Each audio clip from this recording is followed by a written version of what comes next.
Alicia. Welcome back to my channel.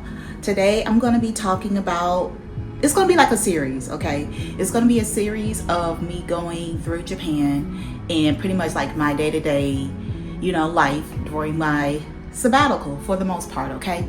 So let's get started. So pretty much when my sleeping accommodations were mostly like sleep pods or like pod hotels essentially. So for the most part, it was like fairly reasonable prices.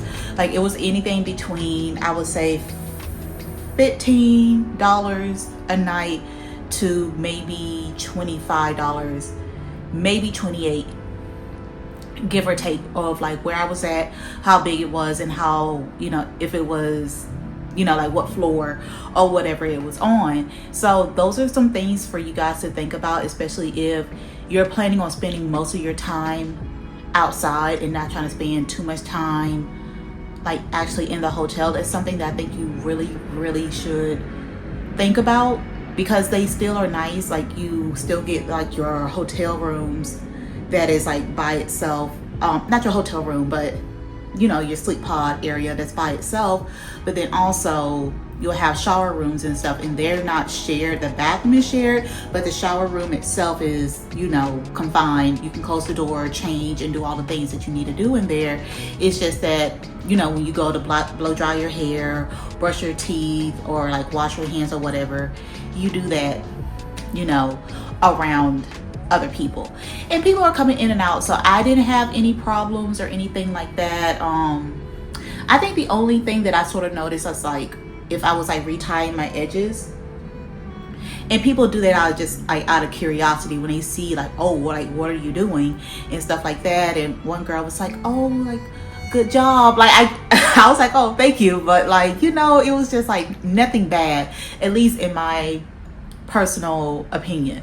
So that's one thing. So I will sort of keep on touching on like the housing and stuff like that, but that wasn't a very big part of my trip or my sabbatical, because I knew I was going to be out and about all day. Like I am an adventurer at heart, but I knew, even on top of that, being a sabbatical and me wanting to go to Japan for so long, that I knew I was going to stay in the room at all. But also, they don't let you stay there for the entire day. They have, all of the ones that I've went to have a slot of time where they don't allow you to come in. Like they need everybody to be out of the hotel. Some of them do let you be like maybe in like a lobby or a separate room where you can actually stay while they're cleaning up the rest of the hotel. But those sort of depend, and from what I've heard, they fluctuate. So I'm not trying to necessarily etch it in stone and be like, this place is what provides this, because it's opted to change, and also pricing is opting to change. And I am not necessarily recording this information within the same week that I've been in these places. So I don't want to give you the prices that I paid when they could very well change, especially next year with some of the laws and stuff that they have changed with like taxes and how much foreigners are going to have to pay versus locals and stuff like that. So I'll put that out there. And even with Osaka and stuff like that, and they have the World Expo, prices are going to be fluctuating a lot. So just to let you guys know. But I am just showing you how I lived every day to day for the most part. So hopefully that will like help you guys be like, oh, okay, this is like what she did. So I spent a lot of time in the Shinjuku area.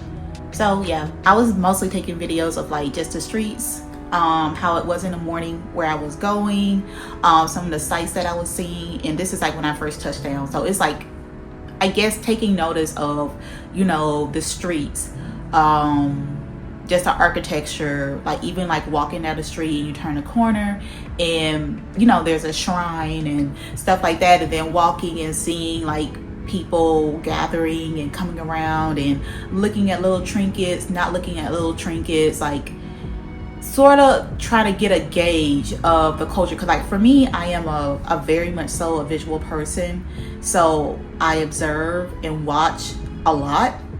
And it's like you try to, at least for me, it's the best way for me to like gather information on like, you know, how to interact with other people, how to act just in general, like what, you know, like what do people do, how do they take pictures, do they take pictures of certain places, like what are people wearing, like how close do people step into certain areas. Like I try to keep my distance and stuff, because I don't necessarily know, like religious wise, like is it okay for me to wear shorts, like if you're a believer or not a believer. Like for me, I've noticed that I do believe that people that were either like Buddhists, I believe, would turn around like when they pass certain gates, and they'll turn around and bow. But like I'm not Buddhist, so I'll walk around the gate on the outside. So I didn't just do it for the heck of it. So it was just like little things like that I'm like, I feel like you should take notice of, or at least try to pay attention. Like I try to do what's I feel like is best and try to take notice. And you never know, like, you know, it's the little things of, you know, trying your best to be respectful. But yes, walking around and seeing like other little shrines and stuff like that, like the miniature shrines, I did like that. Like those things are like super cool, super cute. Like, dude, I'm like, this is like really, really nice. So it sort of reminds me of some of the ones that I've seen, definitely like in the animes and stuff like that, where I'm like, oh, this looks so like intricate and detailed, and then like the pops of like red and stuff like that. And yeah, so I was trying to do more over of like content of trying to be like, oh, this is what I'm recording, this is how I'm recording it, and like all that other stuff. And then it's like, am I gonna do like the screen this way, or am I gonna have it be more portrait? Girl, it was like a whole thing, like filming and like actually getting stuff like edited and made and stuff. It's like two different things. Like it's like what's going on in your head and what you're actually like editing, it's two different things. So I give people their props when it comes down to them doing all the editing, all the stuff. Like this is gonna be basic, but like I said, and I keep on telling people, when I become rich, I'm not gonna broadcast it, but there will be signs. Like my videos will be edited down, okay? Or if you guys like this, then I'll keep it this way, but I'll still will be getting somebody. I will outsource, believe you me. But yes, so even with all the other stuff that I have, like I'm taking overall like pictures and stuff like that. And I think that it is important to, especially when you're slow traveling, don't do this if you're like, I got 1 week to go through all of like Tokyo. Like I even went to like the train station. I just like lounged around the train station. I did like a little live where I sat like in one of the booths and stuff like that. And I pretty much went over like, hey, this is me and this is where I'm at. This is how I'm feeling. And at this point, it was still pretty chilly, like on and off. And it didn't start really getting warm until like the first week in June. Like spring was fighting and she was giving, winter was wearing her out, girl. Like it, I was like, don't like that. Strike one. I don't like the cold. But to be able to see and be at the train station in Shinjuku, that was one of my favorite places to be, because it's like all the movement, watching people come in and out. And I do believe that it was the one that has like maybe 200 or so entrances and exits out of the train station. So another thing that a lot of people really like to talk about is like the toilets. And this is like what I'm talking about. It's not necessarily that they're so technologically advanced. Like they're very efficient. Like they're very efficient and they think about everything. So they got a place where you put the baby so you can use the bathroom and not have to hold on to the baby. They got a place to put your phone. They got a place to put your bag. They got stuff for you to wash the toilet seat with. They got stuff to deodorize the air. They got stuff to do like a pretend flush so people don't essentially hear you fart or use a bathroom. Like they got different pressures that got different heats and stuff like that. Like it's very, very efficient. So that is just like an example. But like even to the architecture, which like I said, I am very curious about just in general. So me taking pictures of like certain like different variations of like places of worship essentially.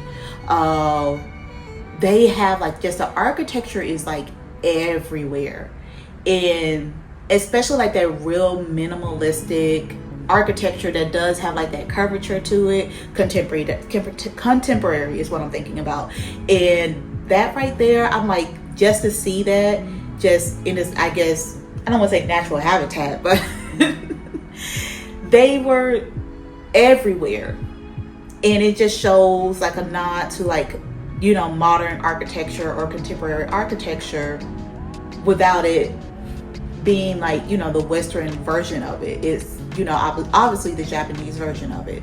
Actually going to places to eat. So a lot of the restaurants that I prefer to go to, that I've learned very, very soon, because this place was actually not that far away from the actual main train station.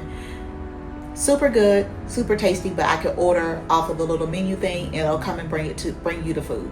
So there's not that much communication that you have to do, or there's not that much of a language barrier. You can change the language on the menu. You're good to go.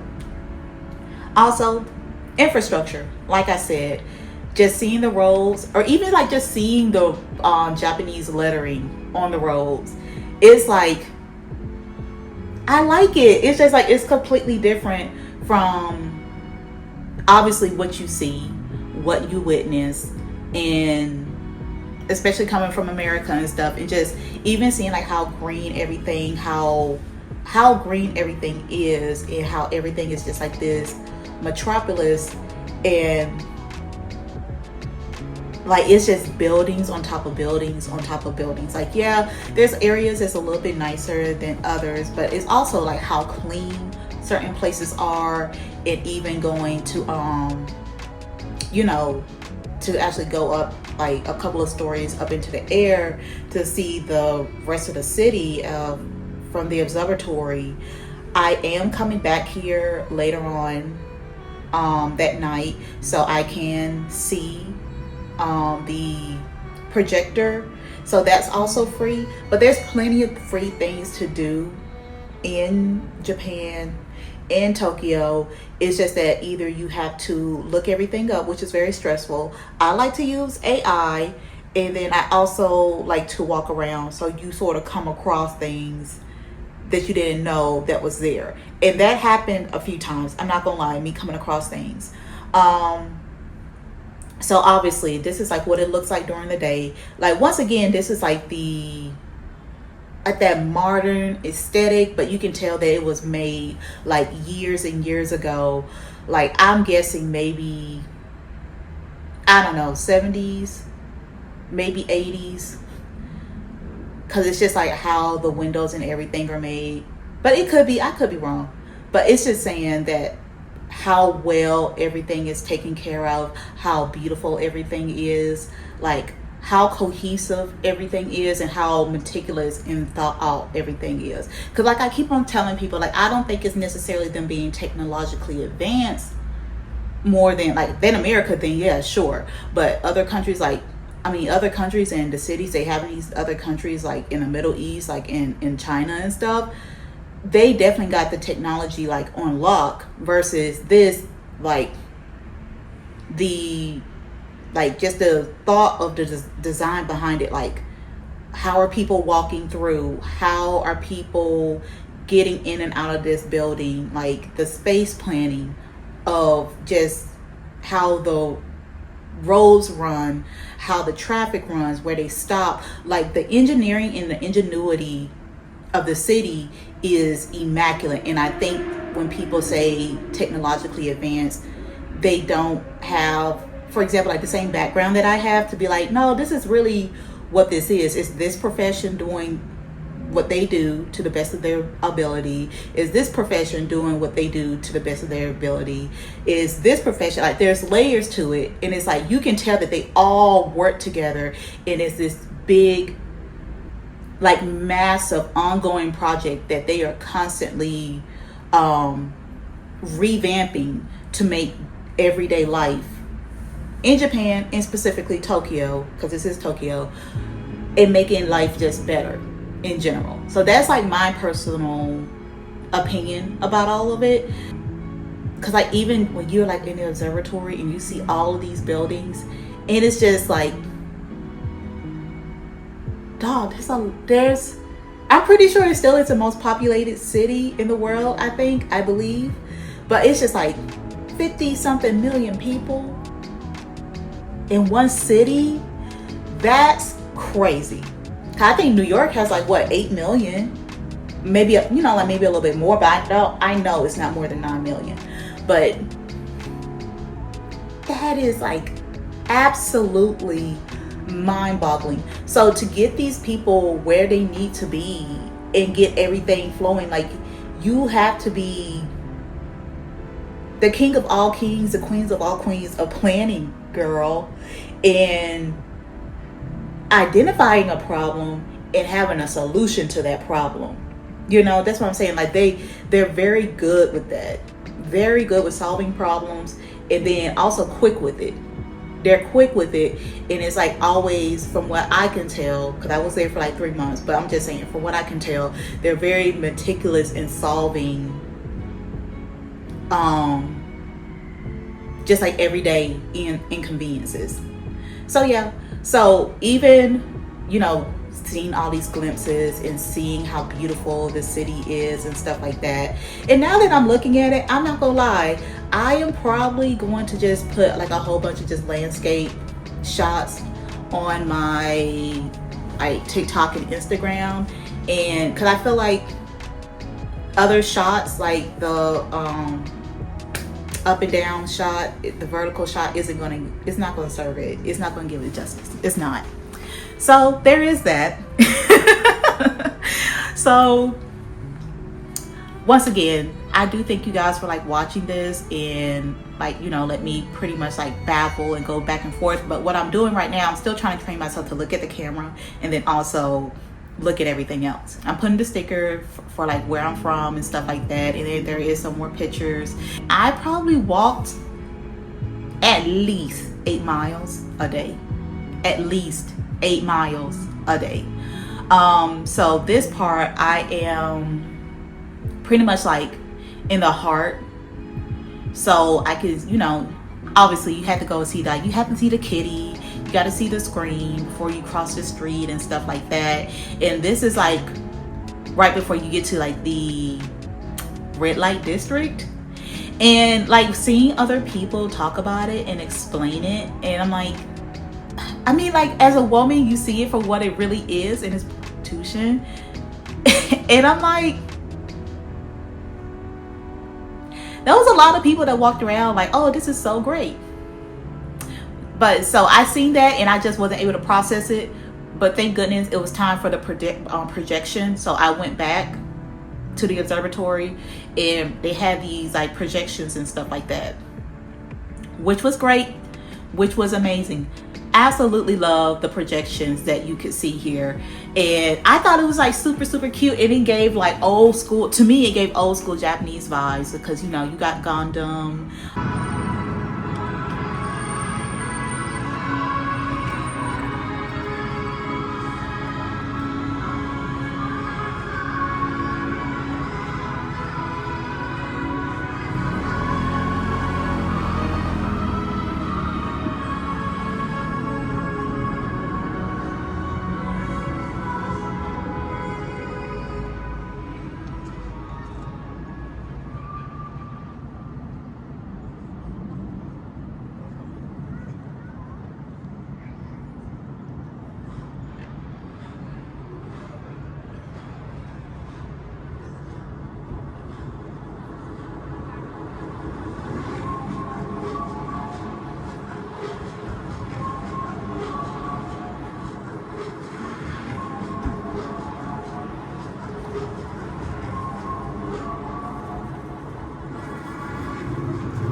like, this is like so freaking cute. It's so freaking cool to me. And just like hearing like all the sounds, and they're all like, yeah. I was like, oh my God. It was fun to me. It was like, I mean, it's Godzilla. It's not like it's supposed to be cute, girl, but it's like, for me, it was a cute, like, my face was like, my cheeks were tired for smiling for so long. And like, this thing went on for like for a good minute. Like, these are just snippets that I'm showing you guys. But I thought it was super, super cute. And you couldn't tell me anything. It's like the old school one. And like how he got like wiggling. I thought it was cute. I thought it was cute. Versus when I was a kid, I'm like, oh my God, it's so scary. So yes, you know, still walking around at little crosswalks and stuff like that. And girl, like, just being able to like, just, I guess, see the lights and stuff like that, and just interact and stuff, and walk around. And you know, like I said, like, cause I feel like a big part of it, especially with slow traveling. And then I went back to the temple. But yes, I went back to the temple. But it's like the slow traveling and being able to see things and just fully just witness things without other people being around, or just even rushing.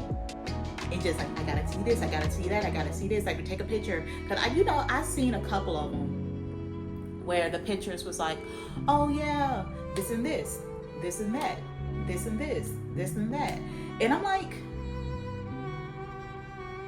I don't want to do that. I don't want to hurry up and rush somewhere and wait in line and spend my money, my time, and so excited to see a place, and it just becomes a picture. And that's when you get to the point that it's like, dang, like, I've been doing all this stuff and I can't remember nothing. No. Hopefully people, when they do go on vacation, because I can't really say it in general. I mean, I can say it. Physically, I can say it. But I don't want to people to feel like I'm casting judgment, because I'm slow traveling. So yes, my life and what it looks like seeing these things is going to be completely different for me than someone going on vacation for 2 weeks. But I would say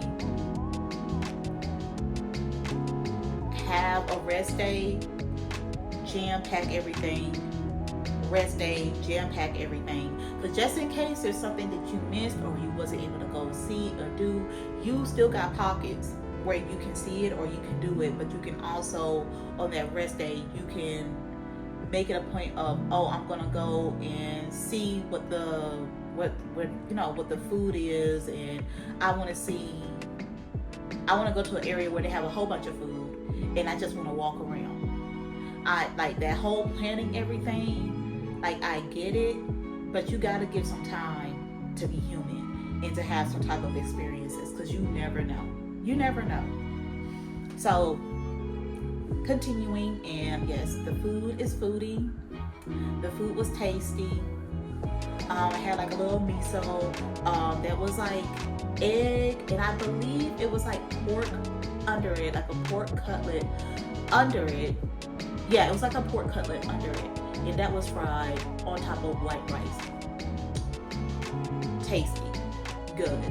Like, I don't really have any complaints about the food for the most part. But when people was like, oh my God, this is so great, the food is so delicious. And even me being in Thailand and stuff, or even the food that I had like in the States, and I'm Southern. I'm Black American and I'm Southern.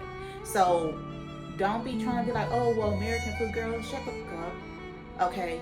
Because Southerners know how to cook. Okay? Don't try it. But even like with like Thai food, Vietnamese food,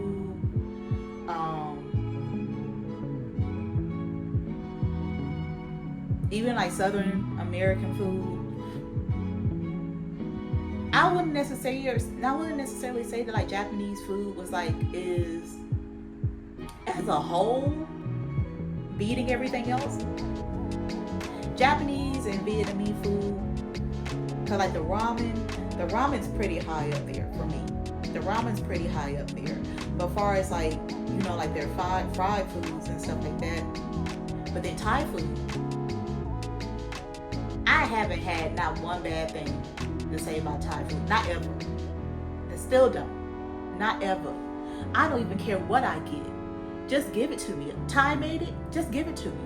So Thai food and Southern American food, like they right there, girl. They right there. Like, that's just my personal opinion, okay? And if you don't like it, you can make your own video, all right? So thank you for watching. Subscribe, leave a comment if you like. I know you will, especially if you guys are going to complain. But hopefully I don't, you know what? I reject that. I rebuke that. No negativity. But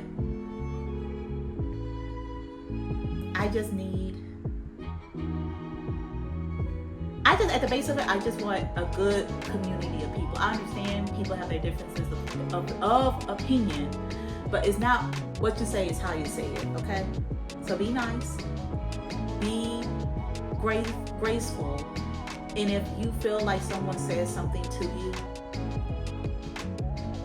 and you feel like they're trying to hurt your feelings or belittle you, ask them what they mean, because sometimes we project.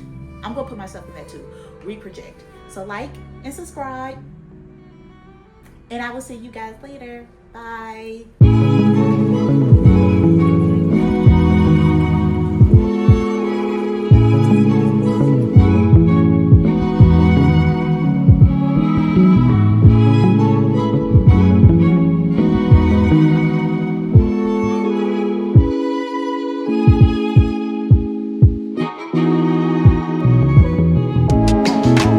Hello everyone, I am Alicia. Welcome to my channel, and today I am going to be talking about another one of my days in Tokyo, aka Japan, for my 3-month sabbatical. So I was in Meijin-juku, so that it's a temple. It's right above Harajuku. So it's like a really beautiful park area. It was free or whatever to go there. But yeah, so I felt like it was a really nice place to go because this is like a little bit after it rained, so it felt like very misty, whimsical. Like everything felt a little bit more green, a little bit more luscious, and there wasn't that many people there because, you know, it just got done raining not too long ago. So I thought it was like a really, really cool place to go for the most part, because it was just so many buildings, and this was another learning experience that I ended up that I ended up going through. And you know, I am a city person. I like the city, but with Tokyo, I'm like, there's too much. There is such a thing for me as too much city. Like just buildings after buildings after buildings, and not necessarily being around a bunch of nature, like rivers, trees, mountains, or having like a big, you know, at least a big piece of landscape compared to Da Nang and being at a beach city. And then you look north and you see these like huge like mountains and clouds rolling through the mountains, and you see the beach and stuff. So I was exposed to a lot of nature. Even like where I lived at in Georgia and exposed to a lot of nature, I didn't necessarily think about it or like realize it until I was in Tokyo for like the first, you know, week, 2 weeks or so. So being able to sort of like walk around and see like the very like traditional Japanese interior design, in architecture, and just seeing how everything sort of like encapsulates, if you will. But one thing, like I said, that I've noticed is just like how different certain things are, far as what temple, and then doing research and figuring out like when the temples were made, at what period the temples were made, and the overall like history behind each of them, which I find like very fascinating. And it's just certain little pieces where they have like the drainage, as you can see, and how with the drainage it makes like these, it's not like a wind chime, but they make like these really nice like trickling sounds. when the water is like filtering through them. And I do love a good touch of like brass, gold, all of the aesthetics. So this vibe was like my vibe. And it's funny how you sort of change over a period of time of like, you can have appreciation for something, you know, but then you're like, this is beautiful. This is my vibe here. This is like, it resonates with you like spiritually and emotionally. Like it brings a calmness. Like I'm still trying to keep it open because it's just like I was overwhelmed by being around like so many buildings and concrete and all this other stuff, and just the lifestyle of just like being in Tokyo, like rush, rush, rush. There's not really places for you to sit down. You always gotta be going somewhere. So it's also dealing with that, but that's on like, I'm trying to like, you know, put it in little categories of like, or is it just a feel and me being around nature and just the architecture and how it sort of like, you know, meshes together essentially. Like there is space and appreciation for the architecture, but it's also, you know, made by like nearby, you know, materials and stuff like that. So yeah, I just feel like I was overwhelmed, but I'm still like having an overall appreciation for not just the more muted tones and more exposed woods and stuff like that as my personal taste, but I am coming a little bit more closer to, how should I say it, more like, I would say more decoration, like more decoration that enhances, like you can see like with the ceilings and how the supports are, you know, highlighted a little bit with like the white paint, but it's also this intricate detail that adds a bunch of layers and is not very contemporary and is not very minimalistic. It adds like all these different little layers to it that grabs your attention and makes you look up, which I know that's intentional, to make you look up towards the skies and the heavens and stuff like that, but it's also, you know, doubles as support and stuff like that.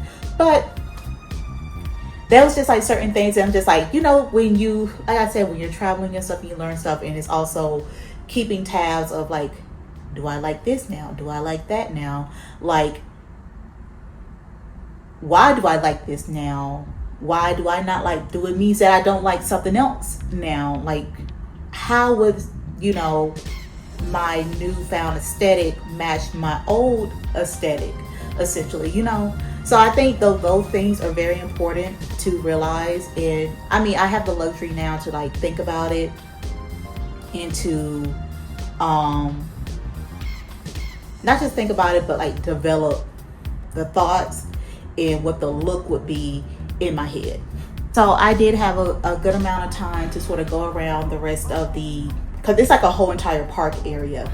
And even this day, I believe I walked close to 12 miles this day, because I came from Shinjuku, walked through this entire park, and I got out at Harajuku. So I even walked there. Hello. So this is actually me walking through one of the gardens.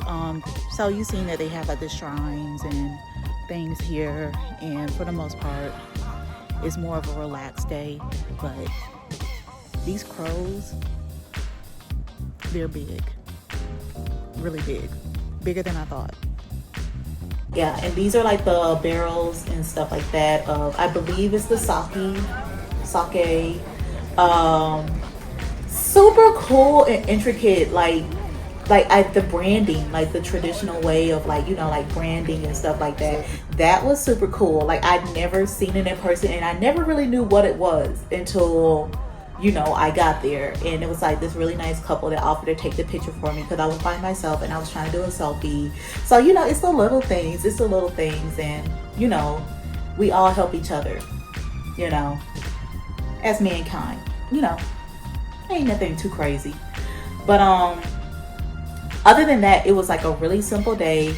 All I did was pretty much eat like the little 7-Eleven snacks to like keep my budget pretty low. And pretty much the budget for this day was maybe, including the place that I stayed at, it was around, I believe, like $25, because I spent for that night to stay there like $15, and all the other stuff was like the little jelly packs, water, and food and snacks from 7-Eleven. So it was like a $25, maybe $30 day. And I literally spent all day walking. So there's that. So I'm Malacio. That's the end of my video, but I'm Malacio. Please like and subscribe. I'm going to try to do this once a week. It show like a vlog every week of like, you know, what I do. And I'll pretty much encapsulate, you know, what I do in a day, or what I do in a week, what I do in a month, all of those things, so you guys can get an insight of the new life that I pretty much created for myself in the last, which is now 6 months of me being a slow traveler slash expat. All right, thank you. Bye.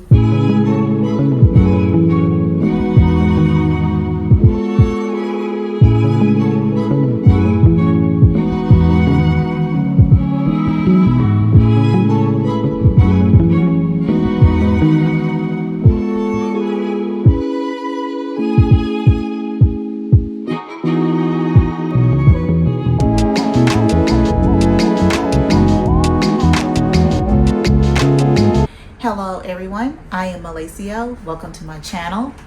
Today it's a long day. I'm not gonna lie, I did a lot today far as like per this whole entire vlog. So like I've been saying, for the time that I was in Tokyo, I ended up realizing myself that I am more of a nature girly versus a city girly. Like, let me put it this way, like I love city life, but I need nature, and I love nature, but I need city life conveniences. Okay, a place to get a drink or a little cocktail, or a place that I can like at least watch other people. Like I need like both. Maybe it's the Gemini in me, but I can't have one without the other. So that's something that I've learned about myself being in Tokyo, because it's such a metropolis. So with this one, I was at the National Garden in Shinjuku. So this is like my first week, towards the end of my first week, where I was in Tokyo, and Shinjuku was the first place that I was at. So I was staying at the 9-hour hotel. So they have a bunch of them. They have like a chain of them, but there was a bunch of them throughout all of Tokyo specifically. And they have an all woman or women 9 hours. So that was the one that I was in, and it was like in the LGBTQ plus area. Didn't know that until I got there, so it made it even more fun, because I felt like they was way more like in Shinjuku, in like Harajuku, Shibuya areas. Just the people in general are more outgoing. Like the people in those areas of Tokyo sort of reminds me of like how the entire city of Osaka is. Like they're very like, hey, they make eye contact and you smile and say hi. They like, versus like, you know, the average person in Tokyo, they might look at you, but they'll be like, or they'll be like, oh, I don't mean to stare at you. Like neither one is bad, but I rather if I say like, you know, you know. So anyway, I don't know if that made sense, but whatever. Welcome to my channel. Hello. So another day. So I ended up coming to this area. So we're gonna see exactly what they have here. I know they have a museum somewhere in this entire park, but we're about to see. One thing I will say, and I'm gonna keep on reiterating, Japan, Tokyo has a niche for everything. Girl, when I say everything, if you care about sightseeing or bird watching or learning about trees or rocks and all types of stuff, they have not just a few things here and there, like very, very, very niche hobbies, things that you would want to learn about, just anything from far in between to building a robot from scratch to understanding what the difference between a moon rock and fool's gold is. Like, they literally have all of these things. Like, if you have like a very specific niche, I'm pretty sure they have something for you, and not just something that's surface level. Like, they have a whole community. Like, they're very, very meticulous about learning things, keeping the history intact no matter where it's really coming from,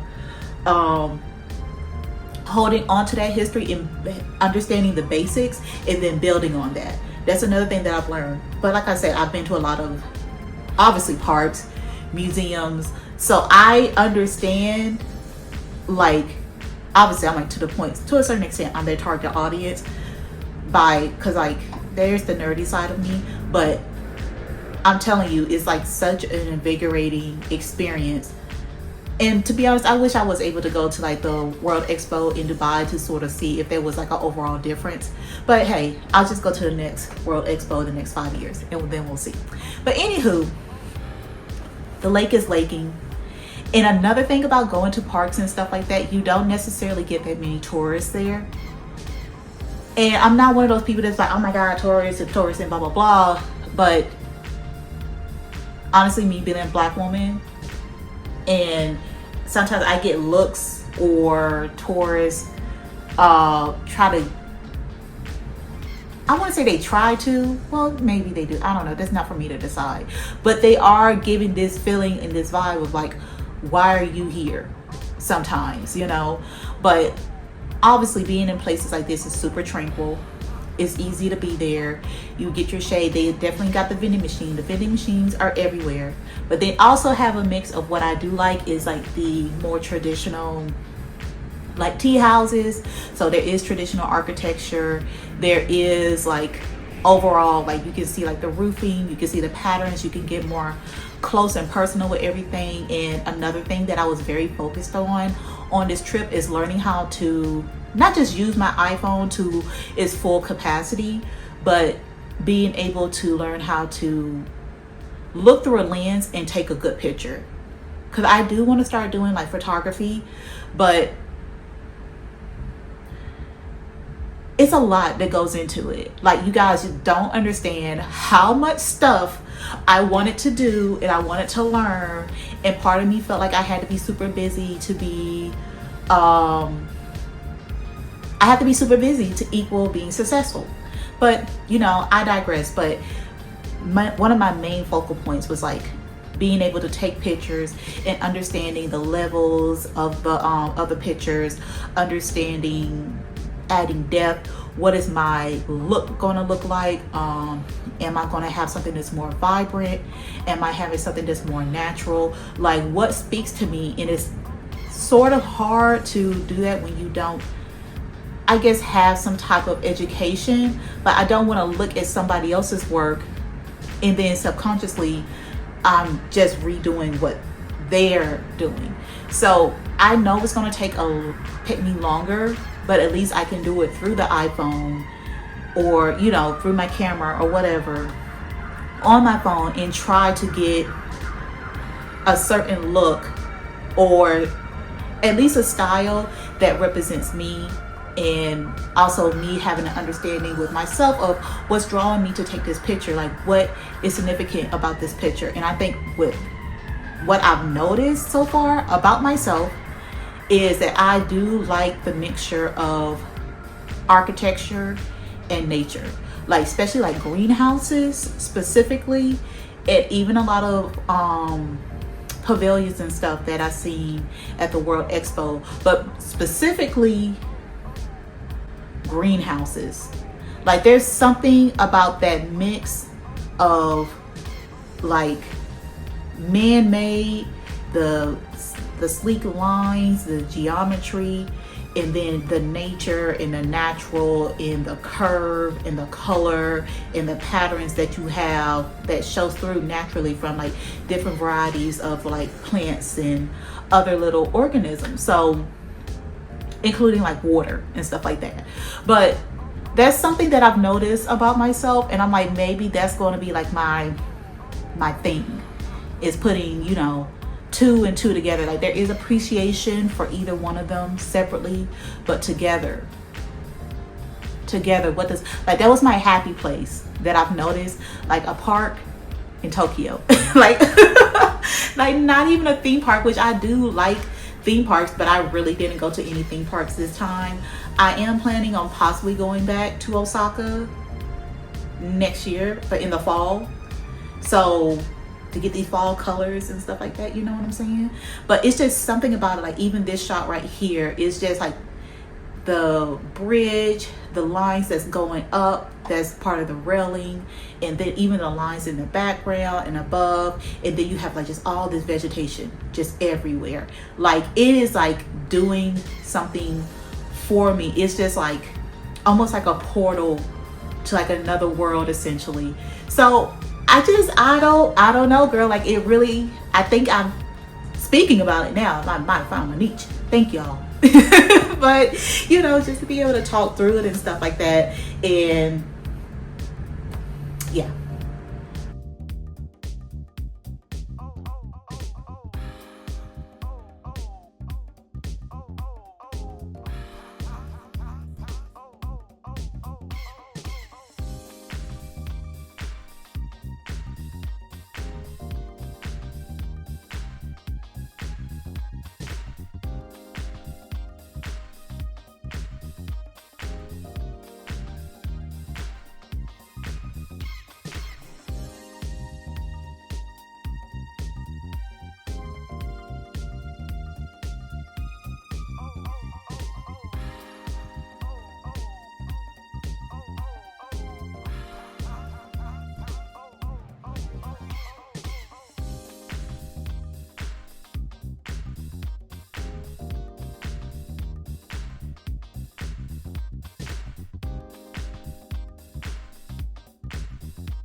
So this greenhouse is so beautiful. It's actually in the middle of the park. Yeah, I spent a good amount of time here today, which I am very happy about. And we're going to keep on going with the adventure. And I might actually be going to, I'm going to just keep it a secret, maybe a little bit of a surprise, because I'm not sure if I'm going to go there yet or not.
just the colors of everything, but even like the trees in the background, like it's giving a little bit of like Alice in Wonderland, but it's just like how the trees are shaped.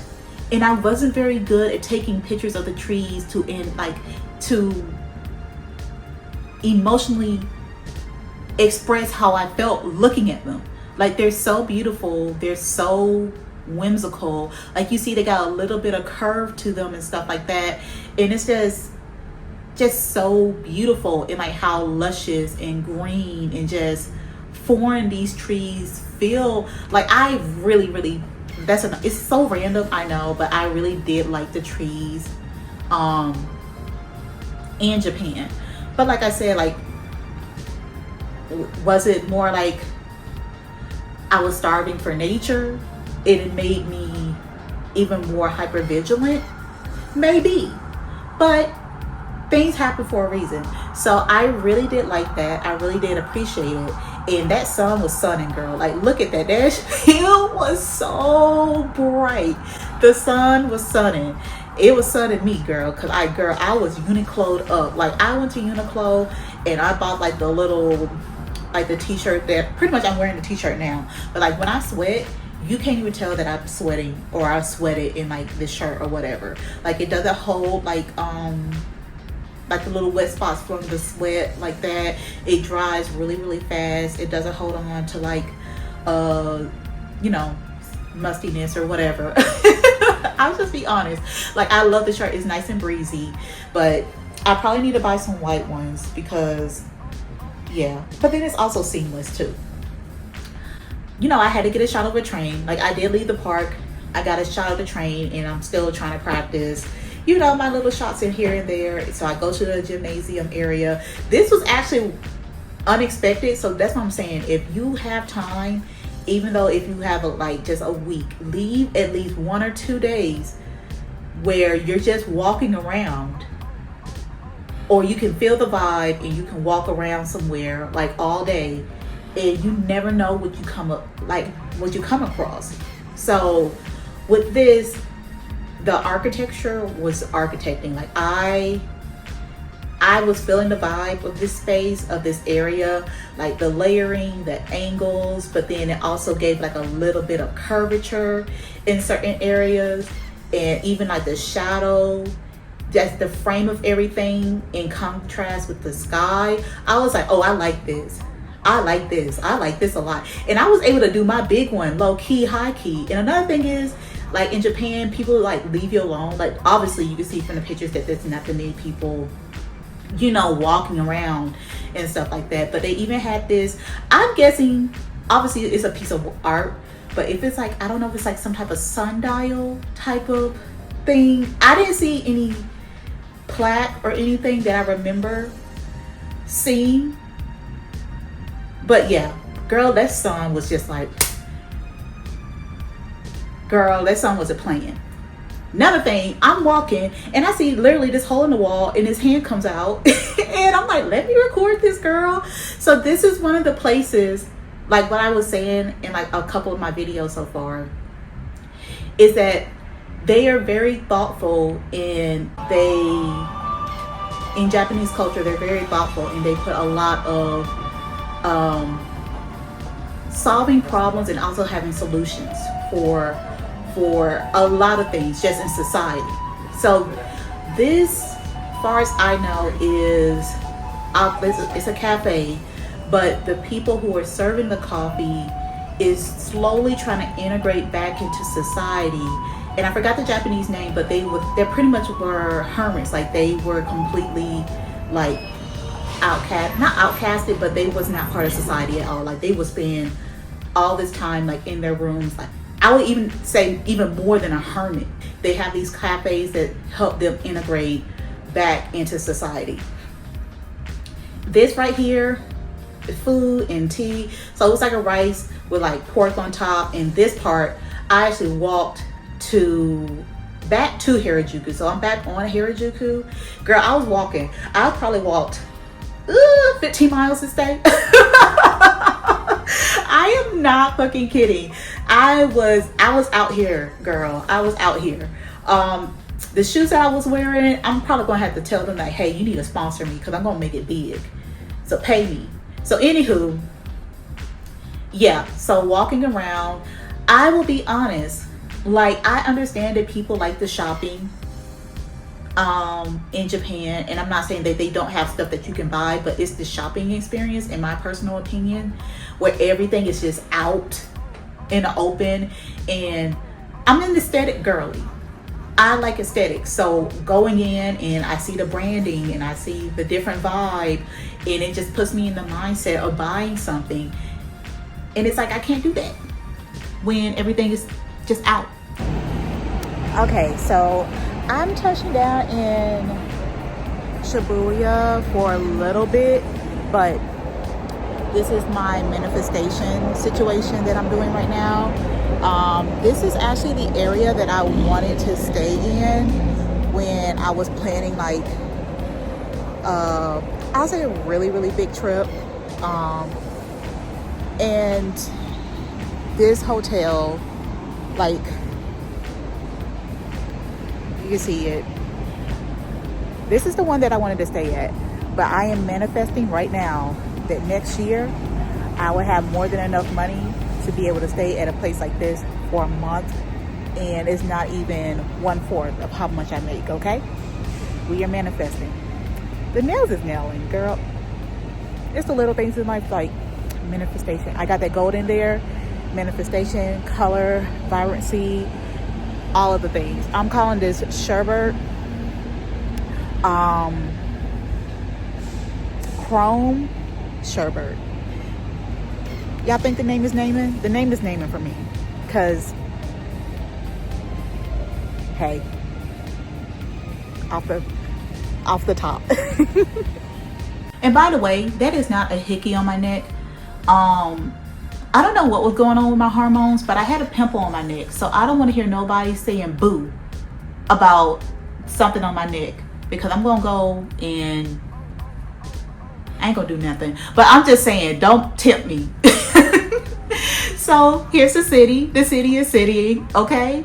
So yeah, all cute, all lit up. The lights are lighting. I love it for me. I love it for them. I'm trying to just skim over like I didn't just threaten y'all. But anyway. Ooh. You see that? So I'm going to probably put some music on and like let these videos continue to play. And hopefully you guys like and subscribe to this video. And tell me if there's anything else that you would like to see. And yeah.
Before the video ends, I did take time to actually go and wash my clothes, and it was like damn near the dead of night. Super late, but I wasn't tired, and I was like, let me go and do it before the laundromat becomes busy. But yeah, girl, like apparently there's like a whole different way, like you can pre-wash the clothes and all that stuff. But here's just a little bit of a, you know, what the laundromat looks like, because why not? But after this, like, subscribe, and if you have any questions or whatever, be be sure to like leave it down in the comments. Also, let me know if you want me to make any other videos. Like, I will be continuously traveling, but if I can answer your questions, because a lot of the stuff, because I'm living in it, a lot of the stuff I feel like it's already becoming normalized to me, and you might have questions about it and I won't know unless you ask me, and then I can make a whole nother video about it, just talking about it. But if I have access to it right then and there, I can put that in my video for the week. All right, thank you, bye.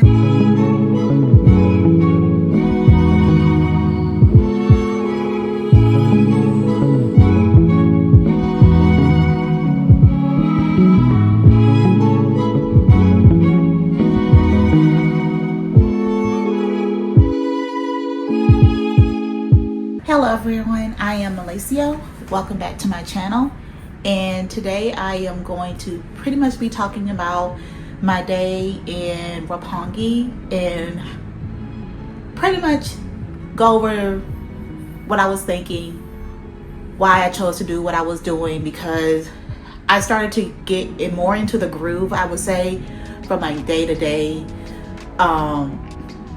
I wouldn't say naturally like living, because I was on a sabbatical. I wasn't working or anything like that for like the entire 3 months I was in Japan. But I do think it's important to sort of talk about the overall process, because some people do like a year sabbatical, some people do like a month, but I chose to do 3 months, and yeah, pretty much my whole time in Japan. So, and it also was like for my birthday, to celebrate my divorce. I could talk about that later.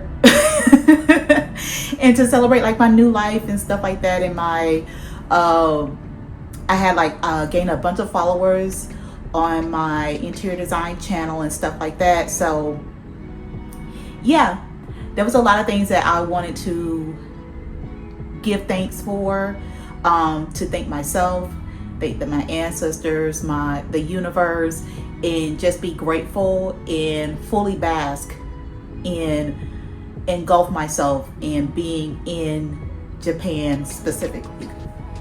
So when I first woke up, I was able to go to Donkey Hyundai, and they do have makeup in Japan for Black women or very melanated women in general. And like, you can see it here, but I think a lot of people don't necessarily talk about it, but they're in a bunch of the Donkey Hyundais, specifically in Tokyo, and not all of them have all of the shades, but a lot of them, there's a good amount of them that have a lot of the shades, like especially the ones that's like really in the close in close proximity to the most touristy parts of Tokyo, okay, for the most part. So I'm just like, you know, showing that outside and stuff like that. But I also went on an adventure to find these manhole covers. That is something that is free to do, to find the manhole covers. So I went to find all of the manhole covers for Godzilla, because like I said, even my last video, it's like the 70-year anniversary as of 2025. This is the 70th year anniversary for Godzilla. I didn't know Godzilla was that old. Y'all, in 30 more years, by the time I'm 60, Godzilla will be 100 years old. Yeah, 64. But anyway, so yeah, so I am just like scooting around Roppongi Hills for the most part, and I'm trying to get like a good grasp of like certain areas, like, because I'm not trying to be in the more super touristy areas, but I do find like this shopping complex, this mall, and they have I think it's called, pronounced like Mori.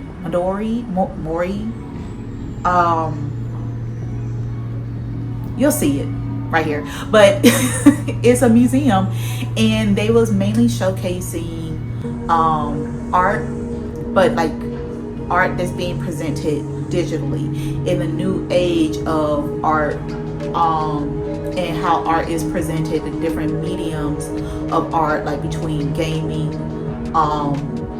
virtual reality, like even like this piece right here.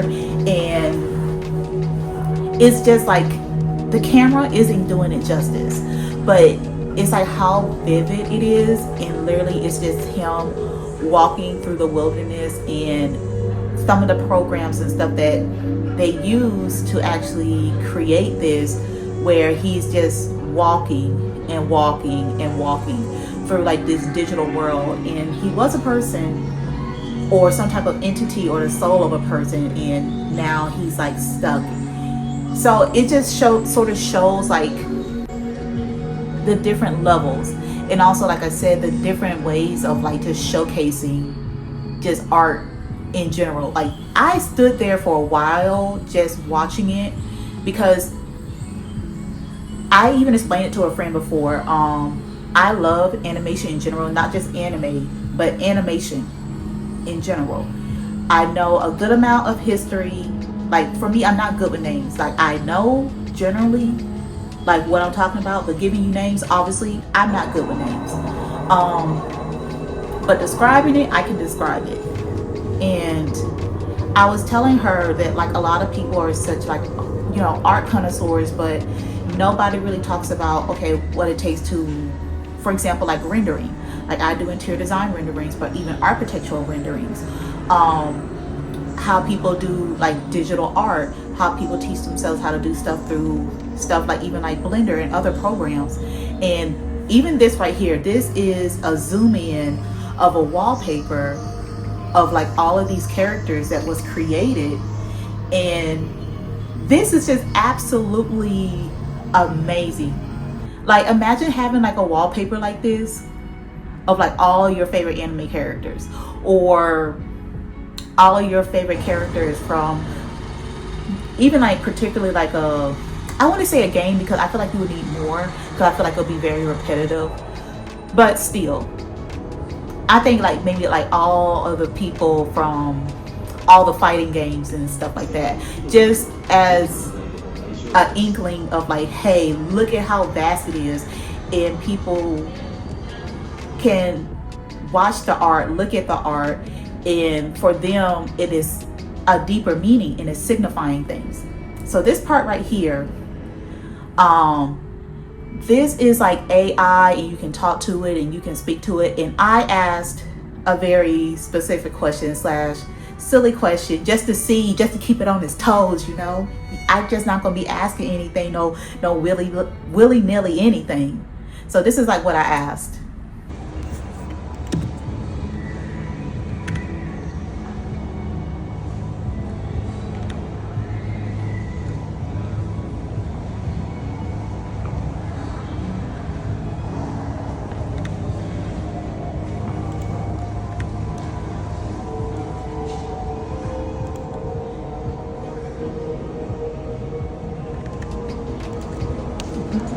Okay, first please choose your voice. Whose voice? Which one do you want? Oh, okay. This one. Okay. Okay, so in the next choice, your avatar characters. The green one is yours. Okay.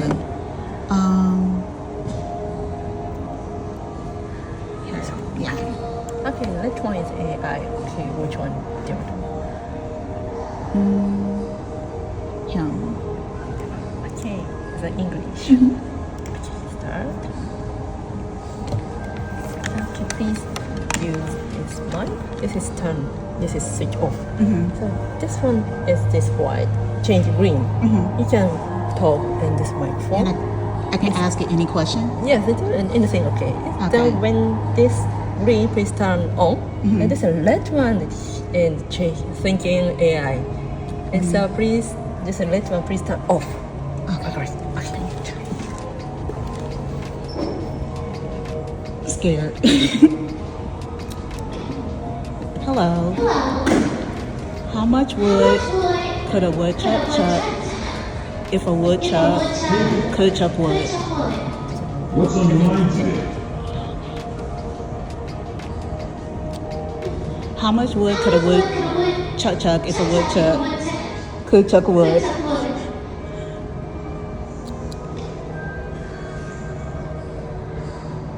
woodchuck would chuck as much wood as a woodchuck could chuck if a woodchuck could chuck wood. It worked. Probably around 700 pounds, according to wildlife biologists. Silly question with a surprisingly scientific answer. I don't even know what to say next. That's all. ありがとうございました。 Girl, I was so geeked. Like, he really did answer my question. He did acknowledge it was silly, but that's his opinion, okay? But anyway, nobody never answered that question. How much wood could a woodchuck chuck if a woodchuck could chuck wood? Nobody answered. He answered. That's all I wanted. Anywho,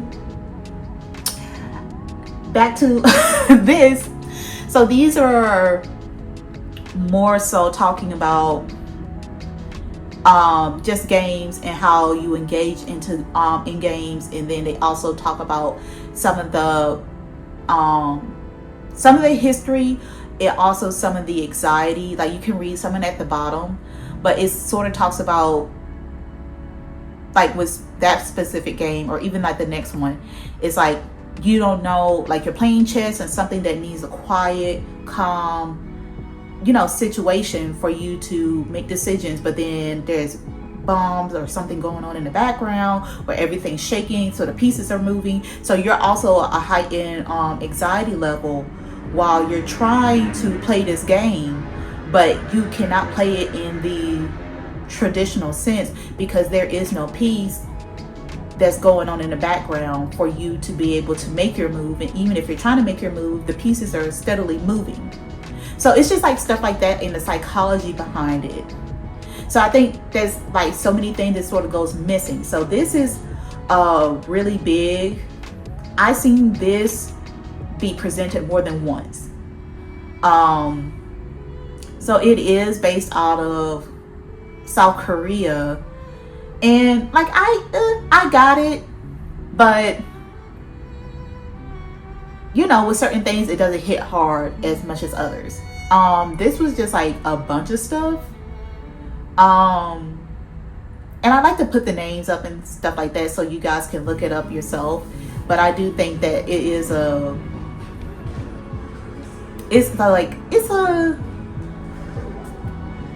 lot going on. You know how sometimes some things can be like so high art, and it's like, if you don't know the history behind it, just like with the video games and stuff like that, if you don't know the history behind it, a lot of times you might not be able to pick up on certain things because it's not just in your face. Like, this is a whole new avenue as far as the whole history of all art. This is a pretty different avenue of expressing, between video games or even like film and stuff like that, between like film for like the last 100 more than 100 years. It's not that old compared to like paintings and sculptures and stuff like that. So you also got to keep that in mind, and how people interact with these different medias and mediums to present like their thoughts, and how you can tweak it and make it into your own. And sometimes people are just trying to convey an energy, some people are trying to convey an emotion, some people are trying to convey a message, and some people are trying to do all of those and even more. So there's a lot of complexities to it, but even watching this, it was very engaging for me, very stimulating for me, but also I received a lot of inspiration from what I was reading and also what I was seeing, because like, I already have my own personal notes, but I don't want to say too much about how I feel about it per se, because when and if you guys go here, I don't want my 2 cents to completely engulf what you're saying. It'll be one thing if I gave you part of it and you'd be like, I wanted to challenge that, or I sort of agree. I don't like. It'd be one thing if you're coming into it with that mindset, but I don't like art. Is just like it's so open that I don't want to be like, this is what it is and blah, blah, blah. Like with certain pieces, yes, that's what it is. But I don't want to tell you what emotions to get for you to, it's like the photography thing that I talked about in my other video, you know. I feel like some people watch other people so much that you pretty much regurgitate what a photographer,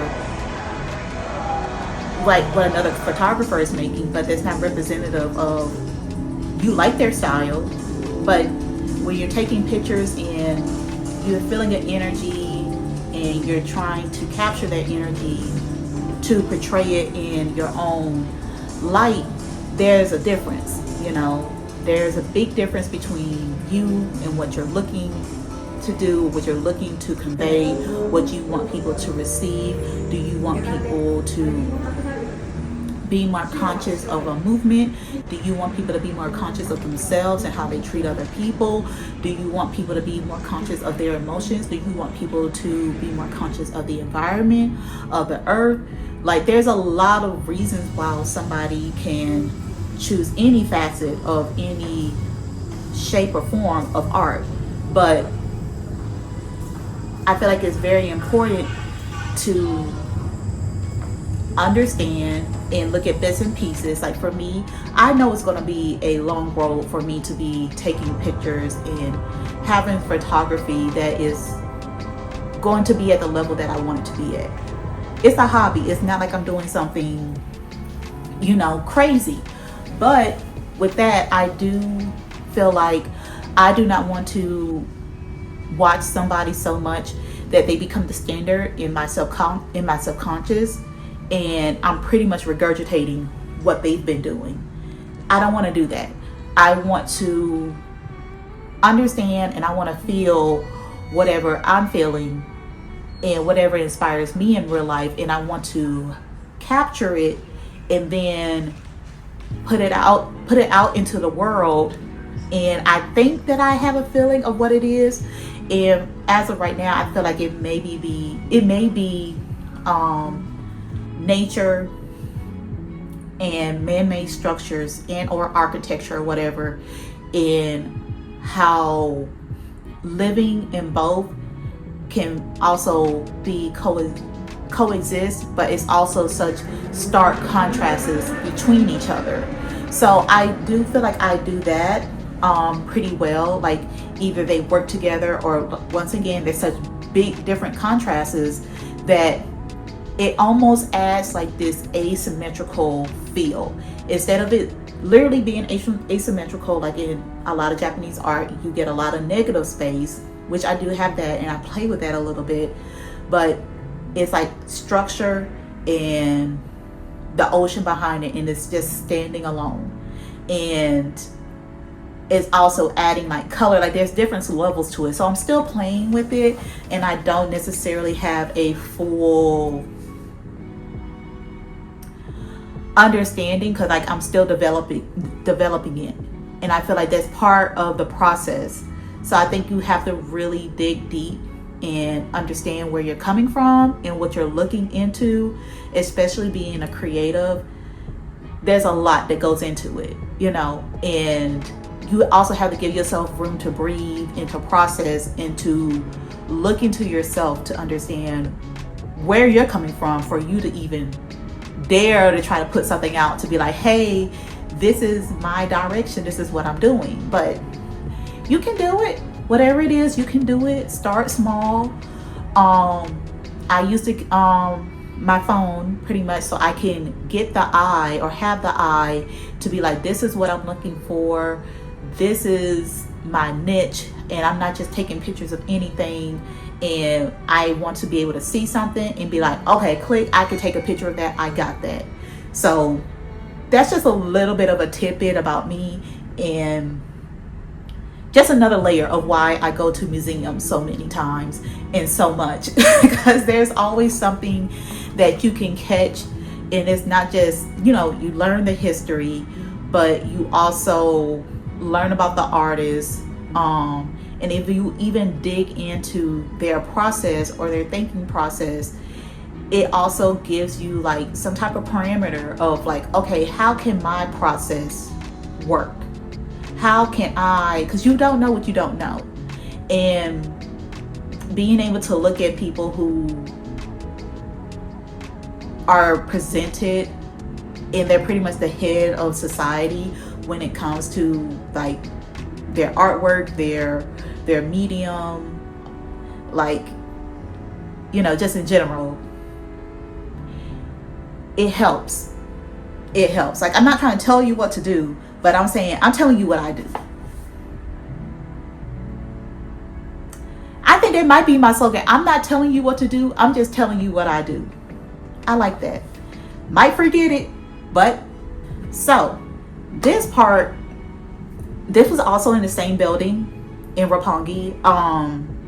So this is Godzilla. Like, they are showcasing like the models of like Godzilla himself, the little models of like the buildings and stuff like that. And that's another thing, like I said before, like they are very they have a very niche culture in Japan. Like, they literally have stores, like huge stores that have all this stuff that you can make these models or make the trains, or when you know you have the people in those movies like in the early 90s and like, you know, in the 2000s and stuff, and you go to their basement and they completely built out the entire town. Like, they got stores where you buy all that stuff to make that stuff. Like, it is crazy how meticulous. And I used to in school, they would have us do like a model of our buildings. I suck at doing that shit. I would stay digital. I would be doing my stuff in the computer. All the stuff, having the stuff everywhere, it gives me anxiety. That's not my ministry. That's not for me, okay? So yeah, I'm not telling you what to do. I'm telling you what I do. So there's that. But like, just to show you guys, like, this stuff is super, super cute. Like, just the detail of it. Like, you can literally like just take a picture. Like, you can see here, like I'm taking pictures of these spaces, and it's so freaking cool how everything looks. Like I said, like the detail is so meticulous, and this was like what they used to like make these movies. And I'm like, girl, I'm like, you got like, even like this one, and he is so huge. I love the shadows that he's casting, and I had to take a picture of it because I'm like, it's a little creepy, I'm not gonna lie. But even how they put everything together, and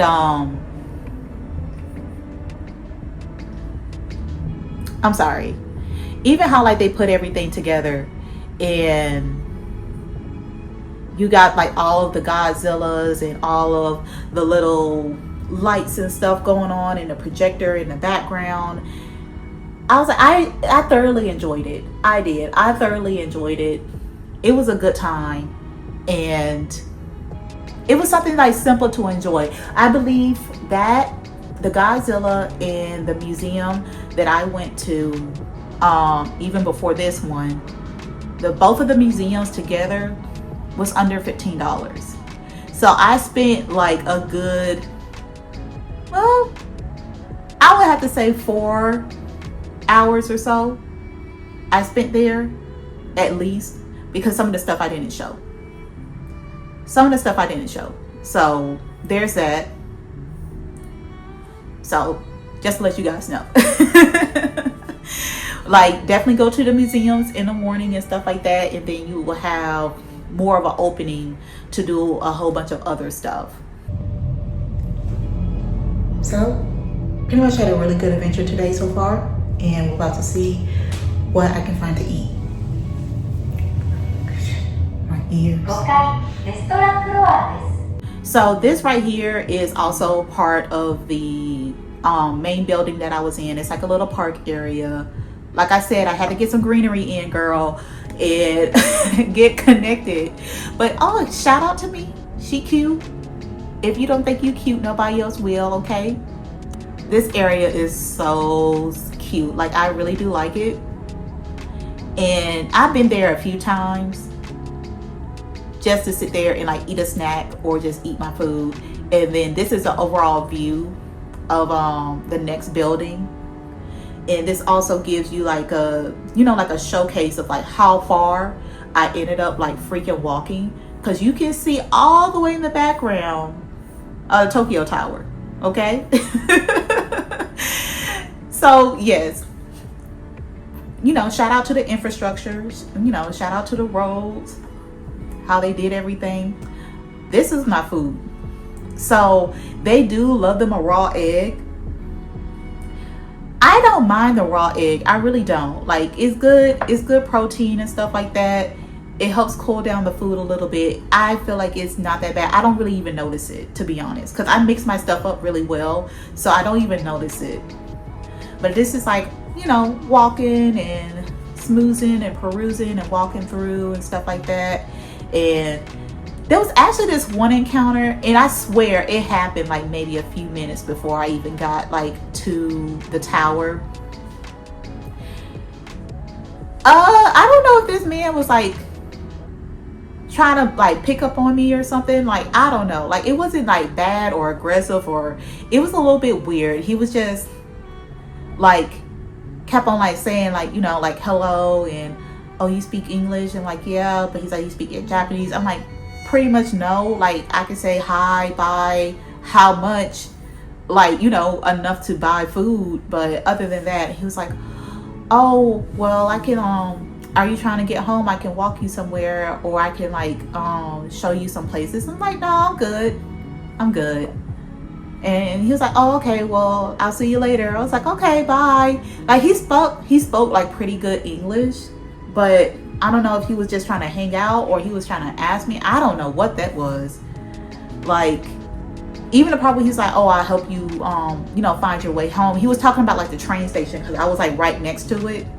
And I don't know if he thought that I was lost or anything, but I don't try to assume the worst, you know, because I sort of feel like you call that stuff in. But yeah, I happen to remember that. But Tokyo Tower. Ooh. Ah. And then this is on my way back. Just skedaddling, girl. Hey, she cute.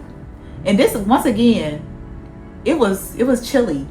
It was chilly for your girl. I'm not gonna lie. So, but life was good. It was a good day. And once again, I'm Malacio. Thank you for watching my channel. And if you have any comments, any questions, or anything like that, just let me know. Ask me, and I will either answer you directly, but if it's that big of a deal, I'll make a video about it. I got you. Mwah.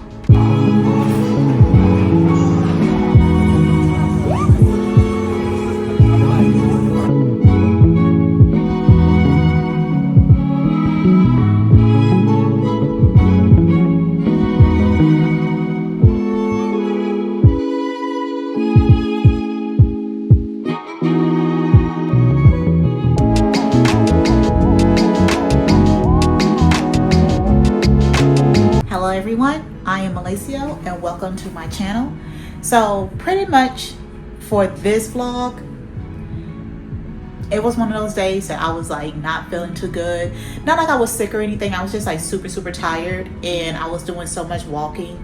I got like blisters on the bottom of my feet. So yeah, that was that. I wasn't used to walking like that, but also I like the friction from like some of the lint from the socks that I had was creating more friction, or something I was like constantly stepping on in my shoe, and it like created like this blister that got like way worse. So this is almost like a half a day type of situation, but still nonetheless, because I still was like walking around, not nearly as much, but I was still like walking around and stuff like that. It ended up being like a surprise, and some things that was happening I wasn't expecting to happen. So we're just going to start off like where I started mine. It was like a lunch slash dinner. So I did go to the Conveyor Belt Sushi restaurant. So it's in Akusa, but it's like more northern.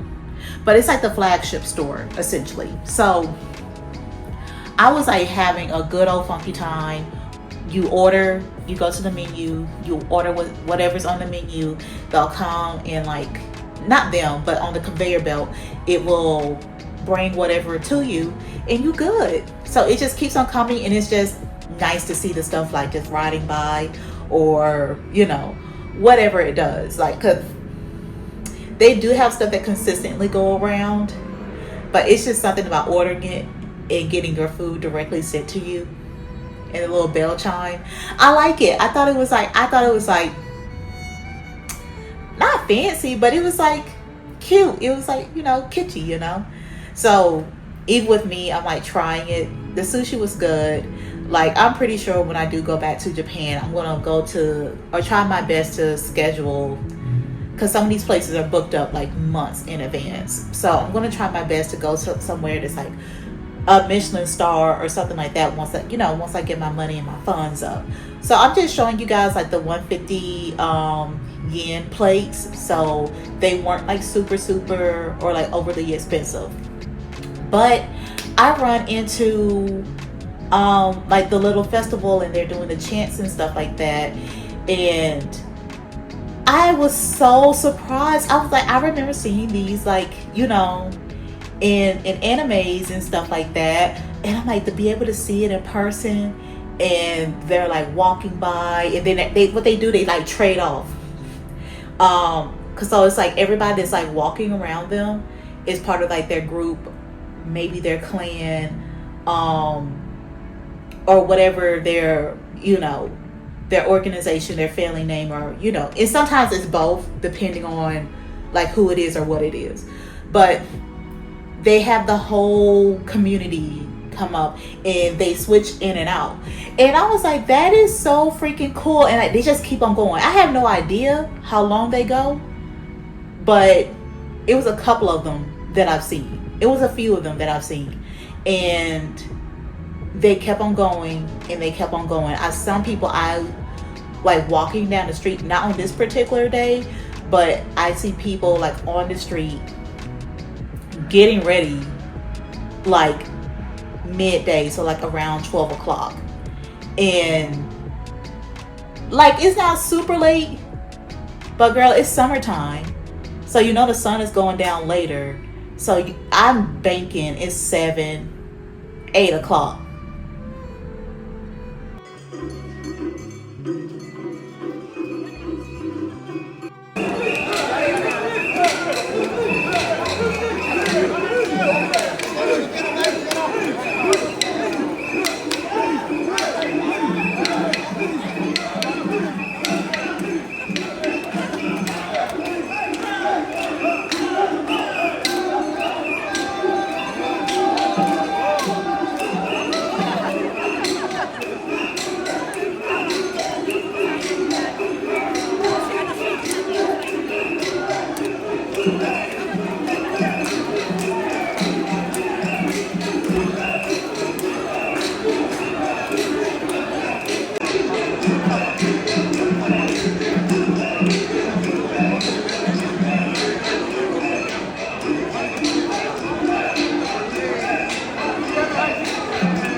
maybe 7, because I'm just like, how long have they been out here all day?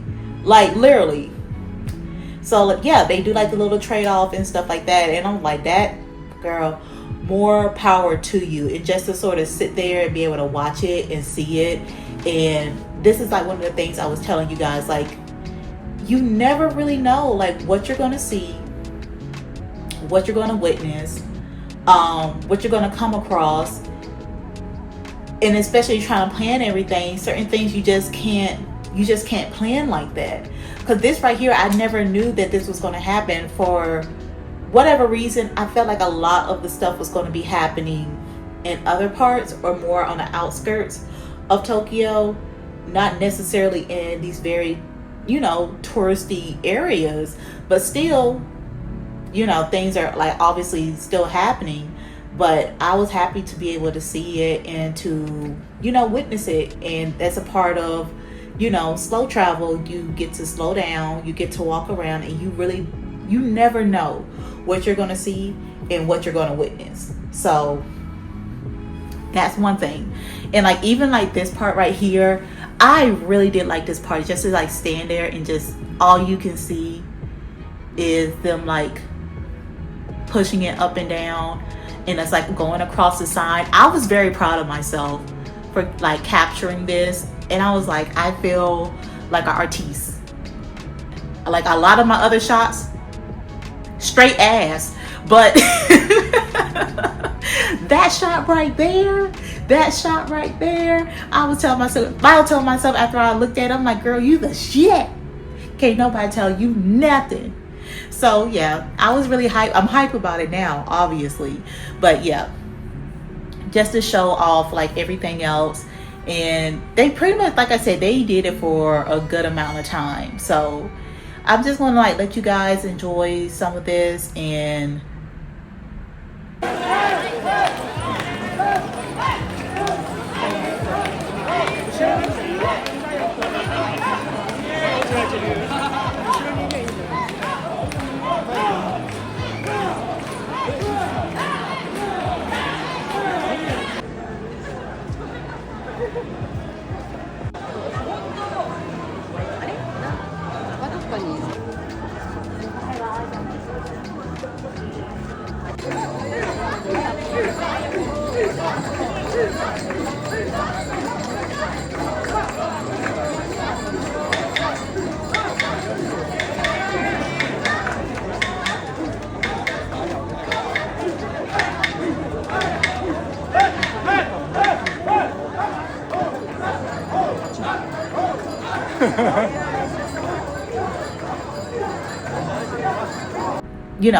I'll hit up like the the Donkey Hump Day, and I also went to get some hookah, so that was nice. It wasn't nothing too crazy, but it was an okay thing to do, to like end up the night or whatever. So it was a pretty simple day. It wasn't nothing too crazy. It wasn't nothing like super out of the ordinary. Like, I try my best to give you guys as much as I possibly can, but sometimes, and this is just me being real, sometimes you don't have the most craziest days. Like, you can't being there for 90 days straight, like you can't, every day can't be crazy in this crazy adventure.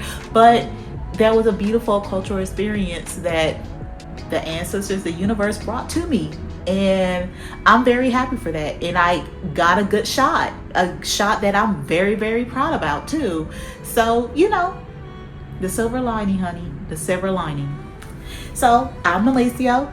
Thank you guys for watching. Share, like, and subscribe to my channel, please and thank you. I'm trying to make it big out here in these streets, in these international streets. All right, bye.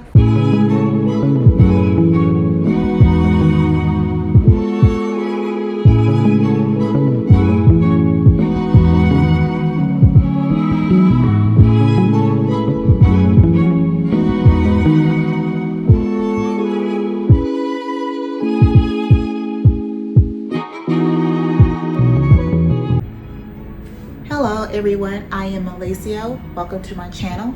I am a solo traveling Black woman. I travel from country to country in the efforts of, as of right now, figuring out where I want to settle down and where I want to live. But until then, I'm going to do what I want to do and be where I want to be.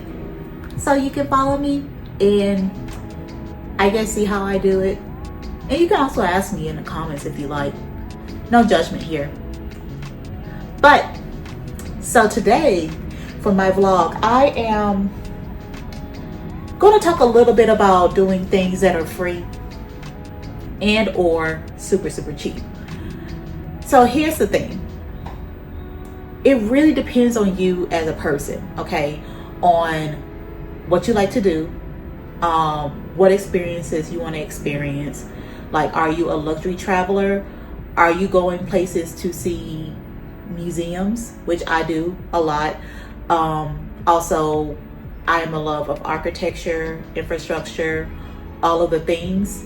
So those things aren't expensive to see. Like, the architecture is there, the infrastructure, roads, rivers, canals, you know, a lot of this stuff is available to the public. Like, you walk by this stuff all day, every day. History museums, art museums, the whole shebang, like those don't cost that much, especially in places like Japan. It was very easy for me to get to, like, to get there, yes, but to go to the museums and stuff, like, to me, it was low-key crazy how many people were not there. Like, I get that the locals are working, but there was not a lot of tourists at a lot of these places. So that's another thing. So I guess, like, take it as you know, you want to take it. But yeah, so those are some of the things to sort of, I guess, talk about or also like put out there. But I think there's, like, you know, there's levels to it. Like, I've heard like the little go-kart racing thing is very expensive, you know, but let's just say, for example, you love Sailor Moon and you're into Sailor Moon. I like Sailor Moon. It was a great alternative for me versus like Dragon Ball Z and stuff like that actually came on during the day in like the early mid 90s. Sailor Moon has always been that girl, and you can't tell me nothing about it. Don't go fight with your mama. Don't fight with me. But if you want to fight, you can do it in the comments so I could like get some engagement. That will help. I don't think I'm going to answer, but maybe somebody else will. Okay, bye. Anywho, so I go on this little hunt. So I find, almost by accident,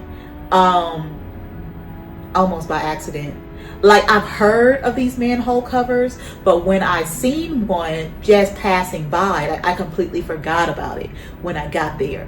But when I seen one passing by, it clicked in my head, and I'm like, oh, this is something I can do today for free, and then make a video about it. Oh, see, the universe and the ancestors be ancestoring, okay? So I'm like, let me go and take this adventure. By then my foot did heal from like the walking blister that I had, and I was good to go. So they do have a lot of these manhole covers. Like, so I did the Godzilla one, but it was pretty much in like Shinjuku, so it wasn't that far, and it was 3 of them. Okay. Some, they do get updated, they do change, so I don't necessarily want to give you guys the location and then it changed. I'm letting you know about it and my experience about it. Some people like to take the trains to them, but I feel like, you know, I'm slow traveling, so I got time to spare. I got time to walk around, to be around, to see the sights. Like, girl, like, low-key, I was looking at prices for like condos and apartments and stuff, like just checking in and being like, lady, yeah, get the little pamphlet, the English one. Thank you. Yeah. Like, it's just nice to just, I wouldn't say be delulu, because it is like manifestation, but if I did, like, Malaysia got a condo in Tokyo, I like the sound of that. I like the sound of that, you know? After being there, do I think I want to live there? Not in Tokyo. But I do like Osaka. I do like Osaka. So, you know, that's just to put some things out there. But anywho, back to my main part of this. Cause like, I think I like this, to be able to have these little conversations, like we sitting here talking, having some, I don't know what you drink, tea, liquor, soju, burr, what else is there out there? Moonshine. Like, girl, I can talk about it if you like. But anywho, I think, yeah, so that's what I was going to do. So when it dawned on me, I was like, that's what I'm just going to do. So I pulled up the map and I literally walked all around the city. And this is when I fully got a grasp of how big that motherfucker is. That's a big motherfucker city. That's a big fucking city. Let me tell you. You know what? Guess how many miles I walked in a day. Guess. Or guess how many steps I took. Guess. Just guess how many steps. I'm gonna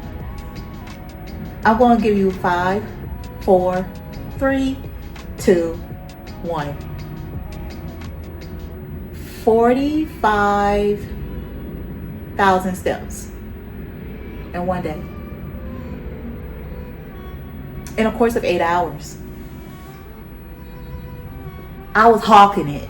I was, girl, the little feet patches and the thing patches was like, I was going to just show y'all my feet just now, but I'm like, wait, I should get paid for that. But anyway, girl, like my ankles, like the bottom of my feet, like my toes, it was just like so tight. I had to like get those patches. Like, that's why I keep on going to like Donkey Hyundai, because girl, they just be having the stuff in there, and it's fun. It's fun as shit to be in there, but still, I'm like, let me get these patches, because you know, you see the stuff and be like, huh, and you see a bunch of people getting it, and it was like, oh, okay, you look at it and be like, I don't need that, and be like, yeah, I need that. So good looking out. So to actually get started, so this is pretty much where I started off at, and it was, you know, I like seeing the tower, you know, for the architecture, the engineering of it all. I like it. I like the colors. The orange is really pretty. But even me like walking past and like showing you guys like some of the paths that I'm walking on, like, 'cause that's what I'm saying. Like, that's all I did was walk and look at the directions. And I don't even think I spoke to anybody on the phone today. It was just one of those days where I'm just walking around and I see my first manhole cover and it's all the girls together, and I was like, okay, I'm like pretty good, and you should show you my little feet is feeting. And then it still was cold, it still was chilly, like winter was still fighting back, and spring she didn't have no chance. So here I am, just walking, getting my little steps in, and I just keep on walking. I'm like, girl, Forrest Gump, I would have gave him a run for his money that day. Cause I just kept on walking.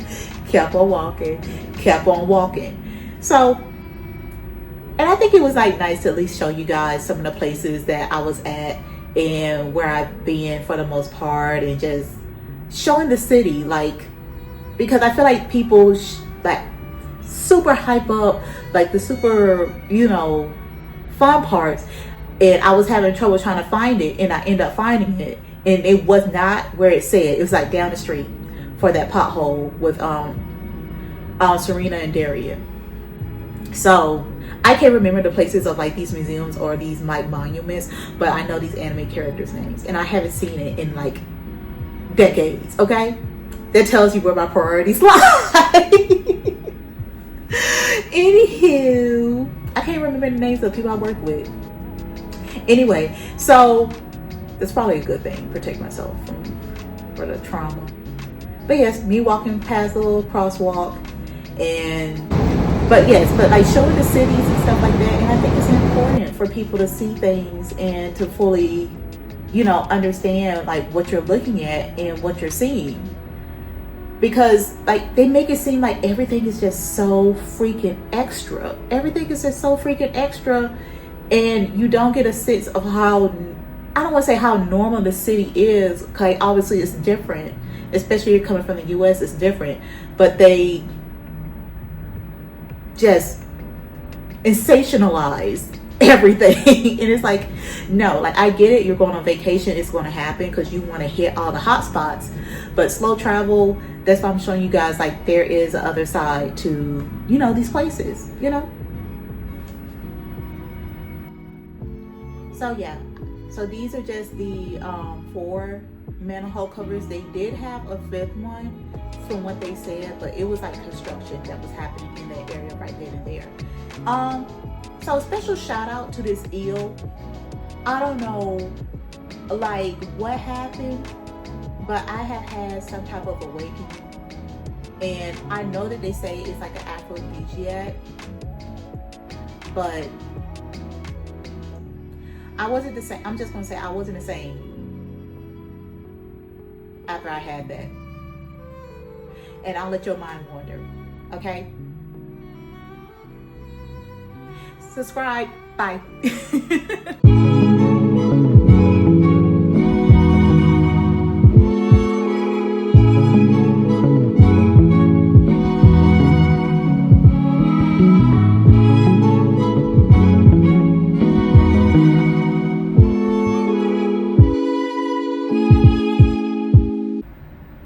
Hello everyone, I am Malaysia. Welcome to my channel.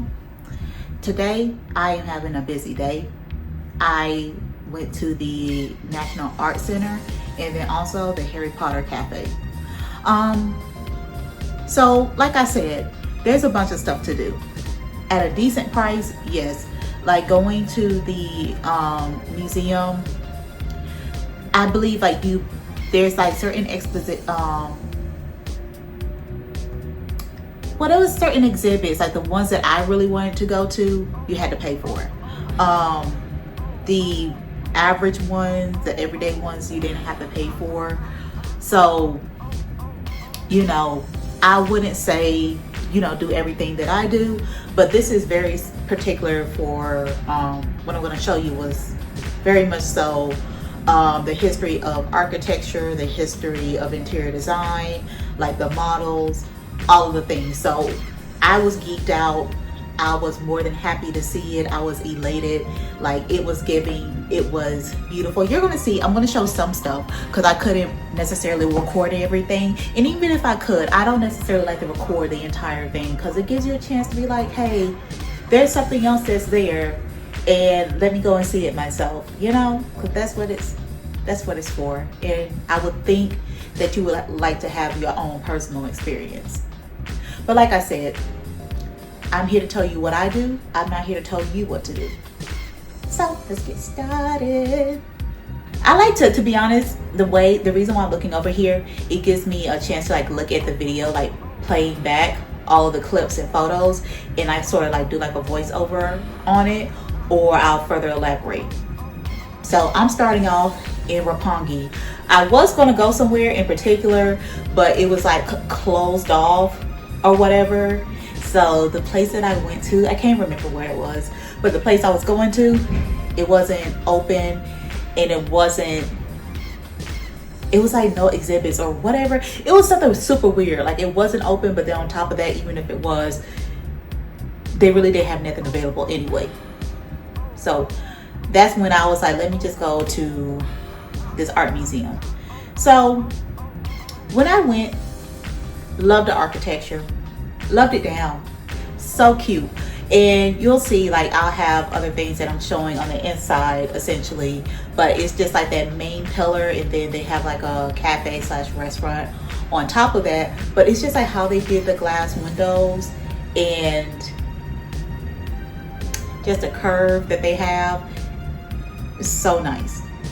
So I do like to show you guys a little bit of like the expedition, the design, And you can like pause the video to like see it and to read it if you want to know like in full detail. But they're showing like, you know, examples of like, you know, models of like homes and stuff like that.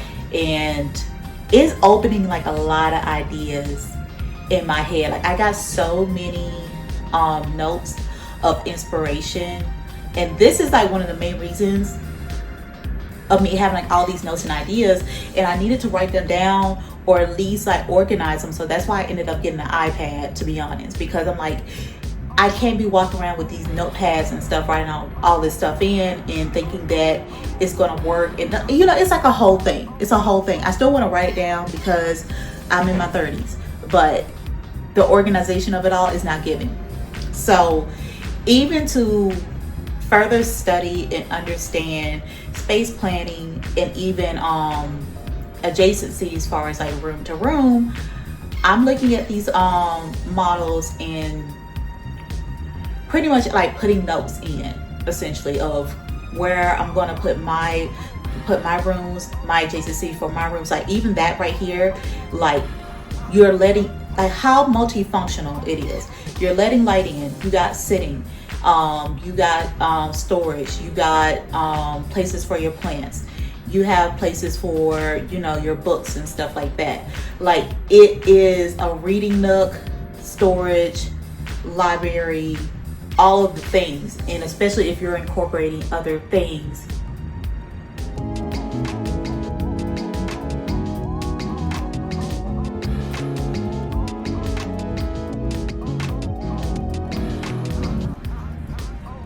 You see that? That's some BS.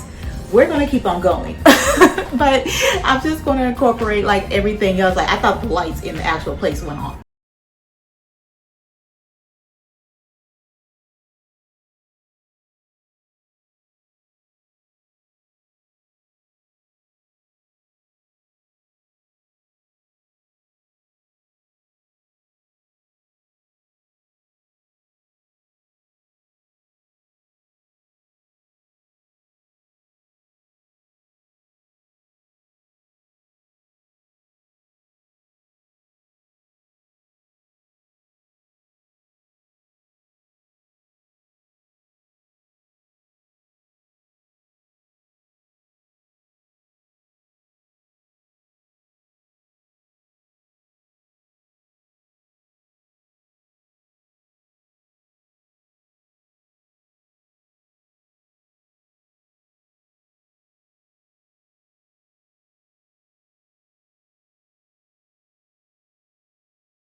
But I was very intrigued when I went into the one part, like this part right here, and they had these sweet little old ladies that was there at the opening and stuff, and those are actually eggs, like real eggs that's been carved into.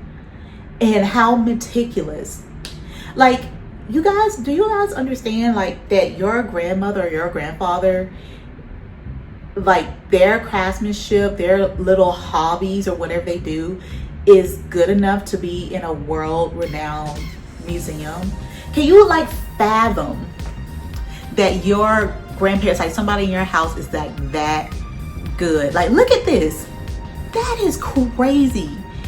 And it's like made, like not the horses, but like the egg itself, like somebody did that by hand and didn't break the egg. And mind you, these things are super, super small. They're very small.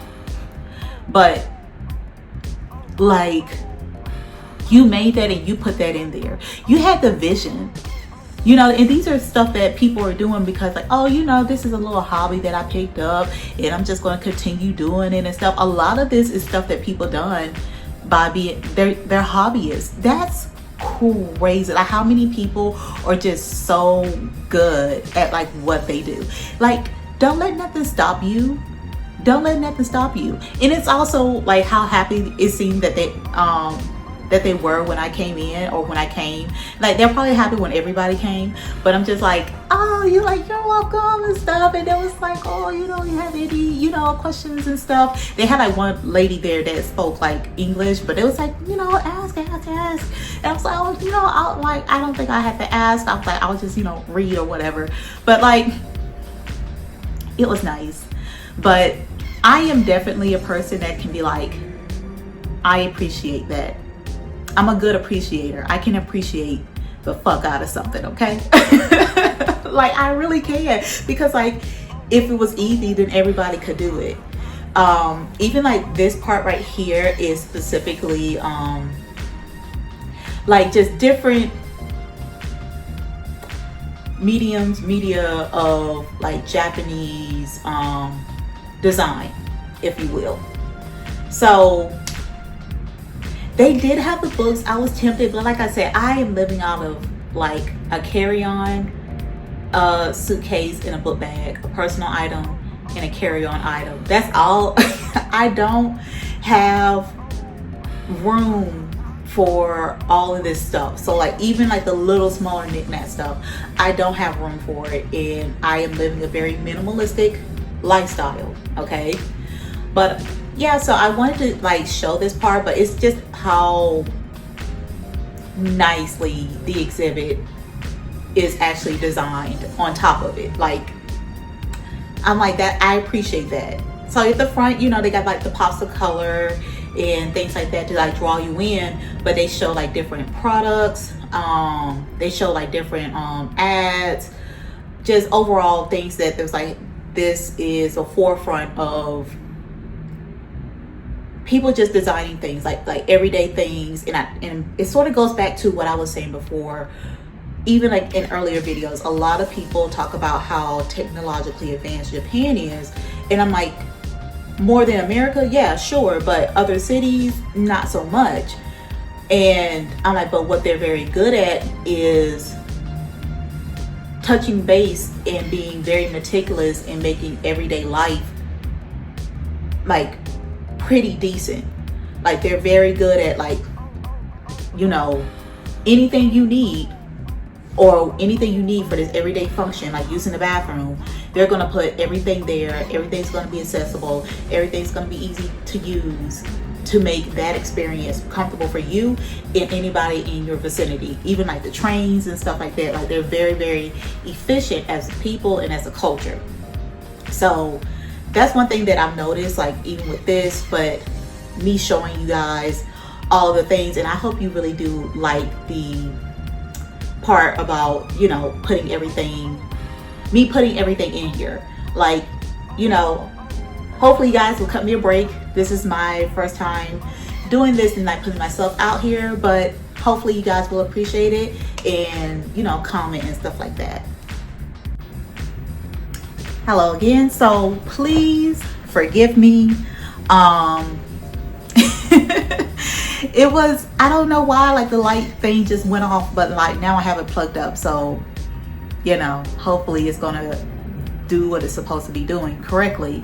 But yes, far as just the overall design of everything, like even with this one, I didn't really show too much that's going on, because I feel like you don't want to show all these works, and I feel like it helps when you're actually there, you know. Like people could take a picture of the sunrise or the sunset or some mountains as much as you want to, but you know, you hear it all the time, like the pictures don't do it justice, the videos don't do it justice. So that's one thing that I feel like with everything else, people can at least go and see it, and they do change, you know, for a reason. So hopefully, yeah, you can look at it, be inspired to go, and especially if you're another person that is intrigued and you love interior design, architecture, all of the things, any of the things, then definitely go here. But check first check first and see if, like, you know, the exhibits are still going to be there. But we're going to continue. And of course, seeing this really cute manhole cover. That's just going to be like my little, not my thing, obviously. I mean, I'm not there anymore, but I just, after I did my Sailor Moon manhole cover and my Godzilla man cover hunt, it was like a whole thing, and I'm like, you know what, that's what I'm going to keep on doing. So once again, I wonder, do you guys actually like me showing like the city, like the regular smuggler city, like not the city at night with the lights, like me being on the ground, just being in like normal neighborhoods and stuff? Like, do you guys like that? Like, let me know if you do, because I think you might, maybe. So this is another like thing that they have in like certain areas. Like, it's sort of scattered, but they're mostly like in parks. So they're like a miniature, like random museum in a lot of these parks in Tokyo. So this is like one of them, and it was mostly about like ramen and like ramen bowls and the history of like ramen and stuff. And I was like, I didn't really feel like doing that. It was like super small. It's like, I like the architecture though. I'll take some pictures. So this was literally on my way walking through the park, going to my next place, which was a Harry Potter cafe. Fuck yeah, that's what I'm talking about. Okay, it's time to get geeked out in this bitch. Okay. So you couldn't tell me nothing. Like, I was hungry too. Good thing that I got there like on an off day. Thank you, ancestors. Thank you, universe. I didn't know that you had to make a reservation. Apparently you do. I found that out when I got there. Made a reservation to come back 30 minutes later. So this is the front of the cafe type situation, and there's like all these other little spots or whatever that's around there. And as you can see, some of the little, like the kids are wearing like the little capes and stuff. So cute.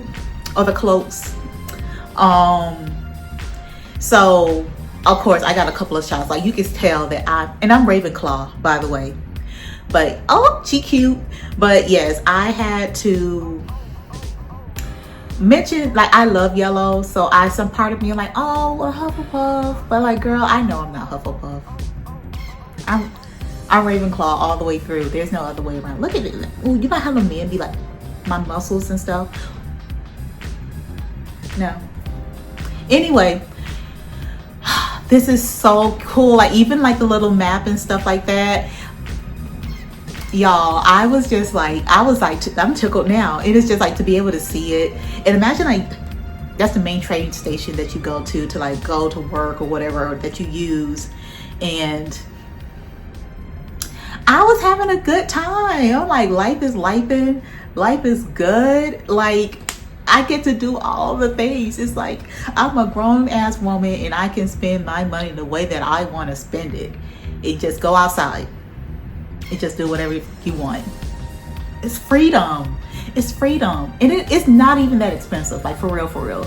Unless you got like a shopping problem. It's one thing to have experiences, But it also depends on your experiences that you want to have, and are you trying to buy stuff all the time, or are you just trying to have an experience? That's a big difference, you know. Just throw that out there. I'm telling you what I do. I'm not telling you what to do. But you can see like all the little, the only thing I was just hoping, which I know that it would be much, but this would make them technologically advanced if they had like the little eyes that will be like following you, or like little screens and stuff. I'm just saying. I'm not knocking it, but I was expecting that.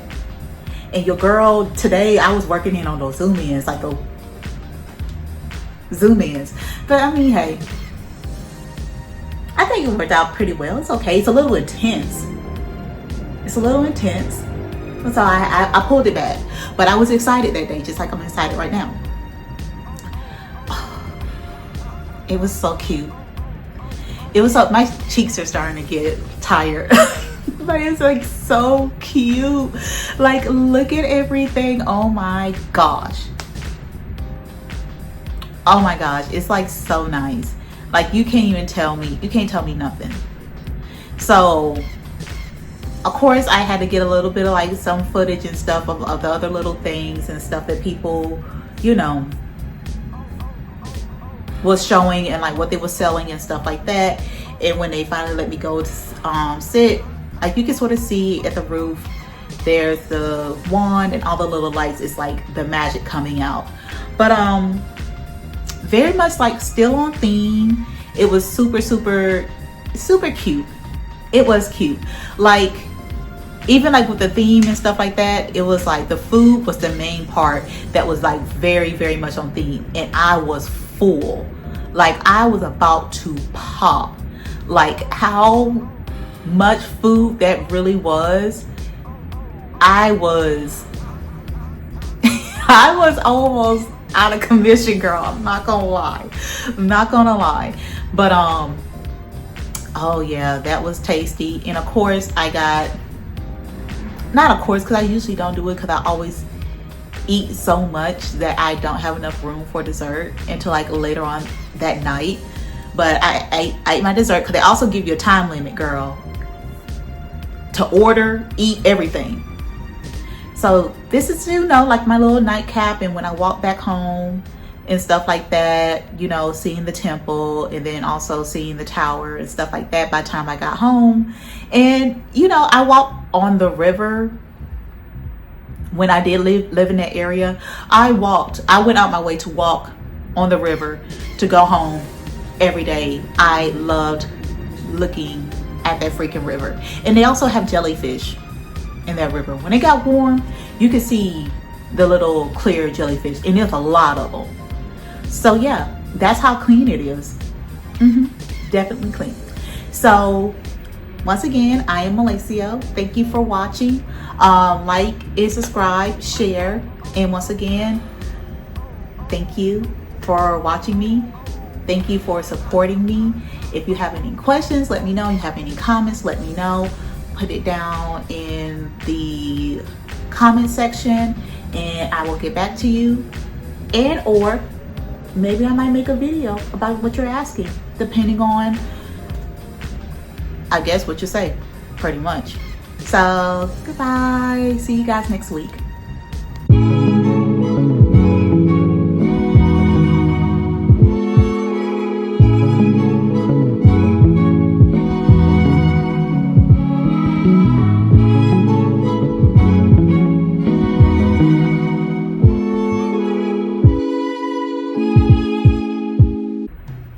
Hello everyone, I am Malacio. Welcome to my channel, or welcome back to my channel. So for this daily vlog, I decided to go to like one of the really big museums. Pretty much is the Tokyo Metropolitan Art Museum. Absolutely huge. Absolutely. I was so tired that day, and there's only certain things that I can sort of show you guys. I can show you more of the like interactive parts, because they weren't allowing a lot of photography and videos for, you know, some of the sections. And like I said, I was tired, and even if I could have, I don't think it's necessarily right to be you know, video, even if you could record an entire museum, you know, I try not to, you know. So, and I think it's best to go to see these things in person, and then you can also have an experience of your own. But like I say, I'm telling you what I do. I'm not telling you what to do. So with that, I start off my day. I'm feeling pretty okay. But like I told you, I like to do a good walk down the river to get to like where I'm going. Like I said, I was walking at least, not even 5, like 8 miles at least every day. Every day. Not saying that it was like horrible or anything. I'm just letting you know how much walking I did, like how excited I was. Like you see the little memes and stuff, be like, oh, I'm not a morning person. It is like me the day of my vacation to go to the airport and you're up at like 4 o'clock in the morning. That's me. And now it's my lifestyle. By the way, if I didn't mention it, I don't think I just did, but I am a slow traveler. Obviously, I'm a Black woman. I travel from country to country for 2 to 3 months. And I'm just trying to figure out where I'm going to settle down at so I can do more traveling and be able to, what the freak? I'm not going to even cut this out because I be telling people that this thing, maybe because it's so cheap, but this thing, don't be thinking, this light, don't be lighting like it's supposed to, and it be giving your girl a hard time. So I'm gonna have to keep this bad boy like locked in, cause I'm not gonna even cut this out, cause my homegirl, she don't believe me.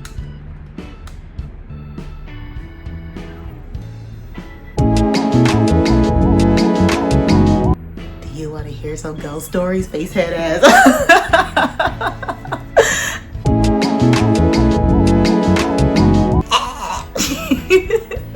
I swear I don't be on nothing. I just be high on life. Do you believe me? Watch, there's gonna be a fucking rumor going around like, you got fucking crackhead. Your mama. Your mama. Anyway, I'm so happy that I'm getting ready. Like my energy is energy now. And I can, it's not like anything stopped me from being myself, but ever since like this retrograde and the new moon and stuff like that, I just became so comfortable in myself to like let you guys see who the real me is.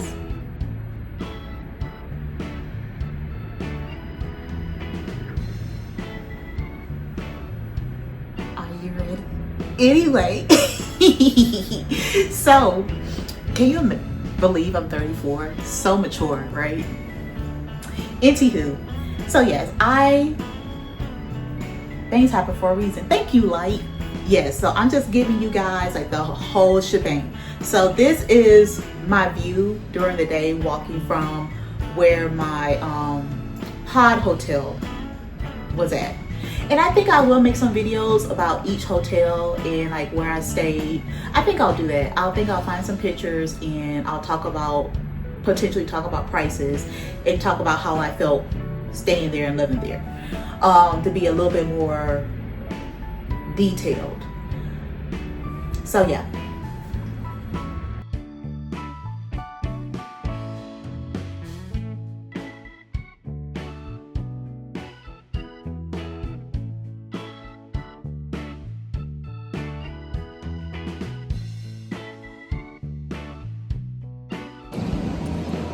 Okay, so you can see it's a little bit hot out here, but I am at the Tokyo National Museum, and this place is freaking huge, so I don't necessarily know where I'm gonna go or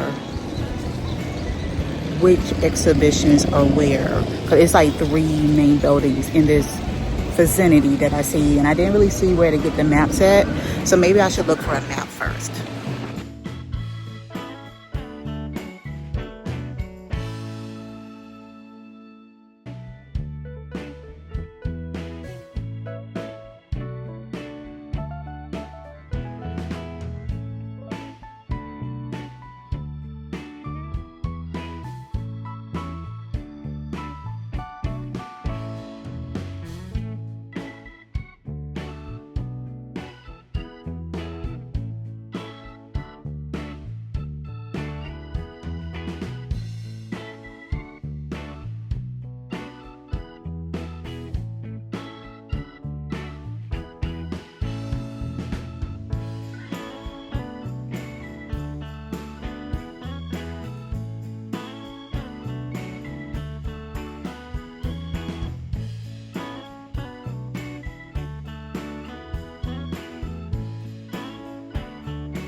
So as of right now, I'm just sort of sitting back, trying to debate, am I going to get a snacky snack, or there's also a place where they have like conveyor belt sushi, so I might go there instead. And I have like a whole nother building to go to, far as I can tell, but I might just go and try to get a snack or something like that first, and then move on from there, because I still got 3, 4, 5. I think I'll be here for another 2 hours or so. So it just depends. So this is the squid balls.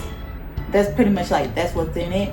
But I got the squid balls that also had the squid ink inside of it.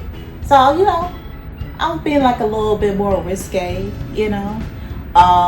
Really fast. The food was still like, the food was hot, but it was good. It was tasty. I came back in and, you know, especially to get some AC, to see the kimonos. So the kimonos were like so freaking pretty. I'm like, I really do like the kimonos. I would go back just to get the, they do got places where they have like the leftover fabric. So maybe I'll get some shoes made, or accessories, or a purse, or a book bag. I think it's a couple of other items that they have, but I'm not necessarily sure. But they have like leftover like kimono fabrics and stuff like that.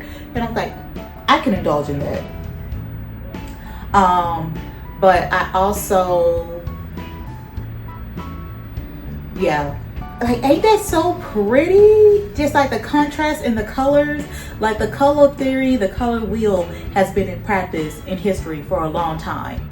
Like, that is beautiful. That combination, really nice. And like also like the screens and stuff like that, and seeing how people, like how big they were just overall. And you know me, like, I gotta appreciate the architecture. I gotta appreciate like the nuance and just the magnitude of like, not, this is like one of the buildings. So there's other buildings also. So here I am about to stuff my face. So as you can see, I'm here again. Starving, so we're about to get ready to eat, and I don't know, I might call it a day, might go to a bar tonight. My birthday is in 4 days, and we're about to see what we're going to get into. Your order will arrive shortly. Your order will arrive shortly.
Well, whatever. Anyway, I finally got them. So these are sort of like the more sweet and savory dumplings. I had one, and I have had the sweeter dumplings, but these are so freaking good. It's giving savory, girl. Like, it does have like a sweetness to it, but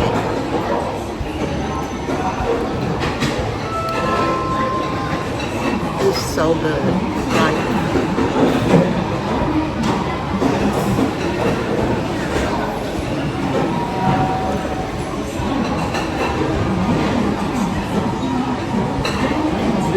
dumpling. It's not a dumpling, but I think it's more like a rice cake type of situation. This shit is so fucking good.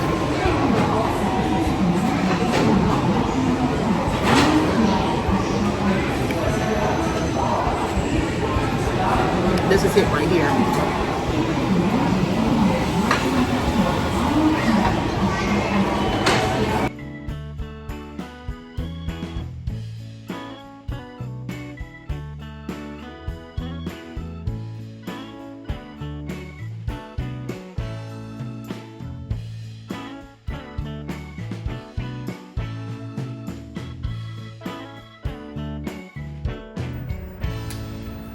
Yep, and these are some pictures of me going home, on my way home. And you know, girl, that's one thing I really did like about Tokyo. Obviously, I think it's like I like that area because I was so close to the water. I was closer to nature. But being able to like walk on the river and also like see the lights, see some of these monuments and stuff like literally every day. That was nice. Like it was always like a highlight. I could have had like a day where I was rained out the whole day and I didn't do anything I was trying to do. And just going back home and seeing that every day, it was nice. Okay, fine. I'm cutting you off, even though you're plugged in.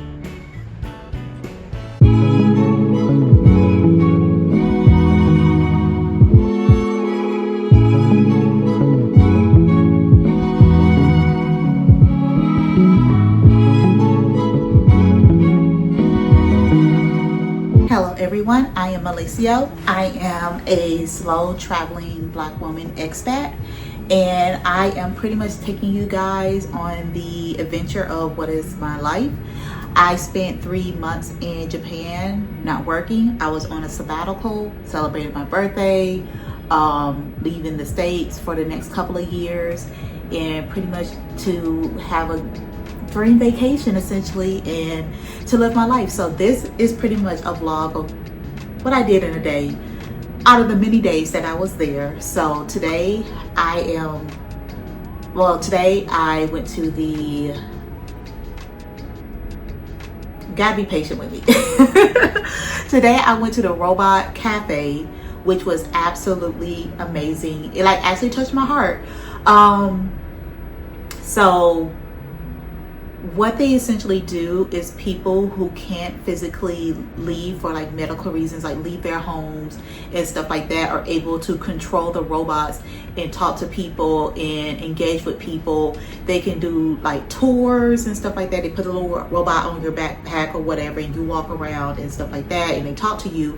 But I have like my server that spoke to me, and then also the robot that brought me like my coffee and stuff. And even in the back, even though like they were closed because it wasn't time to drink yet, but they had a whole robot in the back where it would make drinks and stuff.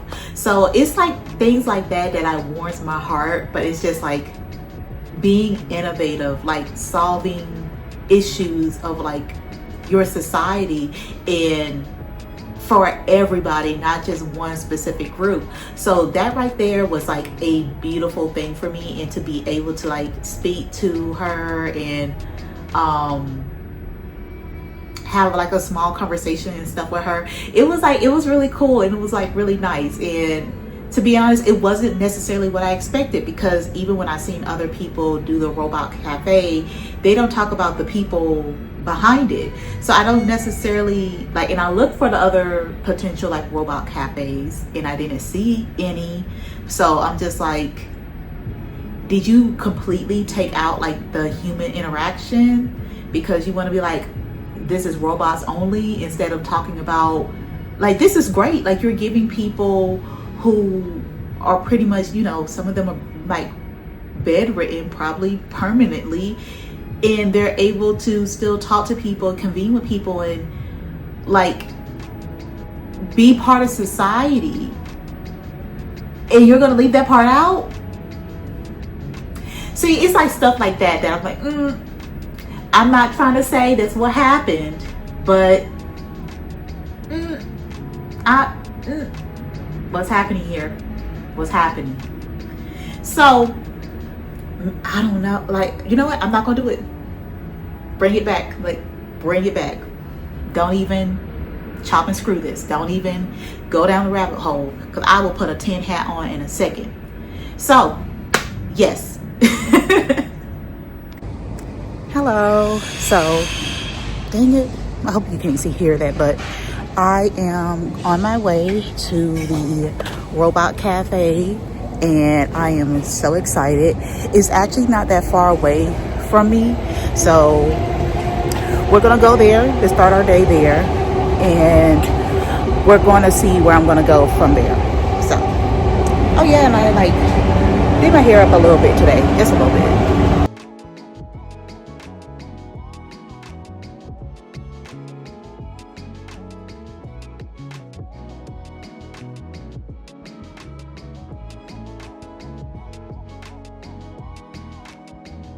The original logo.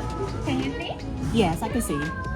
Yeah, and I'm logging this robot, and I will navigate along this cafe. About Okay. wonders. Yeah. That is so About one cool. Yeah, thank you very much. Nice job.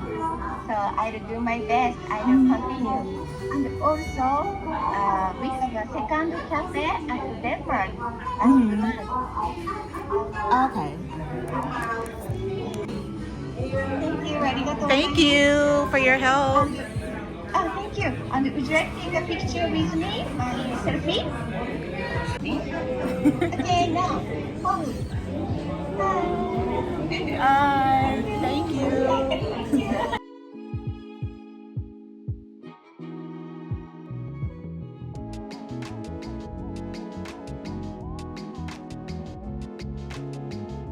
Hi. Hello. Thank you for coming today. My name is Mo. Nice to meet you. Nice to meet you too. You are ice latte and the capability drink. Yeah, so this one? Okay. Yes, yes, this is. So please take this from me here. Thank you. Arigatou gozaimasu. Oh, arigato. Thank you. Thank you. Bye. So how are you? I'm good. How are you? Oh, I'm good too. Thank you. So, after I left the cafe, I'm just twirling, around the city essentially. And it's like certain things, like even like the bridges, the trains, like seeing like the architecture and stuff. Like I said, like every day is just like just taking in the city, taking in the architecture, taking in like the infrastructure, taking in like just people, how they walk, how they talk, how they deal with each other, just taking in the culture and stuff like that. You get a lot of that when you're walking, but also when you're taking your time, which I understand a lot of people can't take their time, but I'm just saying, like, letting you guys into how I live my life and what I did like every day. So this is the Imperial Park. And this could just be a me thing, but they don't really let you into the main part of the castle area, especially like anytime like the king emperor is in Japan, they're not going to let you in that area. So that's a no-go, and I feel like people don't talk about it. they don't talk about it. So yeah, there's that. So since I don't say research, I just like to, I guess, look into why things are done for the most part. This section, you can see right here that the gate comes in like this way and then it turns that way. So pretty much when people, way back in the day would try to infiltrate or bum rush the front door, there'll be like another gate or another corridor area, and instead of it being straight on, so they can have a situation where they could like the flow of people coming in isn't just going to go straight and it's going to continue into the next gate. It's going to start going and then they're gonna have to turn right or left, but they didn't know which way because you didn't really know about the castle that you was infiltrating, but you couldn't figure out which way you needed to go. But it also lessens, it makes everyone confused, and they have sections like up there, and that's pretty much where they would like set off the arrows and like all the other stuff to like take people out and use the confusion and the lesser velocity of them charging through the gate and them having to turn right or left and use that against them. Girl, cause it's, I know I'm sweating and whatever, but I forgot what I was gonna say. But anywho, tidbit for today. Pronounce them correct, like, but I know a good bit, like off the top. But yes, looking at everything, even taking in like certain like color contrasts and stuff like that, and to be able to take like pictures and photos so I can also like put this in the videos. Certain things like this is more architecture for protection of, you know, obviously the imperial castle. So, you know, like the moats and stuff, like it's super cool, it's like super historic. It's just like, it's so fascinating to be in such a huge city and this is still there, you know, and not even like still there, but how well it's taken care of is the part that I'm just like, you know, you got to give people, I won't say give people they just do, but like, it's just the feats of mankind. So this is a tea house, super cute. And you know, they have like the overall like garden areas. And that's another thing that I noticed is with a lot of gardens in other places, when they call them gardens, it's a lot of just overall greenery. Because when I hear gardens, or I'm used to hearing gardens, like I'm thinking like a whole bunch of flowers like everywhere. And that's just, you know, me and where I come from. So I also have to be a little bit more open to like, oh, you know, it's also like trees, like it's just vegetation in general. And the way that they cultivated everything is so beautiful. But once again, the trees are so whimsical. It's like they grow out the ground. Like this is the ground and they be growing out like that. And like all these different angles and like just how vibrant and green everything looks. Like, especially like when it rains, like right after it rains, it is just like, it just soaks everything in and it just amplifies the color. Like it looks so vivid, like in your eyes. So there are those things overall, but yeah, it's just like the way and how they take care of everything, and you don't even know that you're in the park. Like you really can't hear all of the thing that's going on. I mean, Tokyo is pretty quiet in my opinion. Like it is like really quiet. You know, the picture of me, a nice couple took that picture for me. But also, you know, walking through, and that's something that I've noticed is just like there's not a lot of overly like noise pollution going on. And to be honest, I've been to places like New York and stuff like that, and I can't really recall if it was like bad or not. I can't recall. So I can't even measure it up. Like you guys can tell me yourselves, like, you know, if you are in New York or you've been to Central Park or whatever, like more recently, like do you still felt like you was in the city, or was it something like this where it's more like, you know, even if you don't see the city necessarily, you hear it, you know, or you see, you know, certain people, you know, sleeping in there and stuff like that, versus, you know, a lot of the parks, like I rarely seen, I did see some homeless people, but it was a very rare occurrence compared to how many people I've seen throughout the entire day. But there was also places that was like closed off and stuff like that, because it's like the connecting part that actually goes to like the Imperial Palace.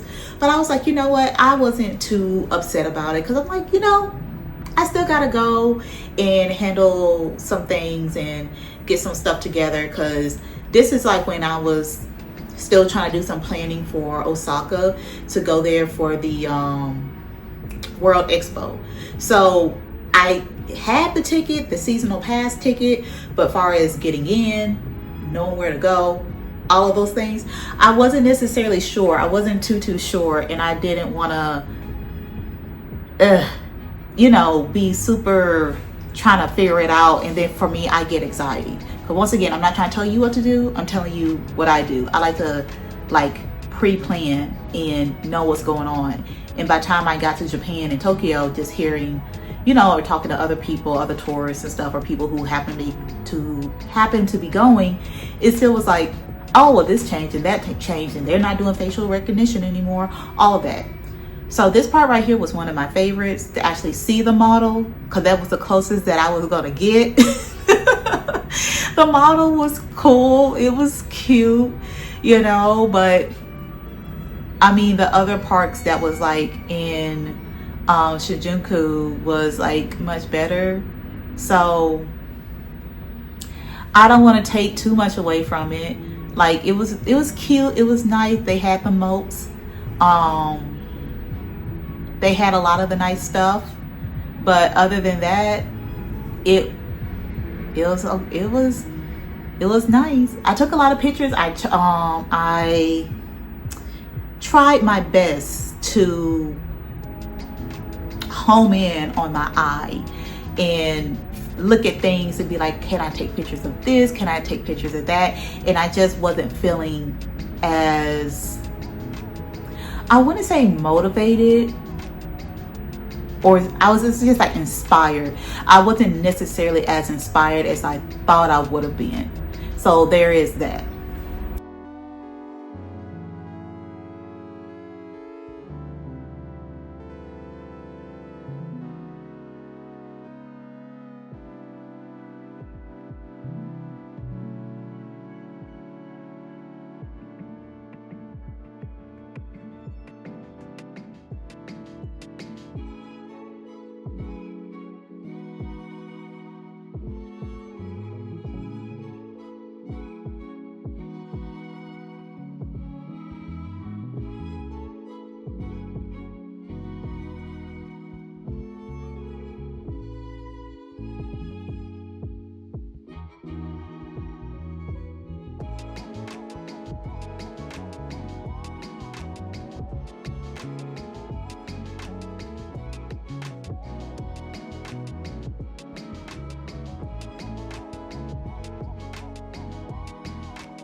This place right here, but other than that, there's a lot of fanciness going on. So there was a, like, even with like, you know, the luxury handbags and like the luxury stores and stuff like that, and I wanted to take pictures, but then it was like, I'll just take pictures of everything. I'll take the pictures of the lights and stuff like that, because it's like how tight everything was and how close everything was. I wasn't going to get what I was looking for. Like, I wasn't getting the pictures that I was trying to get. It wasn't giving, girl. It just wasn't. So yeah, other than that, like, I was doing like a really good night walk, a night stroll. Tokyo, very safe. I mean, it's not like I have not been like approached by men. I get more looks than anything, and it's not like bad looks or whatever, but I get more looks than anything. But I just kept on, you know, just keep it walking, keep it moving. And I ended up going into like this the anime store. I'm not sure if that's the one that they said that they're going to get ready to close, and I believe it's like Akabara, but I believe they're saying they're getting ready to close one of the main ones. So I was able to just walk through. Once again, I'm walking through whole entire sections of the city. So that's telling you how far and how long I was walking when I'm walking back from places, because it's cool at night. It's not that bad, not at all. And you know, you'll be able to decompress and stuff from like all your adventures and stuff. So today was a very, very good day. Like, I was able to, you know, you feel good, you feel inspired, you see like what other, you know, like what technology can bring. And like when people use technology, in my opinion, correctly, and help, you know, help people not have as many limitations or being isolated, and giving people their independence back, you can't, honestly, you can't put a price on that. But it's up to us to use technology like the way that is intended, which is to help us, you know, like not necessarily to make more money, but to help everybody. And I mean, that's a whole nother conversation for like ethics and stuff like that. And I'm not necessarily trying to get into that right now, because I'm telling you what I would do, not telling you what to do. I think there is going to be a catchphrase, at least one of them. But I am Malacio. Thank you for watching. Please like, subscribe, share the video, leave a comment below, and I will see you guys next week.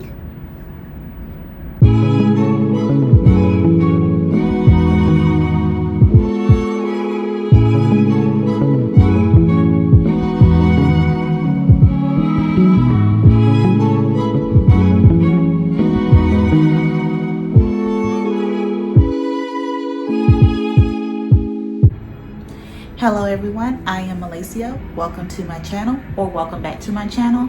I am a Black woman who solo travels around the world until further notice, until I find a place to settle down at. So until then, I'm just going to be showing you guys exactly what I'm doing, give you sort of like a little glimpse into my life and what I'm doing, how I'm doing things, and hopefully you guys can join me on my journey. So I have a couple of things that I've done on this day in particular, and I had days like this where things just sort of fell into place, where, for example, I planned on going to the aquarium museum, and I didn't realize across the street is the cafe that's like the Nissan like car cafe, literally at the exit. So I ended up going in there, and then, you know, like I said, I do my walking and I go to like one of these parks that's downtown, and I was like, look at that. So most of my videos so far that I've been editing, because I like to work in bulk, I've noticed that a lot of the videos, like, I do need to talk a lot more and like talk over, because most of them are like pictures and photos. That's why I said at the beginning, I'm like, guys, just give me a chance to like understand and grasp like what I'm doing. And I know what I'm going to do from now on is I'll probably talk at the beginning like I'm talking to you guys now, but I will probably be in between everything. If I'm recording, I'm talking to you. If I just seen something, I'll talk to you, because a lot of things, like, I'm not very good with names and stuff like that, just in general. So I'm like, what's the name of this? I can describe it to you. And I'm like, there's plenty of other people that's going to tell you the name, location, and price. But then I was in Tokyo for like 2 months altogether, and a lot of places closed that I've seen other people even show 6 months ago from when I was there. So,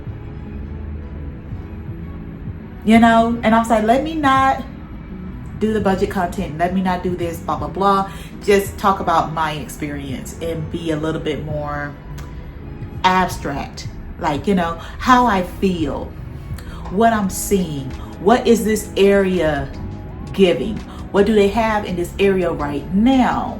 How am I going to explain slow travel and how I live in my day-to-day life? And let me explain sabbaticals, because I didn't even know there was a such thing as a sabbatical, as in not working, taking off from work for a significant amount of time. There's other ladies in Exodus Summit that's taken like a year, 2 years off or whatever. And even with that, I realized that I probably have a problem, that because it was really hard for me I still filmed, so I was still working, but it was like I just cannot stop working. So even with that, I'm like, I need to, in the next year or 2 years or whatever, I'm going to take a real sabbatical, at least for a month. Take a real sabbatical and not do nothing. Okay? Don't do nothing. Don't film. Don't do nothing. Okay? So mentally, I need to get myself there. I think it's also, a scarcity mindset that I have. There's still things that I have to work on, as a person. So yeah, to be there, to be at peace, because what I'm thinking is either I'm going to go to like Sweden, Switzerland, or go back to Japan and be in Osaka, or be somewhere where there's like hot springs, onsen, and it's going to be during the fall time, because I want to have a good fall season, some good fall colors. Yeah, that's sounding good. Putting it out there. But yes, so thank you for watching me. Like, subscribe, please comment. I need to start saying at the beginning of my videos. Please comment, like, subscribe, share. Let's get this ball rolling. Let's start talking. The more we start talking to each other, the more we can start building some type of community, okay? Something, But yeah, so this is pretty much how my day went. And I'm just gonna tell you right here, right now, that a lot of these pictures and stuff, like, it doesn't give it justice. It doesn't do it justice. Like how beautiful it is, like even how good it smells in there. Like, it's not doing this place justice. My iPhone can only do so much, okay? But the fishies, I do like fishies. But it's like the artistry of it all. Like, it was the mood, the ambiance, the smell, the lighting, like the change of lighting, like everything. Like even how they transition from one section to another. And you can tell, like I said, like I feel like as a culture, they're very meticulous about detail and showcasing things and going back to the basics. And I think it's also, that's why I feel like there's so much like minimalism, because it's such a focus like on the basics and how important the basics are with like art and design in general. Like they're very, very good with like overall design, like thinking everything through, being like super functional, hyper functional. Like there's no other way for me to put it. Like as a culture, like you see it a lot, like I said, with their museums, like art museums, history museums, even like museums like this, stuff that's a little bit, it's different. Like it's between art and then aquarium, and even putting like cultural references and stuff like that into it, versus like they had like these big bowls and stuff, these ceramic bowls that were made, and culturally they're Japanese. And oh, there it goes. So yes, and it's like how they incorporate that into everything. And like there's a whole appreciation for it, like just the minimalism of it all. But it gives you no choice but to sit there and to see it and witness it with all its simplicity and all the extra stuff, you know, stripped away. But I love the way that they did it, just like the layering and how they had like the sight lines of like inviting you in and to see certain angles, to take certain pictures. I know the people who had the good cameras, oh, I know they had to get some amazing shots. Like, this is what I could do. Okay, and you know, I'm learning. Okay, I'm learning slowly but surely, you know. But yeah, just to be able to experience everything, and even hearing like the trickling of the water and stuff like that. And then they also had music. I was like, oh, this is cute, this is cute. But even like as a interior designer, I was like, there's certain ideas that I'm thinking about, and I'm like, okay, that will be really cute. That would be stinking cute for me to go and do something like that. So it's just like certain things that I'm just like, the inspiration is like flowing in. And like I said, I have so much stuff that I have to think about, that I have to get my mind through, so I don't so I don't put myself like in a mess when it comes to me actually 3D designing these spaces and I'm just everywhere. Like, I need to set everything up, but you know, I digress.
So this is the exit, right?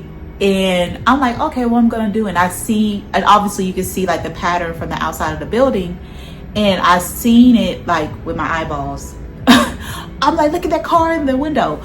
So let me go. And I was like, oh, this is the place. So of course I went in, obviously, you know, I'm recording, I'm looking at like, you know, looking at the cars and stuff like that. So you go on the second level is where they actually have the place where you can drink coffee. And I was like, okay, I'm like, you know, just for the hell of it, let me go and order some things. Let me get like the little, they are so niche, and they will print a little picture out for you and all the things. And girl, I was excited about it, like, to say the least, because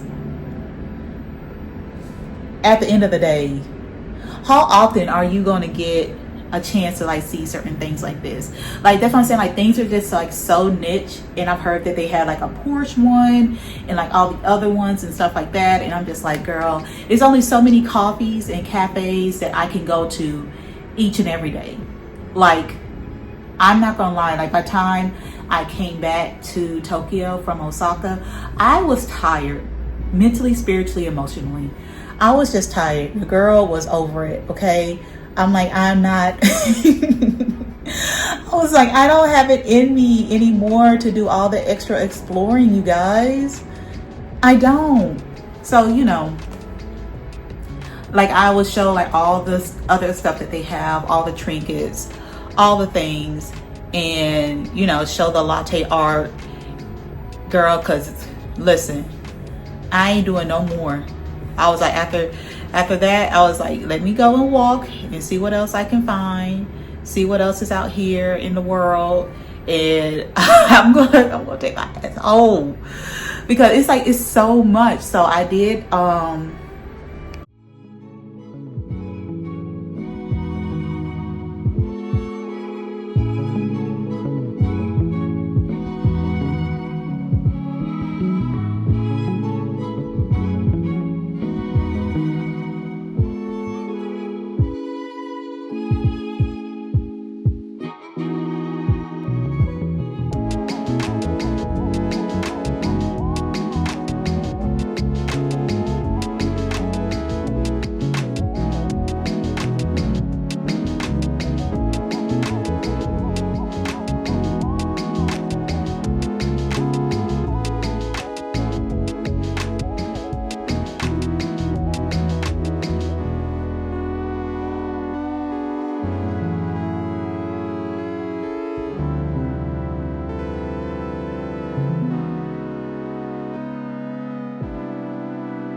So after I left, I did walk past the theater.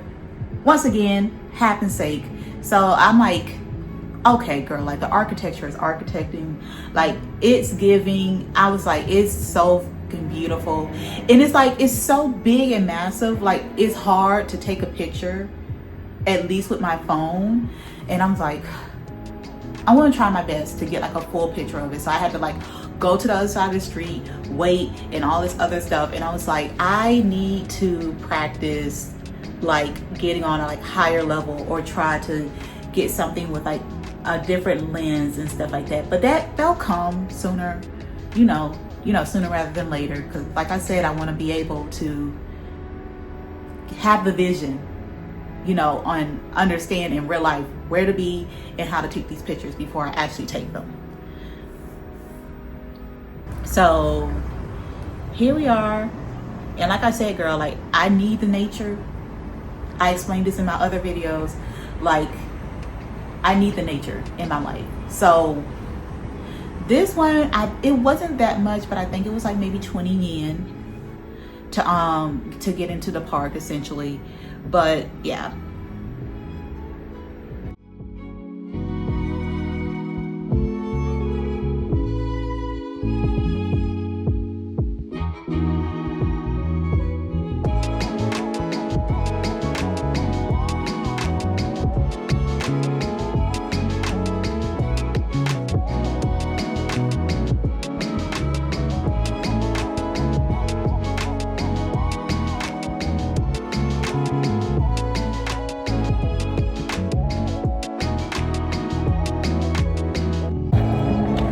So I'm at a park or whatever, just sort of like perusing around and looking around. But I think personally it's a really good way, and it's also something that I'm doing, is incorporating like nature and then also like architecture, modern architecture, like the two different contrasts between nature and like man-made. Because you do have, the buildings and stuff, and you do have like a really good contrast between the two. You just gotta be very specific. And like what's something that I'm personally doing is looking into sight lines and things that would make something a really nice picture, a really nice photo.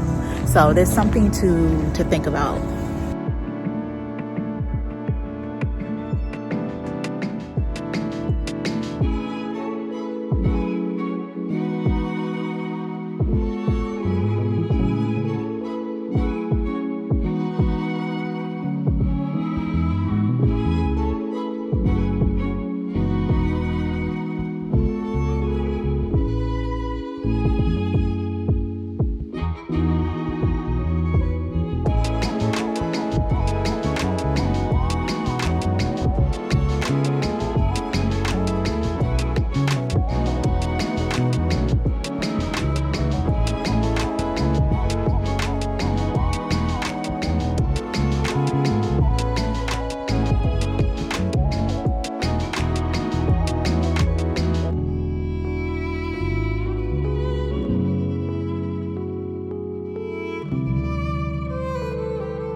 And that is it for today's video. Once again, I am Malacio. Please like, subscribe, share if you care. Also leave a comment down below if you have any questions, if you wanted me to make a video on a more specific topic. Pretty much when I could just sit and talk to you guys. Maybe I might go and hop on and do a live and things like that, depending on how many people want to talk about it. But I'm just leaving it open for you guys, okay? So once again, please like, subscribe, share, and I will see you guys tomorrow. Not tomorrow. Again, my schedule's messed up. Not tomorrow. I will see you guys next week. Oh my God.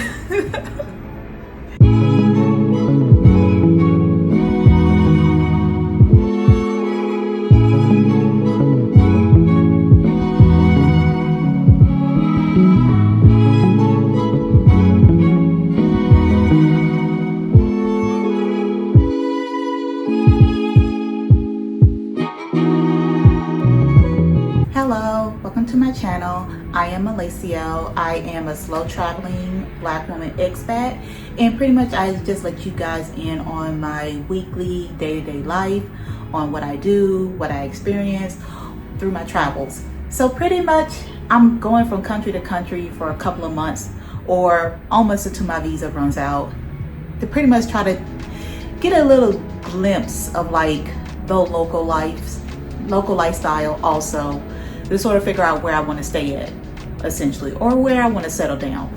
That's what I'm doing for the next couple of years, until maybe something changes or it doesn't. I don't know. I'm just living life. I'm just here, you know. But today I pretty much ended up going, there's a whole story, okay?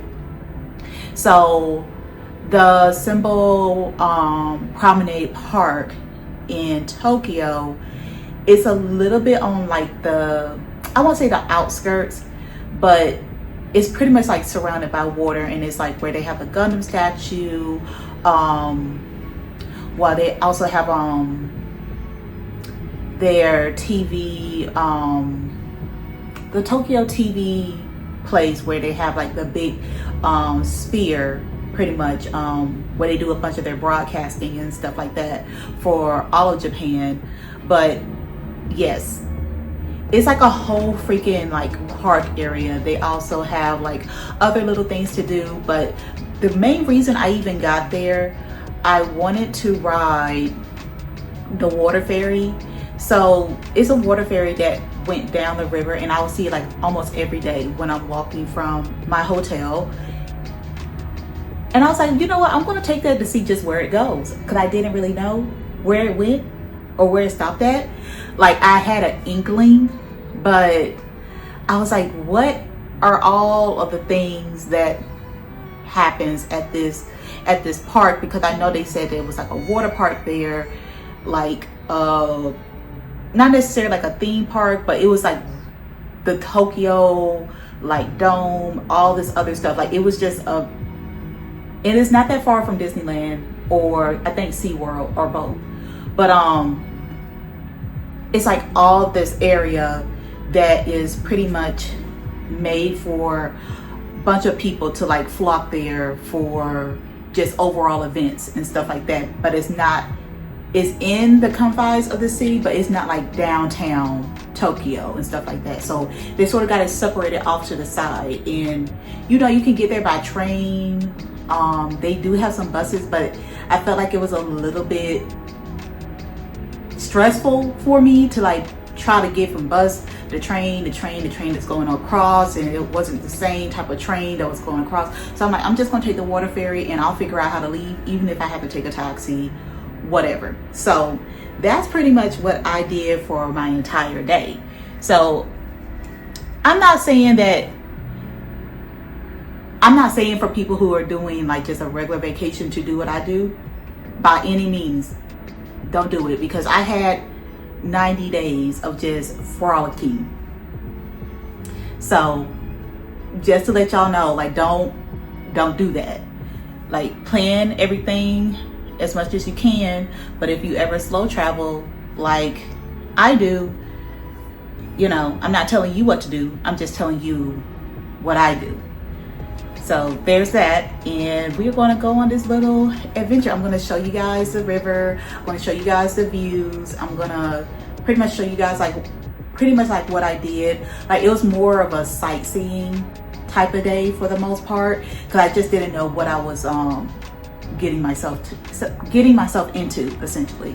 So yes.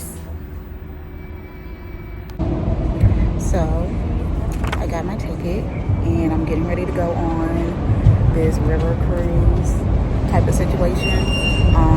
It's not the one that I wanted, but hey, it is what it is. So I'm ready. I feel like my face is a little bit,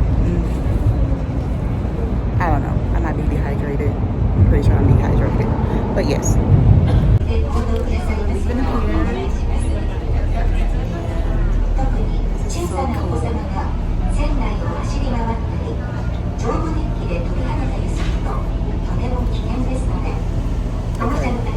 This is much better. Anyway, this is so freaking cool, y'all. Thank you for taking the Tokyo Osaka cruise line. Please be reminded that smoking is strictly prohibited while on the boat. I don't even know where I'm going. I'm not gonna lie. I don't know where I am going. We're about to see though. Because from what it looks like, we're going in the opposite direction of where I thought we were going, girl. If you are traveling with small children, please keep a close eye on them and make sure they don't run around the boat, as it could be very dangerous.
Going the way that I thought we were going. So that's good news. So we'll see what today brings.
So of course, when we're pulling in and things like that, I start to have like this sort of like revelation of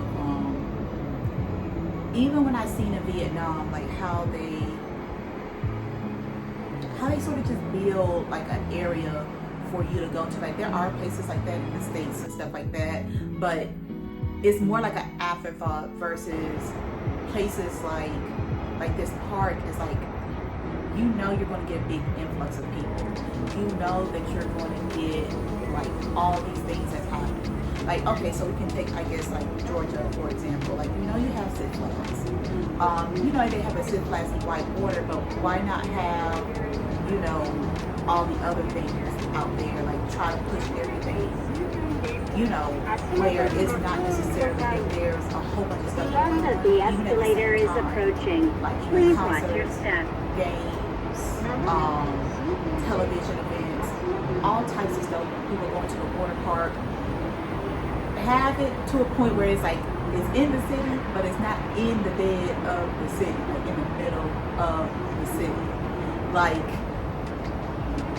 I just think that it's just like it's just like certain things, like just the flow and how wide and how big everything is for people to walk across. And you go to the mall, you can see the Gundam statue, you can see like the Fuji television place. Like, it is crazy how many people that was there even earlier in the day versus like how many people can actually like get around in certain places before. And it's like I said, it's like an afterthought. So it's like, how am I supposed to, it's like they planned like this part in this area. It's like they already planned in advance for like the worst case scenario, the most people that could possibly be here.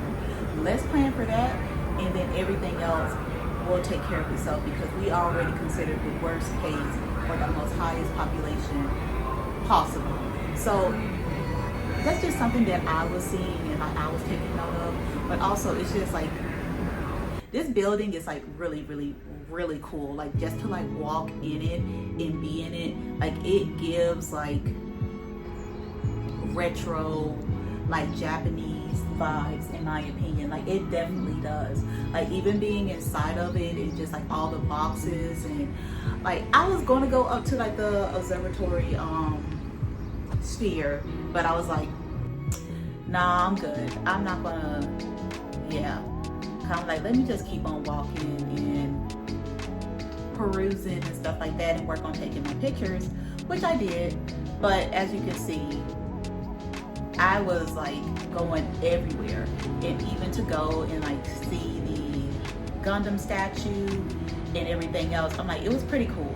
It was a pretty cool experience, like to see the different offices, to see the planes, especially the planes felt like they were real close, like not too close, but they felt like they was pretty close. So there's just like other things like that I'm like, this is a place to go to just sit there and like watch people or see people move about, especially when they're having because it was still a bit chilly, I'm not gonna lie. I wasn't even wearing shorts and stuff like that, so it was still pretty chilly. But you can sort of tell that I think that's most of the people that work there.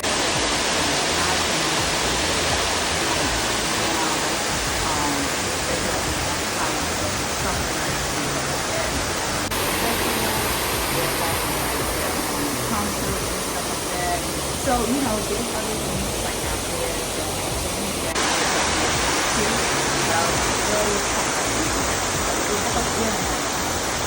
and I'm doing this every day, I'm okay.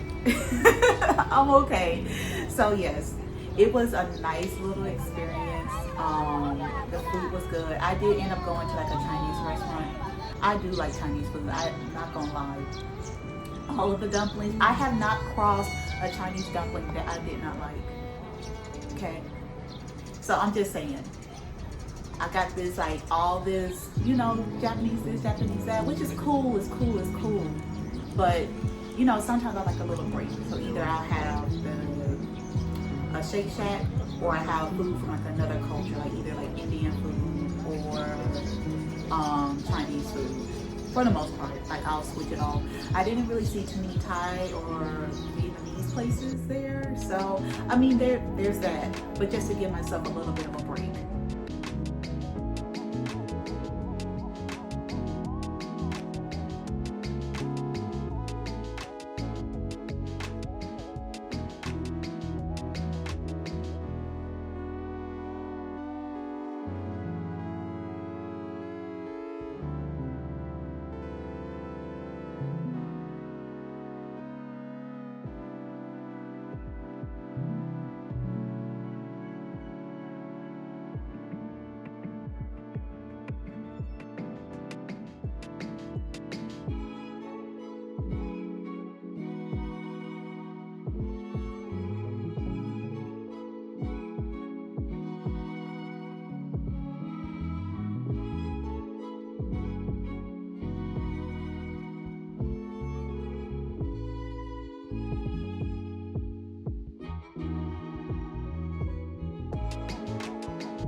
As you can see, I decided to take a ferry back home, so I don't have to necessarily walk. Like I have an injury on the bottom of my foot, so I'm not trying to, you know, extend myself too much. And apparently I come here tomorrow anyway, so most likely I'll probably be getting on this ferry again tomorrow. It's just easy and the leisure, and like I like it. It's, especially where I stay at right now, it's easy to get to this and this other side of Tokyo. It's much easier and much more relaxing. But yeah, that's good enough for me. So thank you guys for watching. Once again, I am Alacio. Please like, subscribe, and share my video. And if you have anything that you want to say or ask me, you can please put it down in the comments. It would be greatly appreciated. And I will see you guys next week.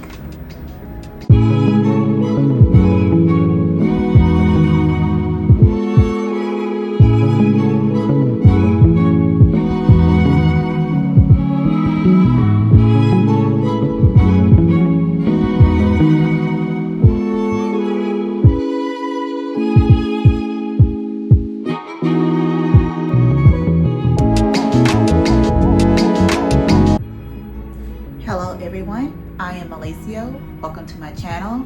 I am a slow traveling expat, and I'm pretty much traveling around the world until I figure out where I want to settle down at.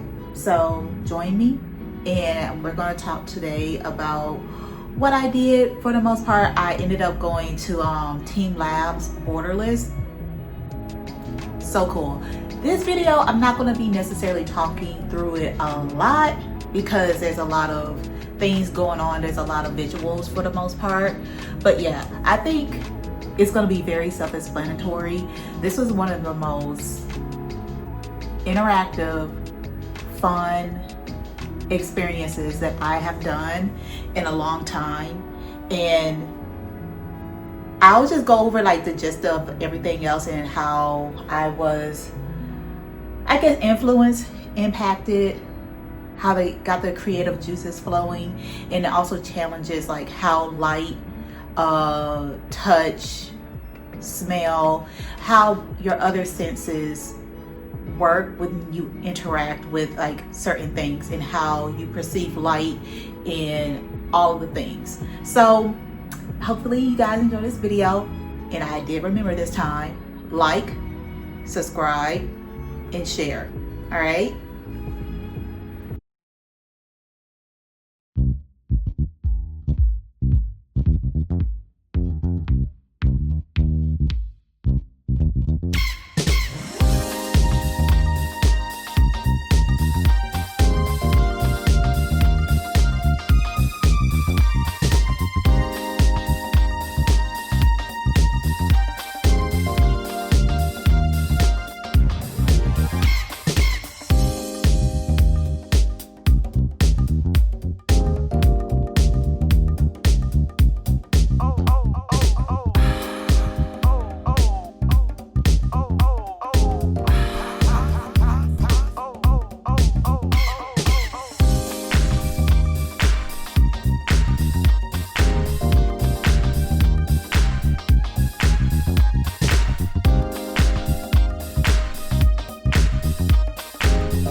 I love it. I had to keep on looking ahead because I might walk into a mirror, but this is like full of wonder, and it smells so good in here, I swear to God.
So this part was a bummer. I was like, oh, I'm gonna be able to see some stuff, and then it was closed. So wasn't able to do that. But I did take some pictures. This area is not completely done being built from what I could see. So there was obviously like places that was open for the most part. But I was like, let me just walk around per usual and let me take some pictures and let me be able to, you know, or get ready to skedaddle on home, because I spent a long time like at that museum. Like I was there for a good like 4-5 hours. So I was definitely hungry after that, and I definitely had like some yum, some more Chinese food. I don't know why I was like on such a Chinese food fix. Like I don't know what it was, but yes. Spicy rice. I don't know. This is some type of liquor. Some type of, it's like this plum, smoky, whiskey, wine tasting drink. It's Chinese and it's super good. So that's the end of the video for this week. But if you have any questions, anything you want me to make a video about, even if it's from my hair, just other things that you have questions about, either I'll answer you directly or I will make a whole video about it, depending on how significant it is and how many people have questions. You know, it depends. But like, subscribe, share if you care, and I will see you guys next week.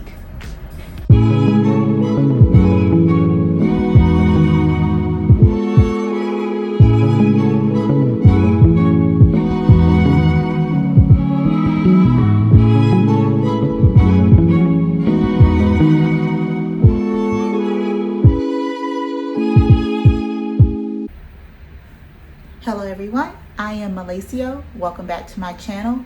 So today we're pretty much going to go over my trip from Tokyo to Osaka, okay?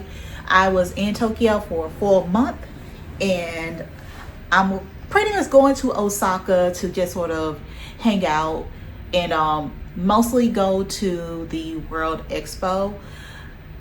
I did not think that I was gonna like Osaka as much as I did. Like I felt like just this wave of just more of a just like a comfort, you know.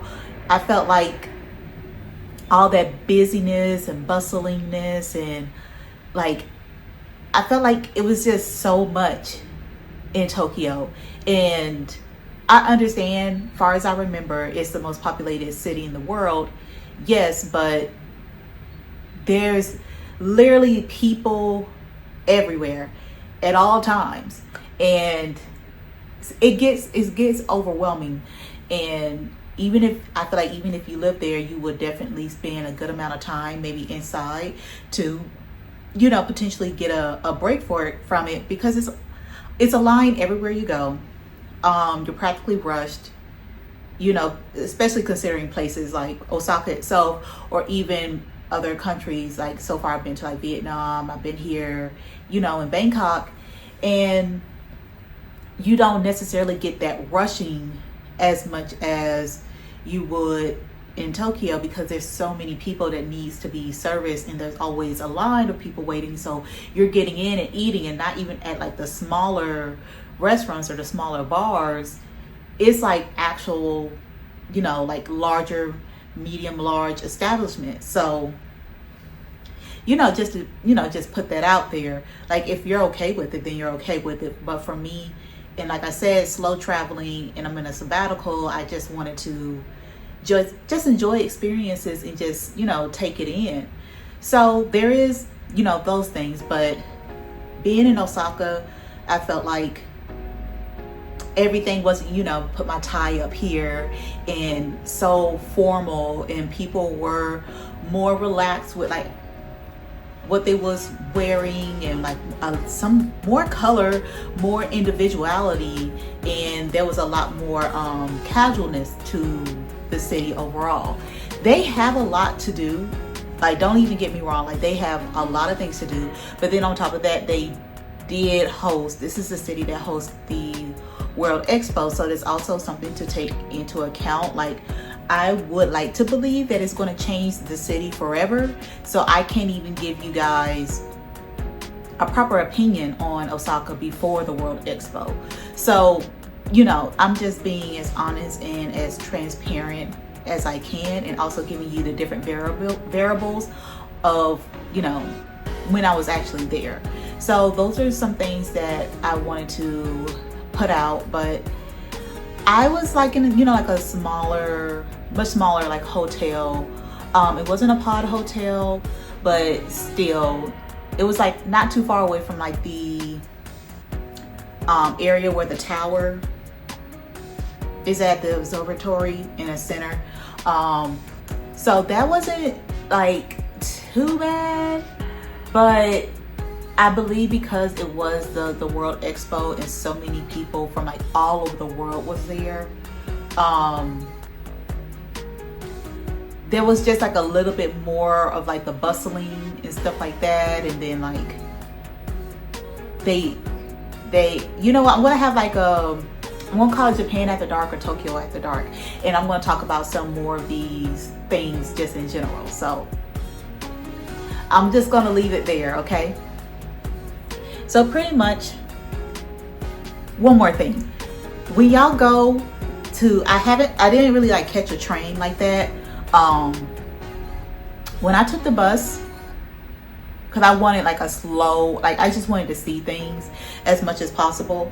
I took the bus, and tell me why that thing was like, what, 8 stories down, like in the basement, like the place where they pick you up at was like 8 stories down, like in the station. Like it took me forever to find it, because it is my fault. For me, it took me forever to find it, because I'm like, they can't be all the way down here. They can't be all the way down here. I'm looking at the signs and I'm like, there's no way that these buses are all the way down here in the basement, like all the way downstairs. I'm like, they gotta be like upstairs or whatever. No, girl, no. They make it happen. Like, they don't say how efficient they are, like as a culture. Like this, you know how meticulous, even if you didn't build the station to accompany like buses and stuff, it's just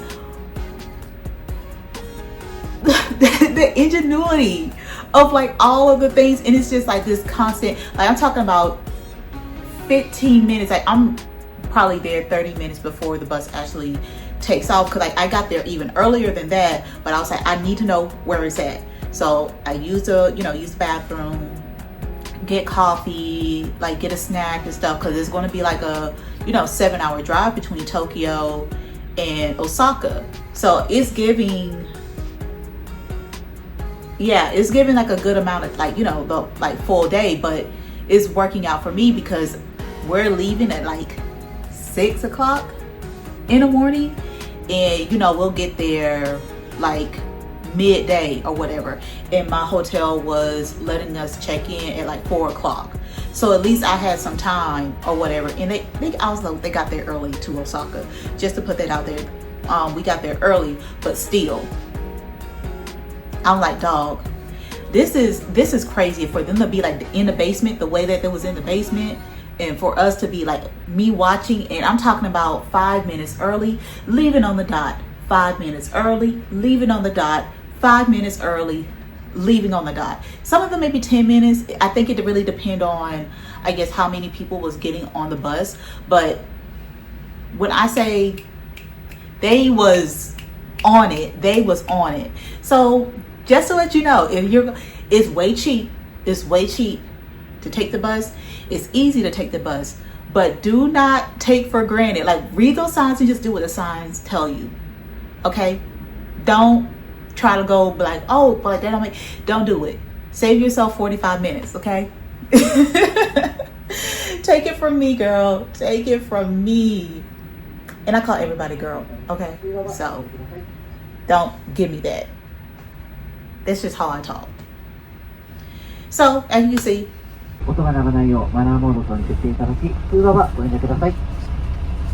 イヤホン、ヘッドホン等をご利用のお客様も音漏れしないよう音量調節をお願いいたします。また、車内でお話しされる際も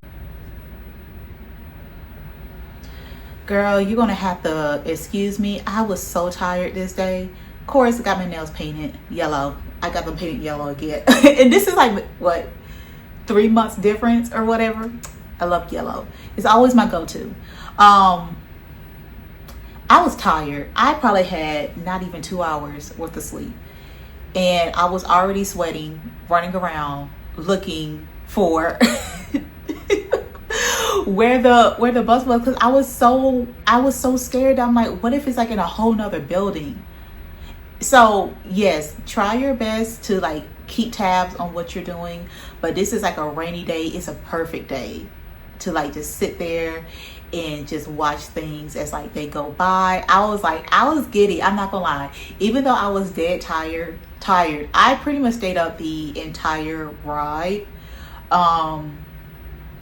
Because it was just like the curiosity was curiosity for me, because I had like these little like hotels or these like little niche places and stuff, and I'm like, what is this? What is this? What is this? What is that? So, you know, I feel like even with all of that, I was like, let me just stay awake. And just to see the mountains, dog, I can only imagine what it looks like during the fall season. I can only imagine. It is so beautiful and luscious and green. I'm like, like I said, this is things that I'm learning about myself, and I believe, you know, I took it for granted, but like, yes, I have to. Apparently I am a nature girly. I might not like to be in nature like that, but I like to be amongst nature in a controlled environment. So I'm in between. That's the best way I can put it. But it's just like, you see how whimsical that looks. Like like even the smell of the air out there, because we had a couple of stops where they stopped at a gas station. Well, it was like a gas station, but it was like a pickup, like a bus station type of situation. But it was like America's version of like Buc-ee's, but Japanese. And it wasn't nearly as big, but it was a place for buses to park essentially. So yeah, I make it to Osaka, and you know, my first I would say 48 hours, I'm not going to even say 24 hours, because as soon as I got home or I checked into my hotel and stuff, it was like midday and I was dead tired. So I'm, you know, going around the city area, and this area actually wasn't too far away from where I actually lived. So it probably took me like 3 minutes. Yeah, 3 minutes, 5 minutes at the most to walk to this area. So I was like in the thick of it. So yay me, even though I didn't do that much research at all, it worked out pretty well. I'm not gonna lie. The ancestors are like, yes girl, let me guide you, let me guide you. I'm like, yes, drive the boat. So and I did drink there too, and there is throughout Japan, I'm assuming, but definitely Tokyo and definitely Osaka, they be drinking for real. So I had my curry was banging. It was so good. And like, this is like the medium size. The large, girl, the large is huge, and this was not that expensive. Of course, I'm over here digging in, and girl, when I get hungry, I don't think about it. I just eat. And then I tried this spicy hot mango drink. So it was very funky. I don't know if he was the manager of the place, but it was like some guy that like walked up to me that like obviously worked there, and he was like, do you like that? And I'm like, it's interesting, it's sweet, it tastes like mango, and it's spicy. Like, it's a spice that sort of hits you in the back of your throat. And even though it's saying like jalapeno, you would think the jalapeno would be more like in your mouth, but like drinking it, it's like, it's hot. It like, it's it's so weird. It's so weird. And I'm like, I think it wasn't nasty because you could feel the heat. You couldn't like taste the heat, you could feel it. And it wasn't like a jalapeno taste or like a sriracha taste. You taste the mango, you taste the frappuccino, you taste the sweetness, but you feel the heat. Felt like I was sinning. It was so weird. Just like the first time I ever tried cold noodles, and I was just ordering shit for the hell of it. I was just ordering stuff. So I didn't think twice about it. And when I like put it in my mouth or whatever, I'm like, oh, this is cold. And I'm like, it felt like a sin, but those noodles were good. So it was more like, if I'm wrong, I don't want to be right. So yeah, that's the end of my first day. Bunch of travel, nothing crazy, nothing hassling or whatever. Really cool, really chill day for the most part. And if you have any questions, feel free to ask, write them down in the comments. If you want me to make a video on a particular subject, just let me know. And like, subscribe, and share. And I will see you guys next week.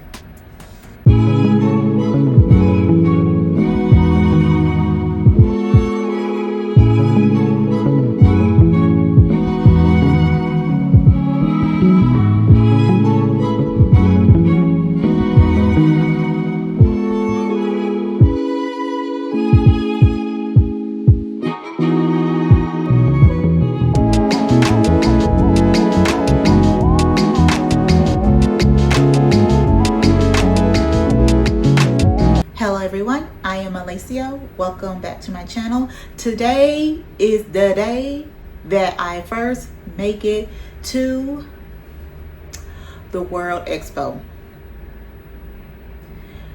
Girl, first off, when I say the heat was heating, it was so hot. It was so hot. I literally threw the hat away that I was wearing because there's no way between my hair, and then I want my hair to be long on top of that. I'm not doing it. I'm not doing it. Like, it was awful how hot and how humid it was, okay?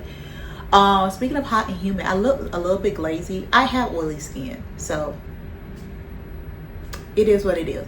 But I digress. So the first day going to the World Expo, I would say I got there on time. Like, I got there at literally, I believe it was like the time slot I was in was 12 o'clock, and it took me like an hour and a half to get through the line. So that was a lesson learned. They open from like 9 o'clock in the morning to 9 o'clock, 10 o'clock at night, or, you know, I mean, they're closed now, so it doesn't really matter. I'm just giving you a recap. But yes, it was so amazing just to see the structure. So it is the largest wood structure in the world that goes literally like all the way around. This is more than like 80 acres worth of land that's dedicated to this event. But it was nice. Hot, but nice. I'm like, there's no way you can like come here and be here all day. Like, literally from like opening to close. I don't think, cause like I said, I got there at like 12. And I didn't make it to see like the drones and stuff fly, which is right before it closed. So I tried, but I'm like, it was just, I was too hot. And then I was by myself, so I chose where I was gonna go. I chose when I got to eat. I rested, like, but I was pretty much on my feet, like waiting in these lines to get to these places. And I also started on a weekday. So that just shows like how busy it was and how many people that was there. Like, it was huge. But like I said, so starting off the day, beautiful, amazing experience. Honestly, probably one of the best overall experience in my life, because also it spanned more than one day. Like I went for altogether, I went for 2 weeks, so because I had the seasonal pass, because I'm like, there's no way you can do this in one day, 1 week. And you know how they do when they be selling tickets and stuff like that. You can give a monthly pass, but they didn't have no monthly pass. They had a weekend pass, a day pass, and then I think a summer pass, but the summer pass didn't start until after I left Osaka. And then I had to buy the whole entire pass for the whole entire time that it was open, which it was fine. It was maybe $250. So to go to the World Expo for 2 weeks straight, I think that was pretty good. I'm not gonna lie. So here we go.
So pretty much at the women's pavilion, there was 2 parts of it, but the part that I went to was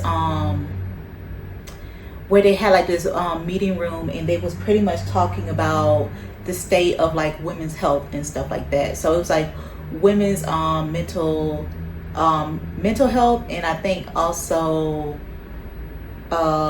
physical health, and it was sponsored by Cartier or Cartier, or however you guys say it. Y'all be all oh, you just say you pronounce it right. Anyway, so yeah. It was nice to hear them and them explain pretty much the basis of, or the foundation of what they was going to plan to do, because they know that there's certain problems or things that they need to be a little bit more direct about when it comes to women's health, but also the funding that goes with it from the jewelry company.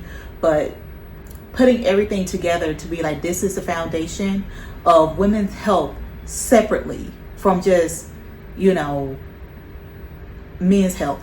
But then they did talk about inclusion and other races and ethnicities, and how does that also in fact impact how people are treated, far as medically, how people are treated, you know, even with like blood types, like how your DNA works, like the basis of you, essentially, because that's another thing that like a lot of people don't necessarily talk about. So it was nice to sort of hear them talk about like the basis of overall like women's health. So that was nice. I didn't really expect it. I just went to because it was there, and I knew of the, you know, jewelry company. So I'm like, why not? I mean, that's a part of slow travel and just doing what you want to do. You never know what you're gonna get. You never know. So the egg exhibit was really cool. There's like so many layers to the egg exhibit, but it was pretty much just like energy. So your egg is supposed to represent you and your energy. So the lights are supposed to change based on your mood, or like, you know, overall like how you're feeling, like a mood ring. But then you would do certain activities like you breathing, which is like representing wind and the power and energy that you get from wind, the power and energy that you get from people walking on the ground, and they have like shock absorbers underground for when you're walking, riding a bike, driving vehicles and stuff on the road and or on the concrete, and that will generate renewable energy, and also creating renewable, was it renewable? They was taking CO2 out the air and making it into oxygen. So that's another thing. But there was also something along the lines of potentially creating, using CO2 to create energy. And then it's also talking about hydrogen and using that for energy. Like they already got the basis for this stuff. It's just how are they going to implement this into society and try to make it as seamless as possible, because they already had plans on new cities. New cities isn't a problem. It's integrating it into people's everyday lives, like where people live, into schools, into sidewalks that already exist while people are living there. Like, how do you create a system where you can replace entire walkways, all of these things, and then reconnect, like for example, like your traffic lights, street lights, all of this stuff, and integrate it and do that in a timely manner without disturbing and or displacing people at an alarming rate where it's causing more problems than solving. Like you get what I'm saying? So there's like a whole bunch of planning, and to be honest, like I was saying in my other videos, if they have the people, like I said, as of now, I don't believe Japan is the most technologically advanced as a country and as a city. I believe it's between China and some of the cities like in Dubai and like Qatar and stuff like that, like their inner cities, but especially China. But when you want to talk about planning, being meticulous, being seamless, there was a always hold my sake, hold my, I got you, bitch. If I'm gonna make it happen, I'm like, if there's a culture and a people that's gonna make it do what it do and have all the layers of implementing this type of technology into society and be able to do it right and do it right the first time, I think I will put my money on the Japanese. That's what I will do. I'll put my money on the Japanese to properly plan and execute such a major feat. Okay, because like I said, it's one thing to do something and tweak it a little bit and, you know, make it work for you after somebody else did it and they did all the hard work and all the implementing. But to be that conscious and that how much studying and how much attention to detail that you have to give, like everyday life, to be able to plan these mega projects. And there's so many different layers of these projects to plan also. That is not something that's easy to do. It's a massive feat, massive.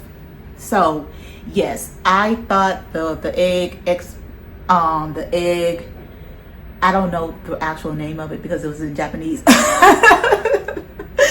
yes, the egg thingy, the little egg example and stuff like that. So they were saying, like, you know, the egg is going to be like also like your signature or like your ID and stuff like that. And there was like other little things where they was just showing like all the other little things that you can do for the most part. But yeah, amazing. Well, the technology is going to be technology. I just hope that I'm here long enough. I know I am. I'm going to be here long enough to see it.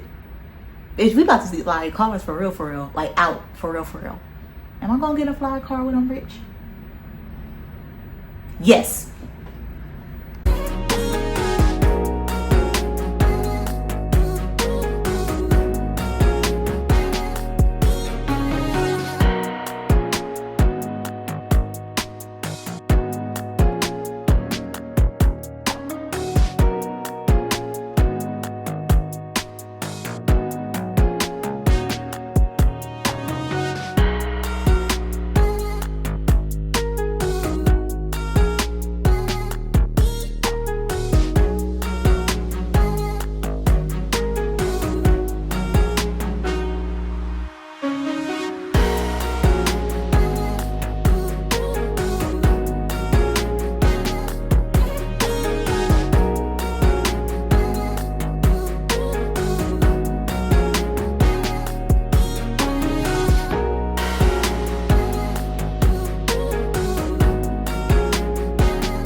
So as you can probably tell, it's hotter than two rats fucking in a wool sock out here. I'm not gonna lie.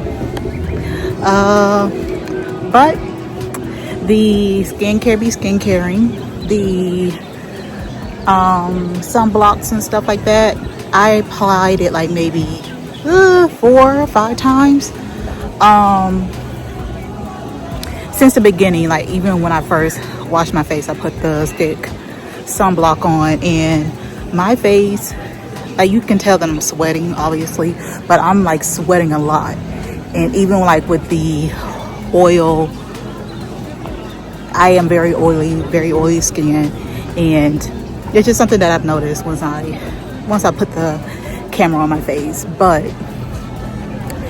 I'm trying to find this one exhibition, or maybe these 2 different exhibitions, and I'm gonna go back over, and I should be able to make it back over, but we'll see. But yeah, I think it's safe to say, like, dog, being out like all morning and all day, like I do see a bunch of people leaving, which is good. So I think that I was sort of right before. It'll be better to come like the second half of the day and stay throughout the night. So I'll be here tomorrow, so I'll just go ahead and I'll do that.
はまだ早いですか？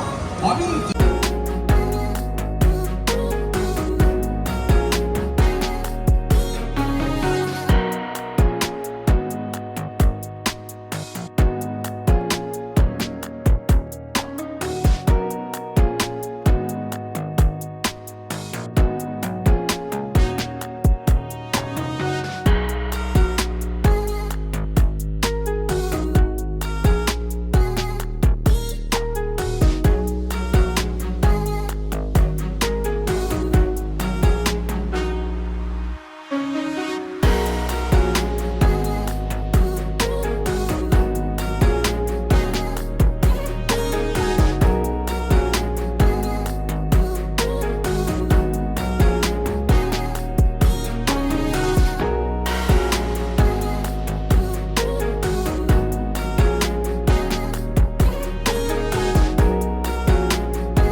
So that pretty much is all far as the entire day that I was pretty much at the expo for the first day.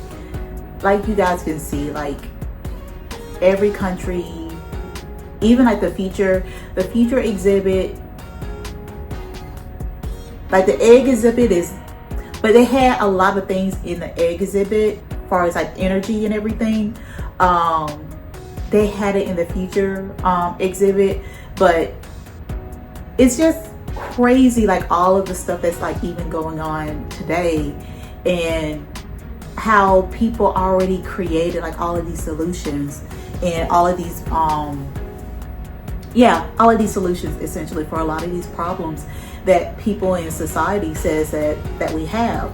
And to be able to down to like underwater, like fully underwater construction, like that is crazy. Like underwater construction and dealing with that, and like the technology to literally do that, like that is beyond crazy. Like even the one with like transportation in general, where you could still stay in the same box, but you could be, you know, on wheels, and then it'll transfer you over onto a train, and then transfer you over into like this aircraft, and you literally stay in the same container and it transfers you. Like that is crazy. That is crazy. Just the mindset in that it's like here is absolutely crazy to me. Like you cannot tell me that this isn't something that's like so past and so beyond like what you could even think. Like the future is here. Like the future is here. Even like the robots and stuff like that, and seeing all of it, I'm like, y'all doing the damn thing. Like I'm not gonna lie, I was so giddy, and like even seeing some of the things that they was talking about, it definitely gave Wally. I'm not gonna lie. So it's like, do these people at Pixar and like at Disney and stuff, or The Simpsons, those that know, don't make me get my tin hat, but it's like, you know, all this stuff, and you have like, these people have been working on this stuff for like at least 20-30 years, and now it's here. I'm just saying, like I said, I could probably talk about certain stuff like this. I don't know if it's gonna be like Tokyo After Dark, traveling after dark, I don't know, but it's definitely, my wheels is turning. And then like I'm a veteran too, so of course like the wheels is gonna be turning, girl. But I hope you guys enjoyed it. Definitely, like, you know, pause the video. I did like record like names and like company names and stuff like that, so you guys can sort of see and do like a little bit more research on like each individual company and what they provide and what they're doing, by all means. But you know, ask me questions if you want me to make another segment of this video and be more in detail and stuff like that. Just ask me. Leave a comment down below, like and subscribe, and I will see you guys next week. Bye.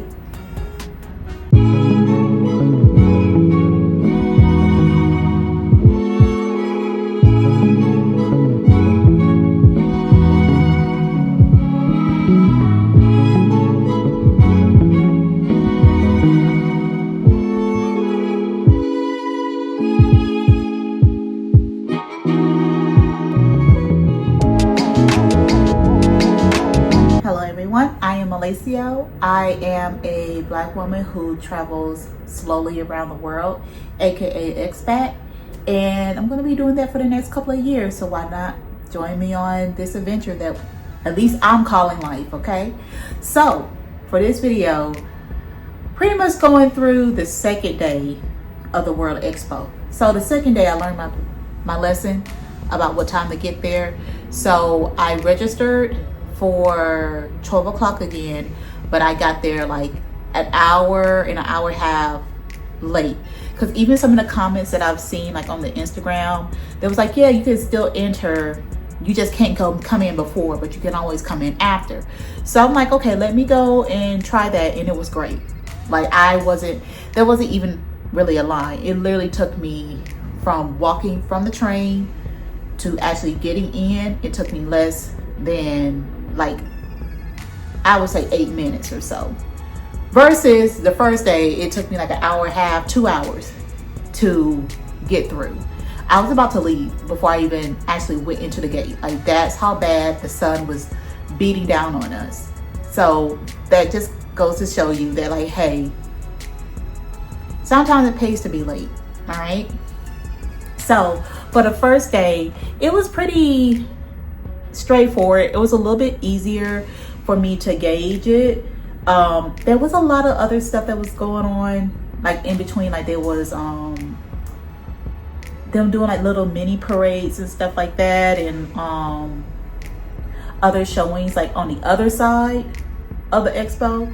But some of that stuff, I was like, you know what, I'm just gonna have to miss certain things because I'm not gonna be able to make every single thing. That's why I'm like, it's impossible for you to get a day pass and think that you're going, I wouldn't even say you're pushing it to get to 1/8 of what they have available.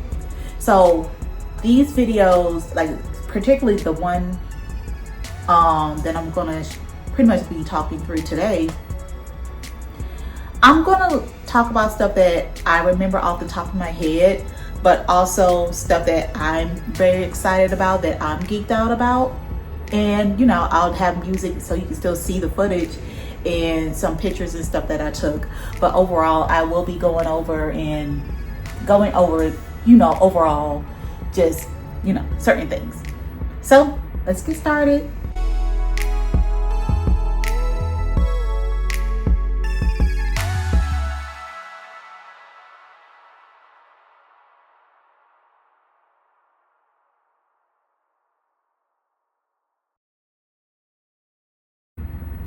So this right here, I thought was like super interesting. So it's like an idea based off of the moon, but they're using just like leftover like rocks and other things to pretty much build like a makeshift wall type of situation. But it's supposed to be an idea, as you can see here, of like an area where people can convene, almost like something that can replace parks. For example, instead of just building like concrete buildings and stuff like that, you still have a little bit of like openings and stuff where things can be a little bit more breathable and things like that. But it's like a loosey-goosey like concept overall to how to reuse or use natural products and not make them damaging to the earth, and or using or recycling products to build new infrastructure essentially. So yeah, they had like a bunch of little like random knick-knack stuff, like pumping way more oxygen into certain things like organs and stuff like that, or to help you like heal faster. Also drinking water and stuff that's like hyper infused with oxygen. Then they have like the different types of like rocks and stones and like metals and like all of that stuff. So I mean, if you're into that, like I like my crystals, but when you start going into like rocks and like other minerals and stuff like that, I'm not saying stuff that don't have spiritual properties. I'm sure that it has something, but these are like, you know, a lot of rocks that's not even from Earth. So, you know, if you like it, you like it. But I just thought it was interesting, so I'll just like touch on it just a little bit.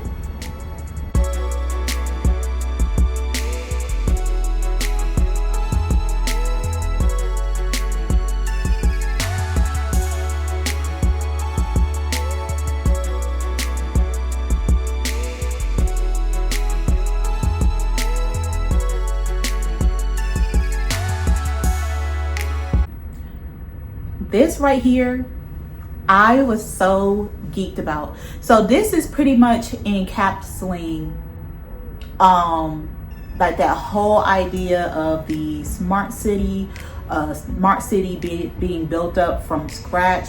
And if I'm not mistaken, I think it's the old fish market in Tokyo, I walked past it by accident. Cause like I said, I just be walking. But when I walked past that area, it was all closed off, and they said that they was doing the laying down the foundation for the construction, and I believe they're trying to finish the city or finish it by 2030. So yeah, so I couldn't see past it. Like the walls were like super high, so I couldn't even see if they were still digging, if they just put down the foundation. I couldn't see boot. So yeah, that's one thing. But like the whole idea, like down to the smart house, all the way to like the smart city, like between like exercise, even when you use the bathroom, it will test like, you know, what comes out of your body. It will test it to be like if there's something wrong with you. Do you need to correct like what you're eating? Do you need like certain like irons or like other minerals, vitamins and stuff like that? And it'll actually put it like, it'll send it to like your refrigerator so you can order it for it to get delivered to your home potentially. So they have like a whole thing where your house will help you function essentially. So even with the mirror, the full body mirror, it will like check you, check your heart rate, your pulse, your sleep. It will like check you pretty much like what your Apple Watch or your Fitbit and stuff like that does, but it will all be like wireless. So this part right here, the whole model, I was geeking out, girl. Like I was in this thing for so long. The next group of people was already getting ready to come in by the time I left. Like, do you see like how they have like the trains, and then when you're looking like really closely, it's also showing you like the cars and stuff like that will come and pick you up and all of the things. Like they even had like, it was so detail oriented that they was doing like Where's Waldo type of thing. So they had like the little blue man, the little blue mascot in there. Only seen like one or two of them. I told you I was already there for too long. So I wasn't gonna stay there like, you know, and like get in the way essentially, because I still had other places that I had to go to see, especially this day. But even like how everything is planned out, the city, the only thing about it is just like, this probably will look the same after a while, like the houses and stuff. Like I see that they're trying to, you know, change up a little bit of the dynamic, but you lose that, you know, the individuality. But the whole city as a whole, and like how they have like the whole roundabout area up here at the top, and then they show like where the hospital is at, how anything and everything, like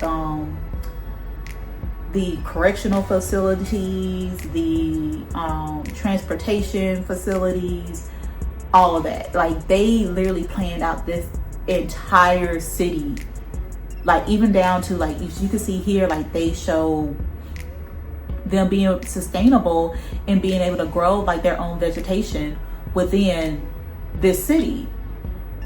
And like, y'all, it's like, it's just blowing my mind, like the possibilities and what people are doing and what people are planning, and like they're implementing this stuff. So that's what I'm saying, like I'm gonna be a world traveler and all this good stuff, but when I settle down, girl, I will probably be one of these people that's like, oh, I'm gonna go to this city, I'm gonna go to that city, I'm gonna go to this futuristic, like that is pretty cool. Like you have to admit, like going somewhere and being the first people to like go to a city like this just to see it, just to visit it. What if I'm able to see, what's the name of that city that they said they was building? Like if they do finish it or whatever. But I think it's called The Line. But being able to go and visit there, and you know, just like all of the things. So y'all, I love technology. I love how they're infusing it with interior design, with everyday living.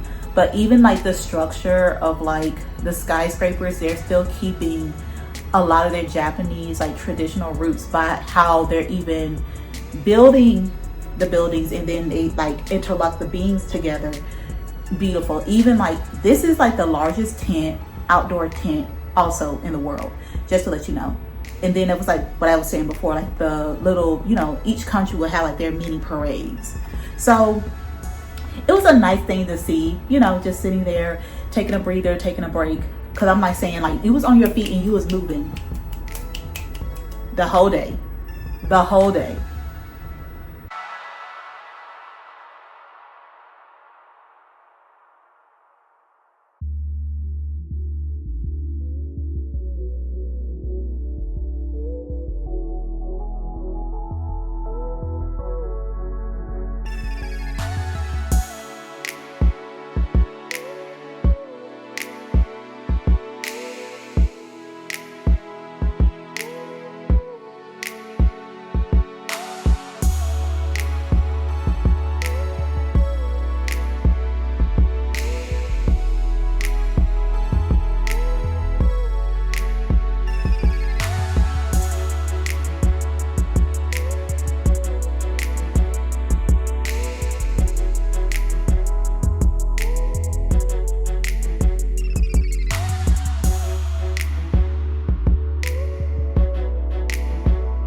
So that was pretty much the gist of my entire day.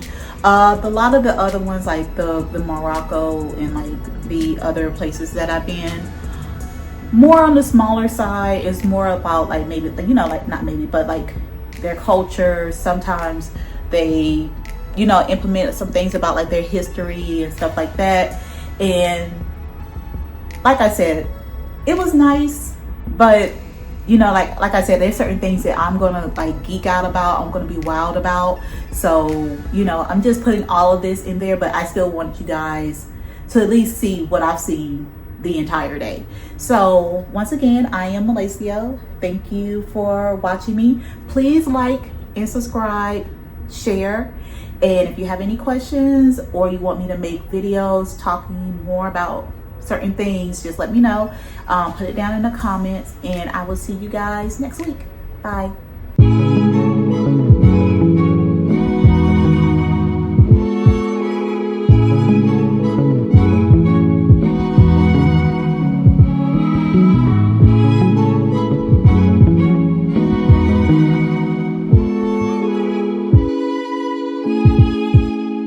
Hello everyone, welcome back to my channel. I am Malacio, and today I am going to be talking about day 3 of the expo. So by this day, it started breaking your girl down.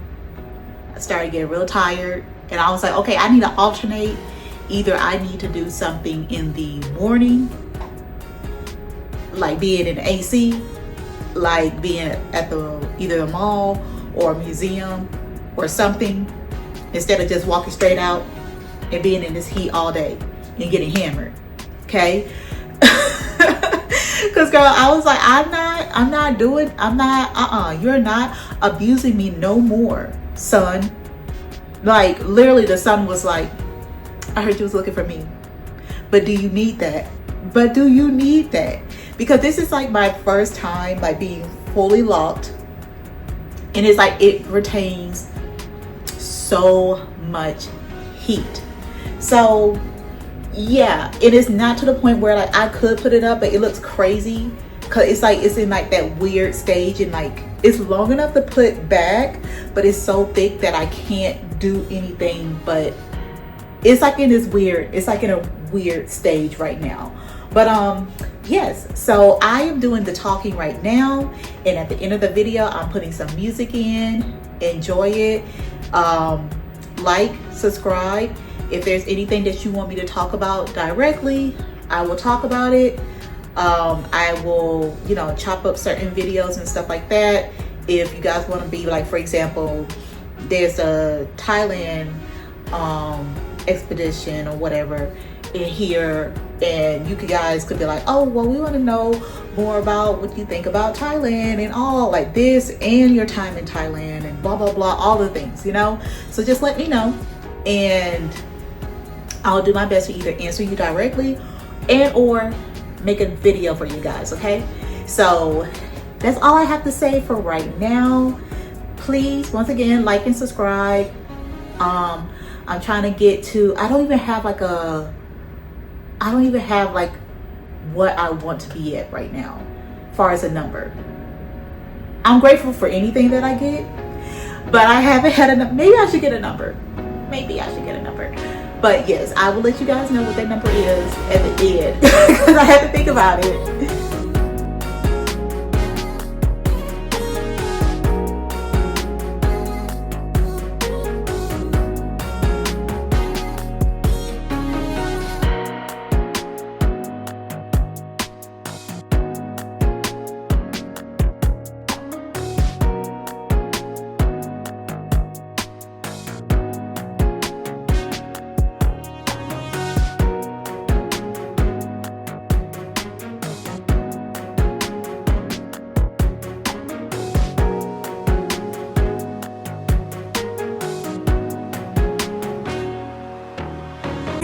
Heritage and Innovation。 はい、まずはタイの挨拶から始めましょう。タイ人はサワディー。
Indonesian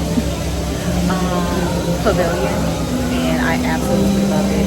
For the fall, everything is super cute. Today is not that hot. It's like 85 Fahrenheit. So there is that.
So yeah, I was tired and I was like, let me just hit up and go outside.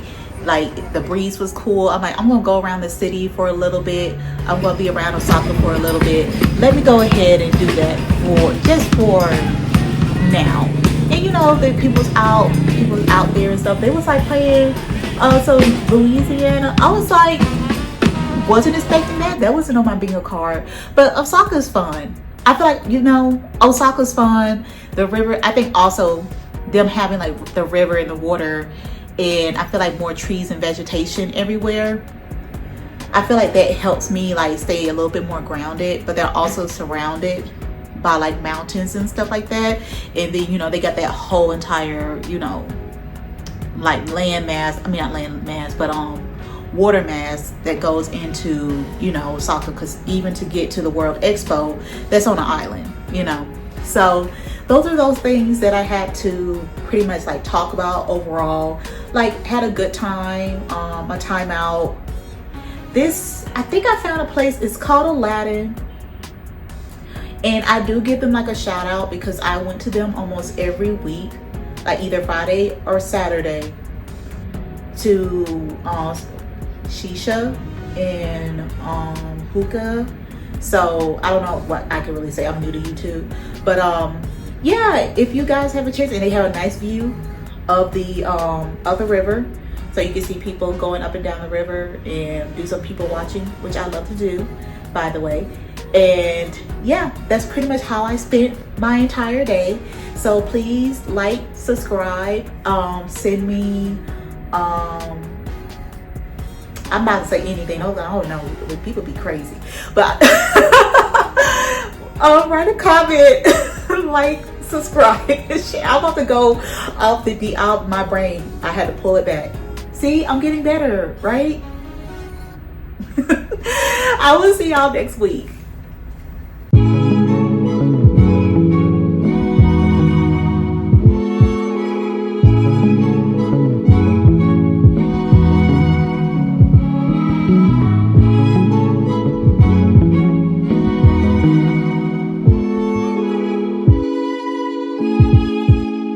Hello everyone, I am Malacio. Welcome back to my channel. Please like and subscribe. For today,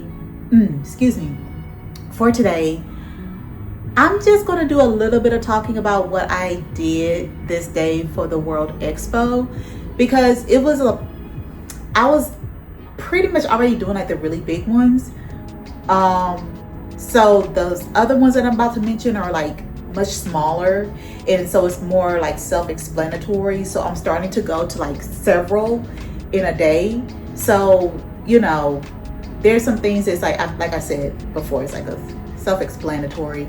It's like right there in your face, and I'll probably just like skim over and talk about certain things, but a lot of them were way more aesthetically pleasing versus, you know, some of the stuff that we've seen in the other ones where you're literally having concrete make energy. You know, like I'm just saying, like I didn't need to, but apparently I started off with the heavy hitters. But that doesn't mean that you can't see places and understand some of the cultural references, and then also just the architecture of these individual pavilions. Like everybody has something to show, everybody has something to give. So I'm still going to show every pavilion that I actually went to. Some of them are going to be like honorable mentions because they look so cool from the outside, even if I didn't have a chance to go inside.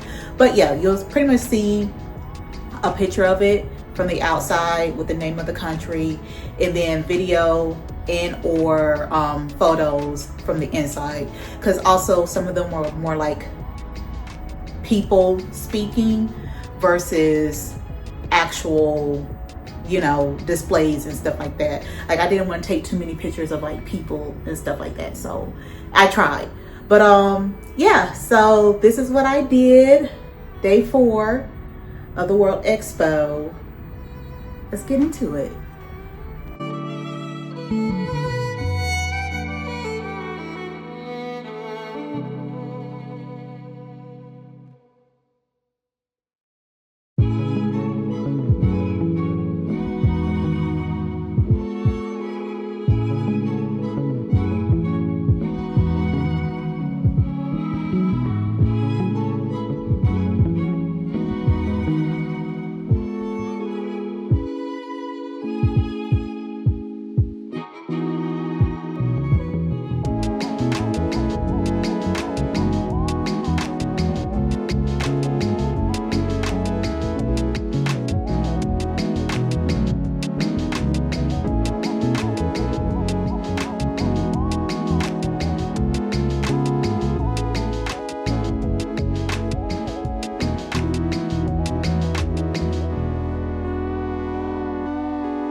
So it was a pretty chill day. I'm not gonna lie. Some of the lines were super long. Okay. Some of them were moving pretty fast. Some weren't. So I had to like move from like area to area. But there are other pavilions in other countries where it's just gonna be jam packed, and there's not very much for me to mostly talk. Well, I won't say it's not much for me to talk about but they, like I said, I'm gonna be honest about what I like and what I'm interested in, and I'm going to show you for the sake of the content, like, you know, what I seen and what I recorded. But this is the end of the day. I went home, went to sleep. I was like starting to kick the bucket real early. Like I started coming in like 2 o'clock, leaving at like 8. Okay, before they even did the drone show, because your girl was tired. Like it was starting to kick in real heavily. Like I even started getting like I think it was like I think they call it a sweat rash, maybe a sun rash, but like you probably can't really see it, but I mean it's healed up right now, but it was like right here, and I'm like, what is that? So I've never had like a reaction like that, but it's just like I was sweating so much. Like I'm telling you guys, like me drinking a gallon of water for the entire day, and even drinking water by the time I got home, like I had to still get my electrolytes and get everything else in, because like I washed my hair pretty much every day, like because that's how wet my hair was. So that also impacted like my locks and stuff. So I just switched to just using shampoo and not even bothering to even use conditioner, because it started doing all that slippage and stuff like that, especially around the edges. So yeah, I digress. And like, subscribe, and I will see you guys next week. Bye.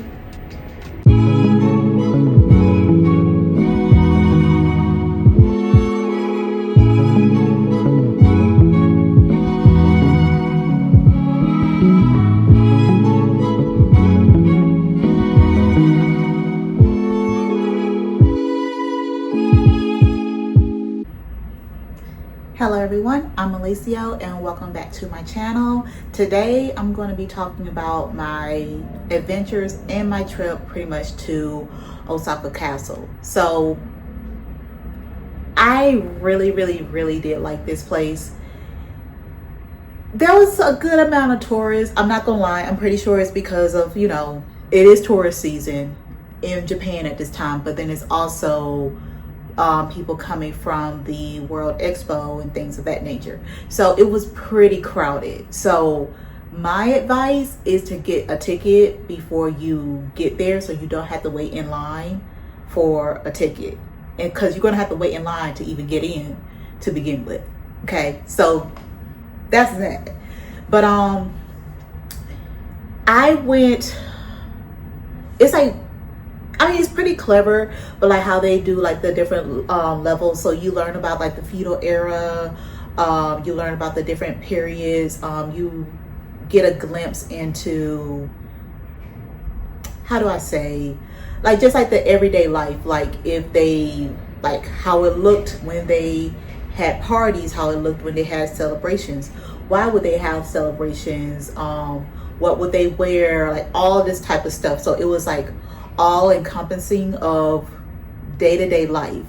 So I think it was like a really nice way of putting it, but you know, they did have like the different layers and the different tiers on the inside, which was like, in my opinion, like very fascinating to be like just how you live like that in like the living quarter. Like I know that it's been changed overall, so it can, you know, so tourists can like walk through the castle and stuff like that.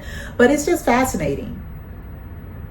Like even how like the gates are, like when you first go in and you got like go like left or right, but you got to take like a 90-degree angle. So that's pretty much like if you get a crowd of people, or you know, people trying to infiltrate the castle, and if they do make it through the doors, their momentum is messed up by going directly into a wall versus it's impossible with a big group of people like that running that fast, or the horses or whatever going that fast, to just straight up turn 90-degree angle either way.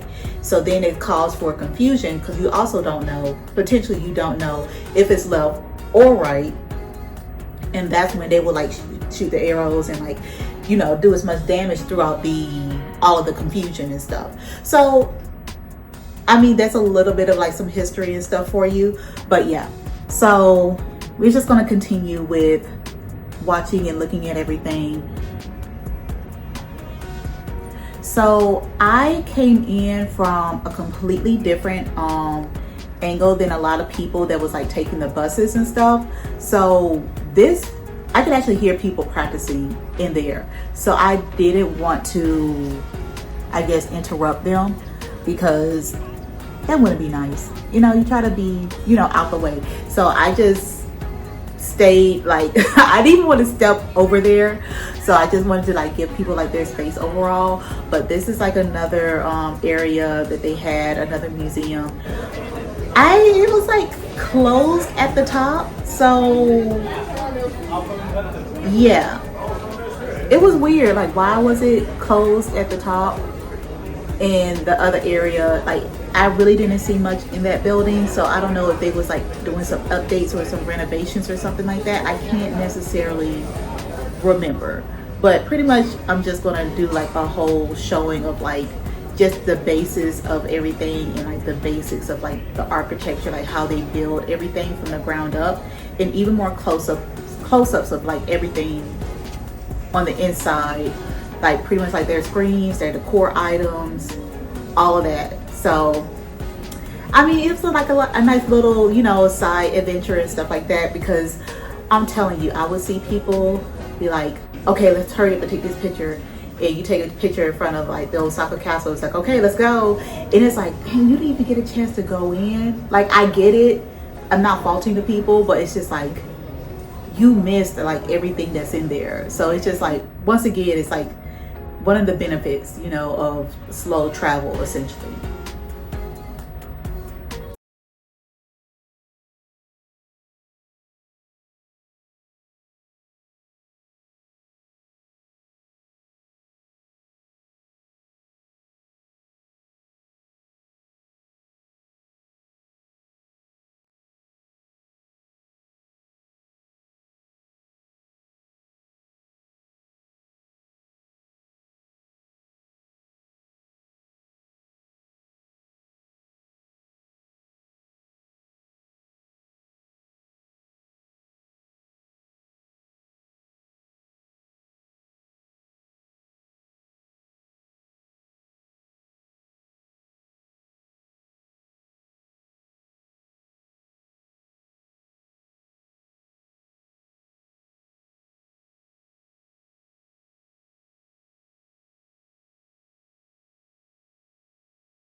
So I'm here, as you can see, at Osaka Castle, and I am probably just going to walk around the park.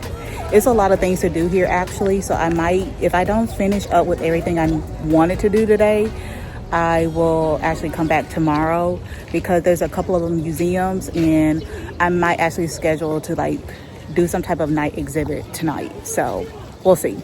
But it's so beautiful, it's so pretty. Feeling inspired. And I'm here to tell you, I didn't do none of that. I didn't do none of that. I was like, yep, I'm gonna go ahead and do all of these things, and I didn't do diddly squat. I didn't, I'm not gonna lie. I was like, you know what? I feel like going around. I feel like walking around.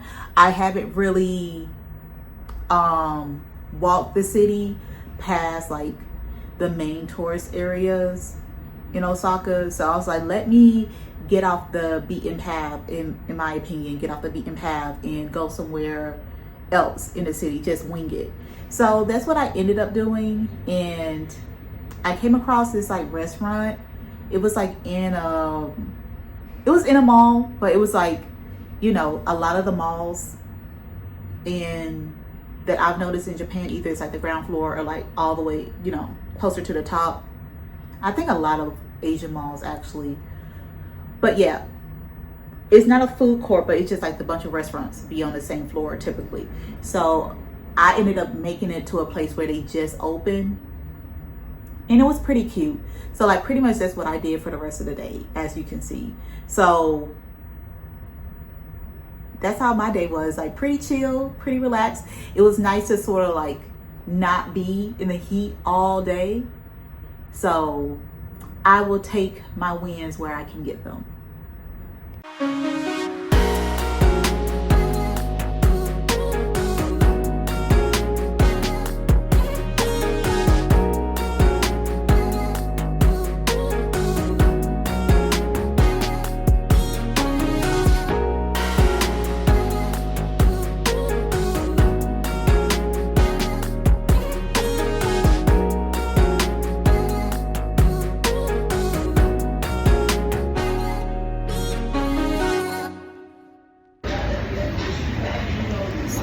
I'm at this one place and I'm like getting food to eat, and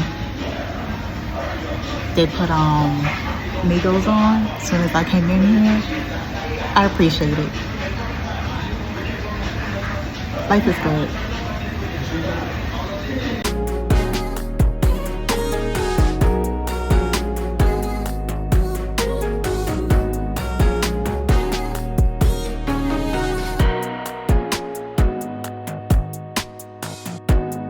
So my favorite part, I would have to say, at least during the summertime, is being able to walk around Osaka and just feel the energy, feel the vibe. Like, people have a good time in Osaka, like for real, they really do. So, and it's just like the glittering of the city, but it's like, it's not too much city. It's not like city on top of city on top of city on top of city.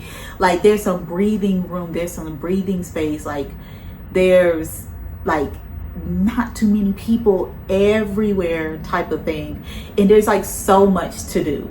So like I said, like I do really I prefer Osaka over Tokyo personally. I just scheduled everything in advance, and I assumed I would like Tokyo more than any other city. I just assumed, but I was wrong. And that's what part of slow travel, you know, or even traveling or going anywhere at all, you get a sense of if you like being where you're at, you know. So yeah, a little bit of the nightlife. I'm not gonna get too much into it. Like, your girl went out, I had a good time and just hanging out and stuff like that. And I can start to, I guess, tell you guys like some of my endeavors. Like, it's nothing crazy, but it's just like little nuances, you know. Once you start, you know, being out and about and being seen and stuff like that, I guess like how other people, you know, engage with you. It's like being back in the dating pool and stuff like that, and being open to it now. And I'm like, it's nothing bad because I haven't like fully went into it, but like, yeah, I have some stories. Like I said, it's nothing like crazy, but that's why I block all my exes, girl, because I don't need, like, I already got stuff that keeps on happening. I don't need no more. I don't need no more. I'm like, girl, I do not spin the block. Sorry, that is not my ministry, girl. That is not. Do what you gotta do. I tell you what I do. I don't tell you what to do, okay? So this is the end of my video. So I will talk to you guys, and I will see you guys next week.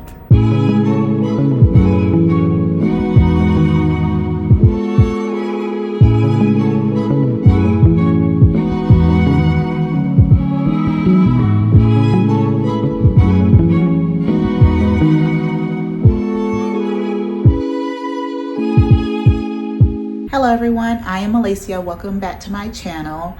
Please like and subscribe. And for this video, I'm pretty much going to show you guys the borderless teen lab in Osaka. Like, it's like a mouthful, but I had to like try to like look at it again. But they do have a version of it in Tokyo. I believe they have two. I went to one of them, but it's pretty much all of the lights, and they're like interactive and stuff like that. So they have like a, you know, the same principle, but it's actually outside in a park, and it's only shown at night because, you know, you need to be dark outside to see the lights, essentially, you know, you get it. So for this one, like, it was, I'll be honest, it's not as great, and they do have some of the same things being portrayed in this exhibit as they do in Tokyo, but it's fine. It's all right. I'm not saying that it's like bad or anything, but I feel like this one, it gives like a date night type of stroll versus, oh, this feels so revolutionary, interactive, like you're on 10s, like watching everything, seeing everything, just like, you know, there's so many. It was like a maze for like the one in Tokyo. Like the one in Tokyo was so amazing. It was great. It was phenomenal. Like, I could not stress it enough how meticulous they were, how thought out it was.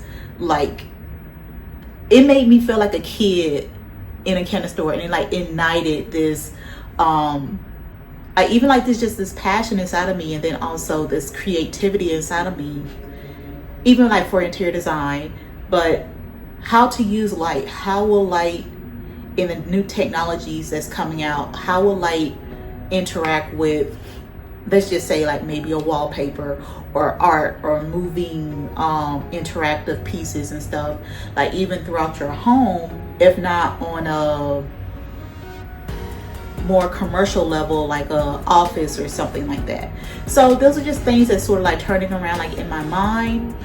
But yeah, like I thought it was like pretty cute. It was nice, but you know, it was like, I feel like it's smaller, and then it's also, you know, they can only do so much though at the end of the day. So you can like, we are going to go through this, and I'll talk about some. I'll talk about some of them. Girl, my words are just all chopped up. But like I said, I'm not really taking a lot of this stuff out because I wanted to feel like I'm talking to you guys, you know, and we're having like a conversation, and people mess up when they speak and stuff like that all the time. So yeah. Works. Experience a world where nature in its natural state becomes art. Check the venue map. Stand close to the... So even though I'm using my iPhone for everything, and girl, when I'm saying that I'm looking at everything and I'm just like,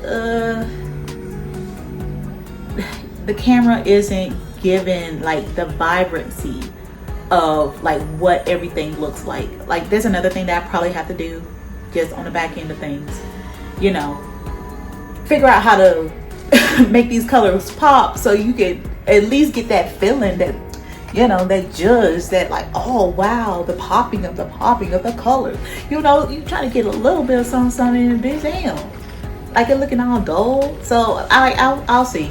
But yes, the little bally thingies look so much better in person.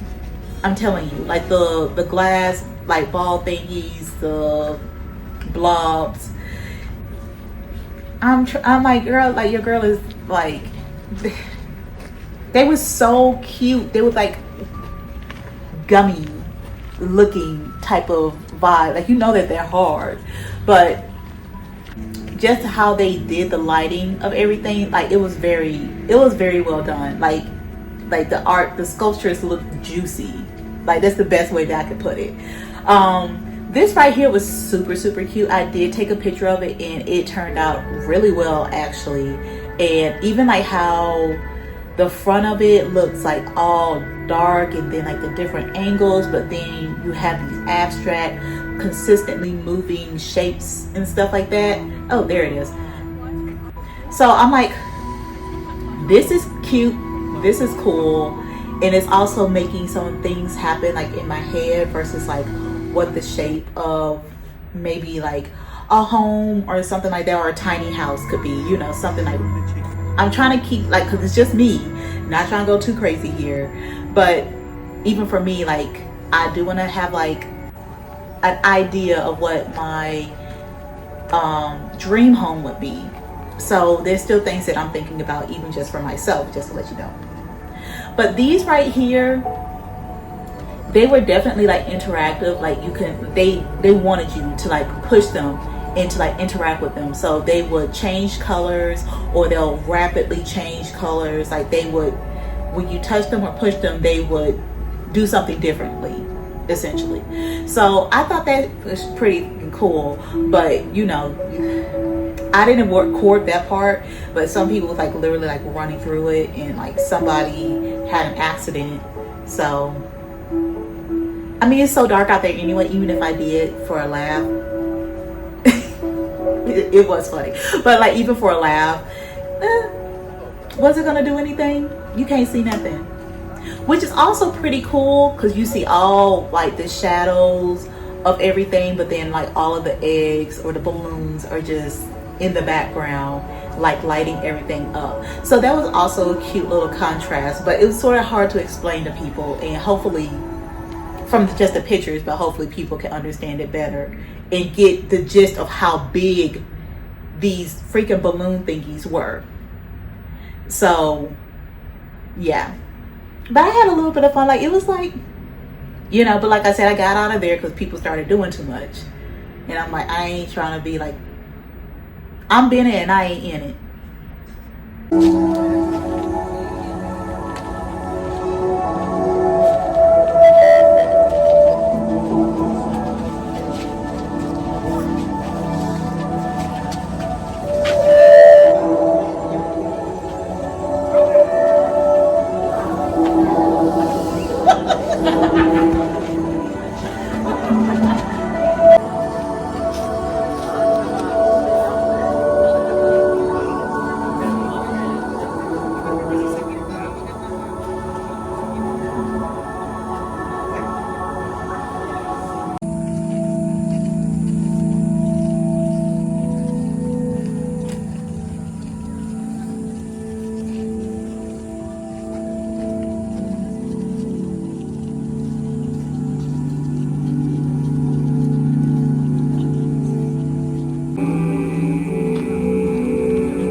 So that's the end. Like I said, it was pretty small, pretty simple. Like, it wasn't anything necessarily bad, but definitely I would say go to the, if you're going to go to one, definitely go to the one that's in Tokyo.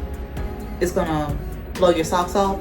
It's beautiful, it's amazing. Like, you literally have to be there. Like, even with the video and me showing everything, you still have to be there to actually see it and experience, because it's just like, everything is just wow.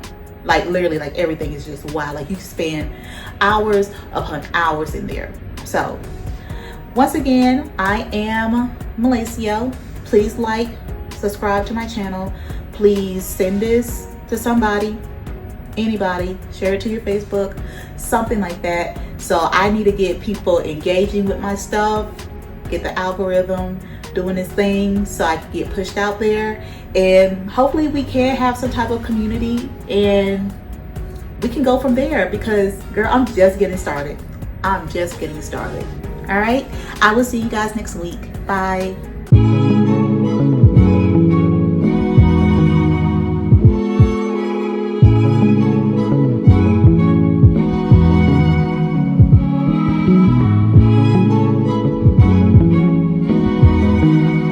Hi everyone, I am Alacio. Welcome back to my channel. So today I am going to talk about pretty much the day I was like relaxing for the most part. Yeah, but like the only reason I say that is because people be like, your version of relaxing is walking 10 miles a day and looking at stuff. That's not relaxing. So I think the relaxation is in the eye of the beholder, if you will. But I went to the aquarium that's in Osaka because I kept on, it's the same train line, so I kept on passing it going to the World Expo. So I was like, you know what, let me just go to this aquarium on a weekday and see what it's about. It looks really cute, really cool. Like even like how the building looks, it's like really cute. Like it's like really like red on the bottom and like all the glass is like on top. So I was like, let me venture out and have like one more thing on my list, because like I said, like a lot of things, I do feel like things were a little bit on the expensive side, but like I said, I do feel like it's because of the World Expo. But at the same time, anything that I did as far as like museums,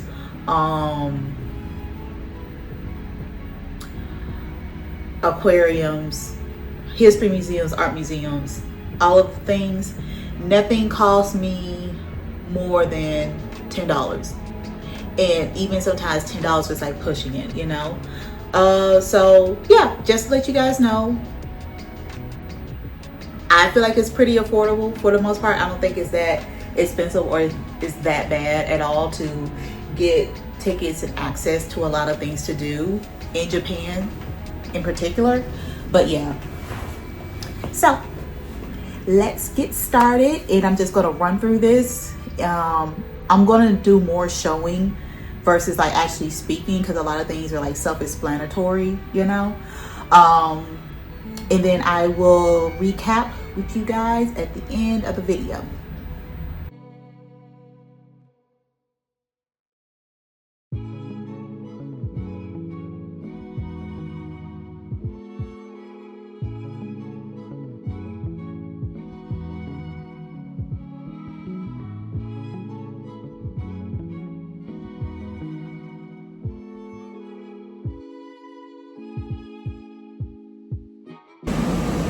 So I have made it, so I got my ticket for the aquarium. I got like maybe an hour or so to eat something and go and like wait in line. So I got there at like 4:45-ish, and I got my ticket, and they got a time set for 5:15 for my group to go. So I definitely took advantage. I'm like, okay, I'm just gonna eat, and the night will take me to wherever the night takes me. Because I don't know, I may be a little bit more open to sort of like hanging out tonight, maybe going to a different hookah or shisha spot. I'm not really sure, but I don't necessarily want to do a bunch of like, I guess, walking tonight. I just wanted to sort of chill out somewhere. So I will be looking for a lounge or something like that, or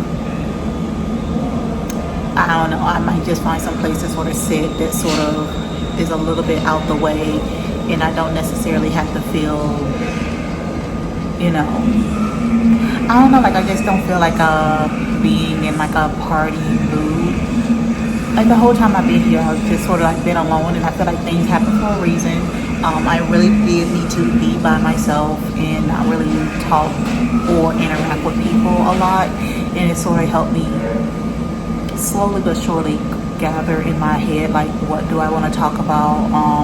Start to probably do some more live streams and stuff like that to sort of talk and just sort of put out all this information that I'm getting, and hopefully people can get pieces and nuggets and stuff like that from what I'm talking about. I was going to prolong it, and now I'm to a point where I'm like, okay, do I really need to prolong this information that I have? Like, if I still have to practice, obviously, to be able to speak and articulate myself in, pretty much, these long pauses, just like what I just had right now. These long pauses, like, it's because I'm nervous and I am trying to not get my words misconstrued, but it's to the point that I'm gonna have to realize it. Hey, thank you.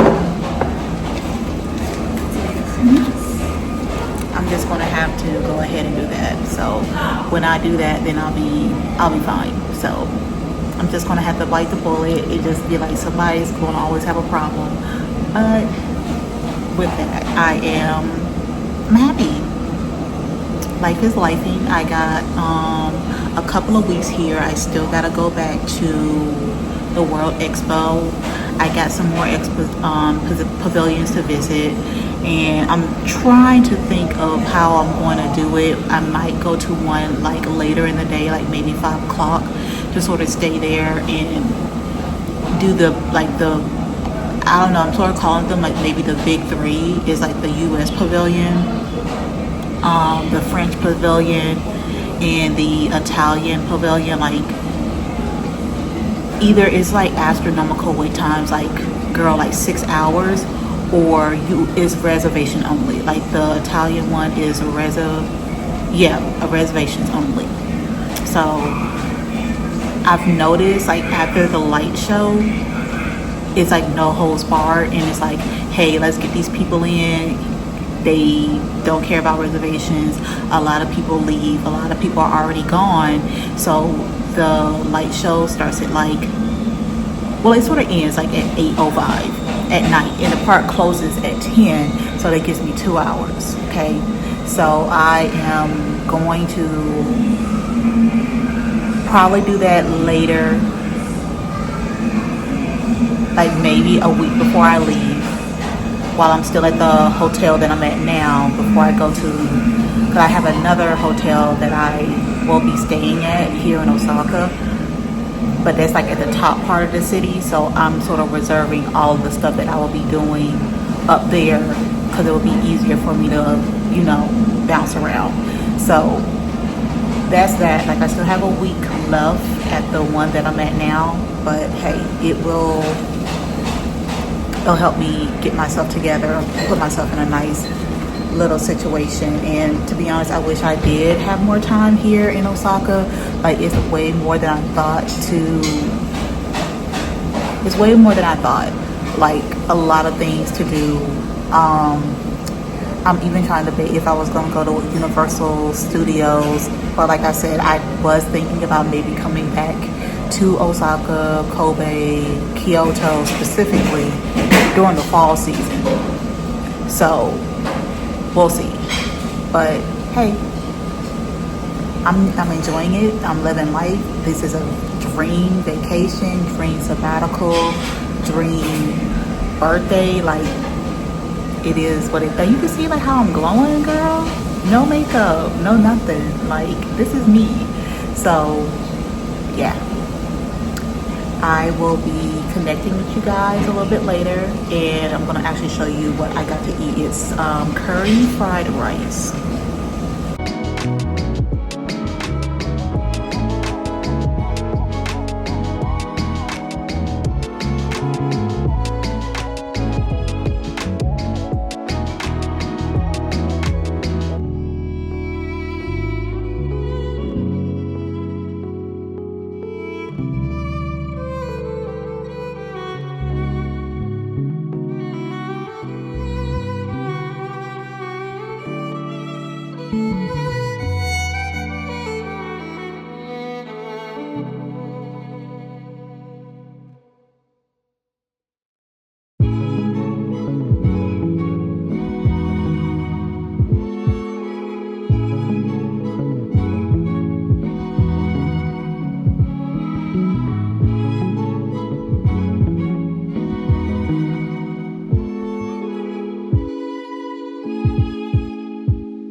Hi guys, so this is me, and this is what I had for like a early dinner.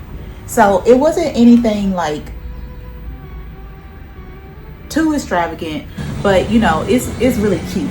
But this right here, girl, there's a whole story attached to this ramen bowl. This is like, it was an expensive ramen bowl. It's very touristy thing to do. It was still good. It was tasty. Was it the best ramen that I ever had? No, it was a little bit on like, I could say the salty side. But it was this guy that wanted me to come in. And I think that he's just doing his job. But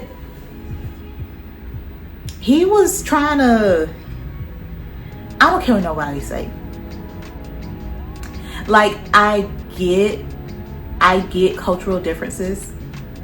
I get, you know, people doing, you know, acting different, or, you know, you might not be able to perceive certain things the way that other people would from their culture, and they might be able to perceive, you know, certain things that you do without saying it.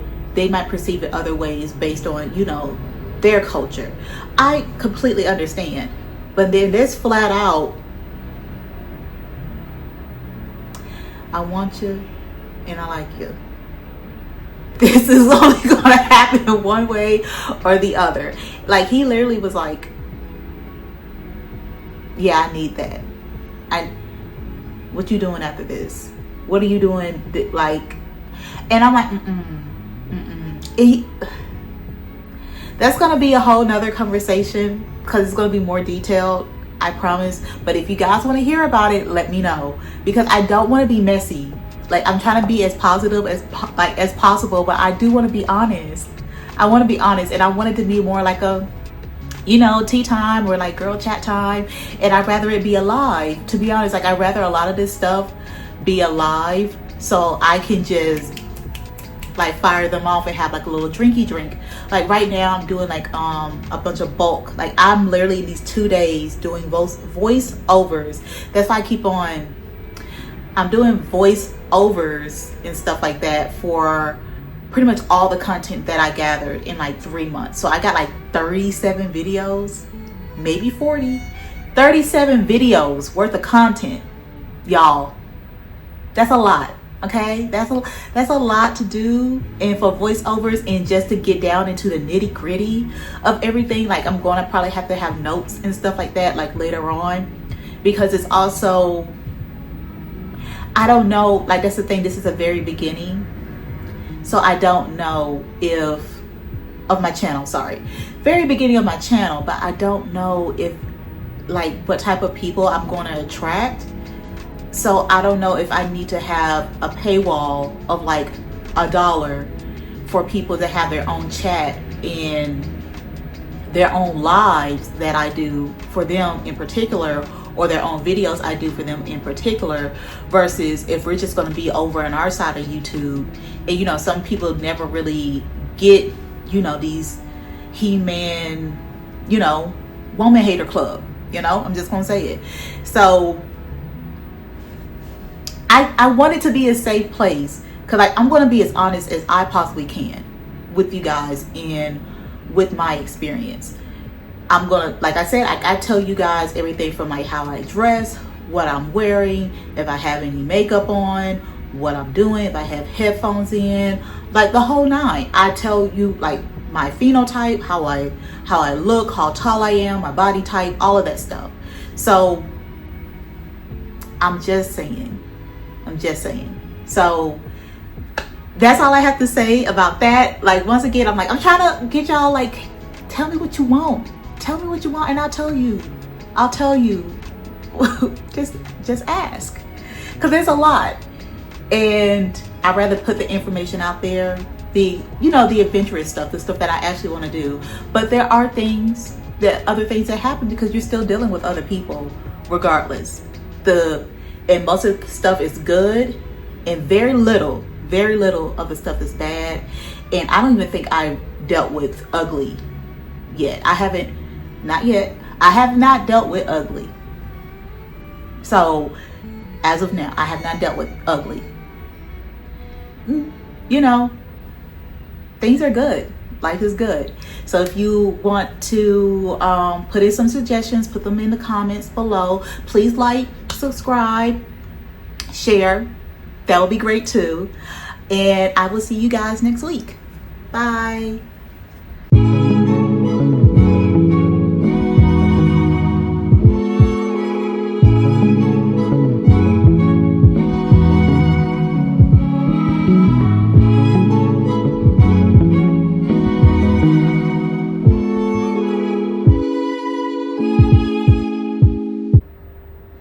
Hello everyone, I am Malacio. Welcome to my channel. Please like and subscribe. For today, I'm pretty much gonna go over my 5th day that I was in the World Expo. So pretty much, like I said before in other videos, but I will recap. I went to like more of the heavy hitters, like my 1st and 2nd day going to the expo. So pretty much what I ended up doing is starting to go to the ones that was like a little bit smaller, but also on the outside looked a little bit more interesting than others versus the other ones that's like, I think it was like the Italian one, the America one, and the French one. Girl, for the American one, that line was so long. Like I could have been there for, I think they said the wait time in that line, child, was like 4 or 5 hours. Nah. And then like the Italian one was so, it was like reservations only or something, like I don't know what they had going on. I could just only take pictures of the outside, but I did not know nothing about what was going on. I didn't know what they had available. I didn't know the concept. I don't know. So don't ask me. Maybe somebody else has the exclusive, but it ain't me. It ain't me. So the one that I go to first is the Australian one, and it was cute. Yeah, it was cute. It was a little bit, like I said, everything was like small, like, you know, so it was more like, hey, this is what we got, this is what we're doing. There was other ones that was more like, what was it specifically? It was more like I think it was another one that was more like Italia. And for the most part, it seemed that it was giving a little bit more of artwork specifically. And I was like, I can go to a museum for this. Like I didn't, but like, you know, the gist of it is like to be able to go to every country in the world, but you're staying in one place. Like, yes, we get it, but like me going to like all these museums and stuff, and I'm like, I don't want to see a replica of like the most famous art, and it's like stuff that I already knew. So it's like, well, what do you want me to say?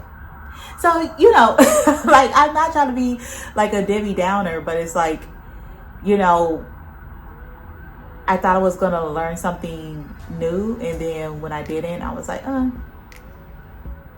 you know, it is what it is. It is nothing bad per se, but just to say that, because you know how people get sometimes. So just to say like, hey, it wasn't my favorite. Nah, it wasn't. So that's that. Okay, so we're gonna start this video.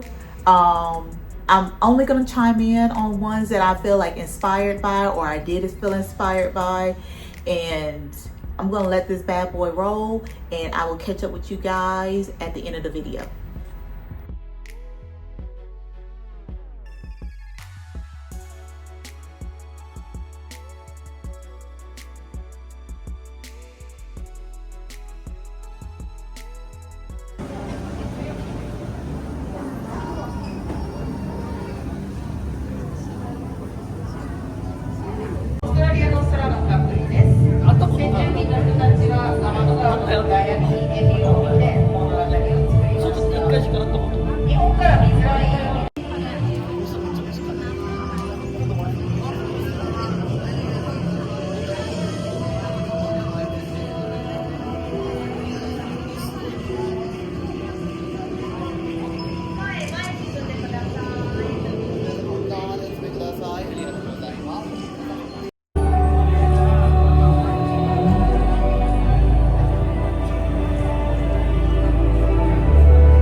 We learn to move with the water's pace. We let it in, we get set.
So for today, Singapore, hands down, was my favorite one. Singapore was really, really cute. So it's like this giant sphere, and pretty much you keep on taking, it's like a ramp, just a continuously curving ramp. And I know, like, for Singapore, like incorporating greenery and adding like vegetation, nature, like they are spearheading a lot of things in Singapore. So that's another place that I do want to visit. I don't believe I'm going to visit Singapore this year. I may go to Singapore next year, but it sort of depends. Like I might be bouncing between like maybe the Middle East and Singapore, like Qatar, Dubai, and also go to Singapore and South Korea. So, but I'm not sure like how long I'll be there, and you know, I'm not really sure. I haven't like planned out, like this is next year, guys. So I'm not really sure. And when I'm filming this is like September 2025. So yeah, I still have to figure some things out to sort of like, you know, put things into perspective. And I want to, you know, get the most out of it. Like I don't want to necessarily go when it's raining season, or, you know, when it's like so freaking hot that I can't even function. So there's things that I have to, you know, like I said, figure out. But I also wanted to go back to Japan and be in Osaka for the fall season, and also go to like other neighboring cities, be able to go to these onsens and go to these other places and stuff. And then it's like less tourists is there and all the other stuff. So I'm just saying. So if you have any questions, any comments, or anything of that nature, let me know. I will answer you guys, and if I need to make a video to further explain things, then I will. But once again, I am Malacio. Thank you for watching me, and I will see you guys next week.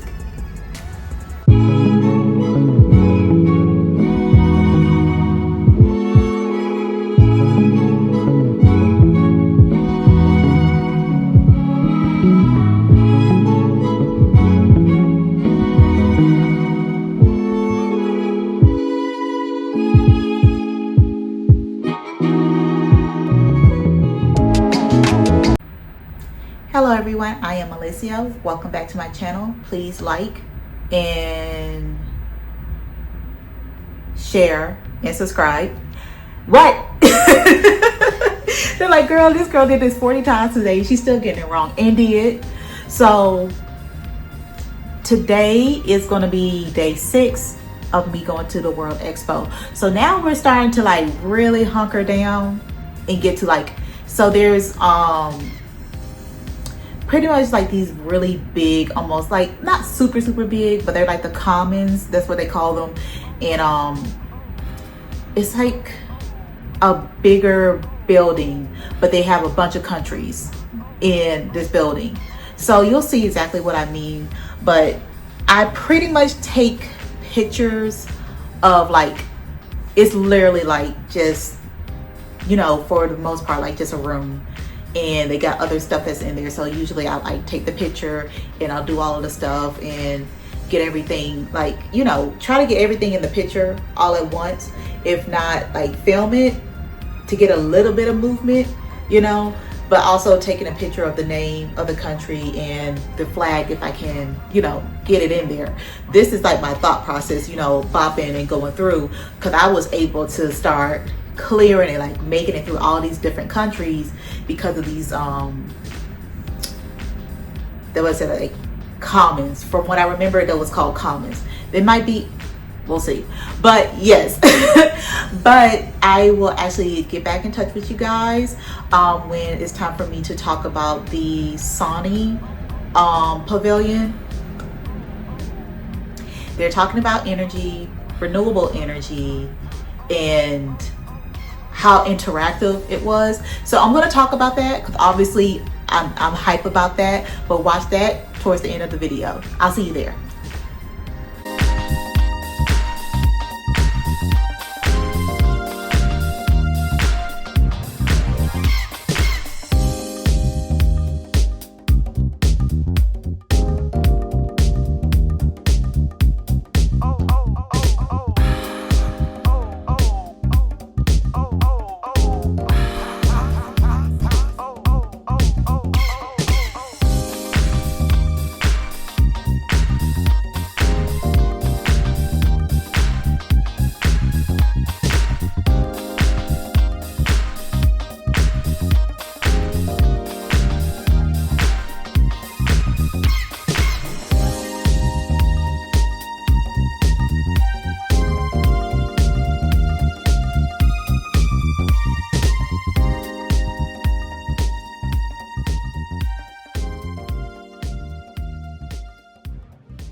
Okay, so pretty much with this, the whole thing is like you get your crystal. So your crystal is, you know, your signature or your ID or your, you know, your code, your pulse. So essentially they are,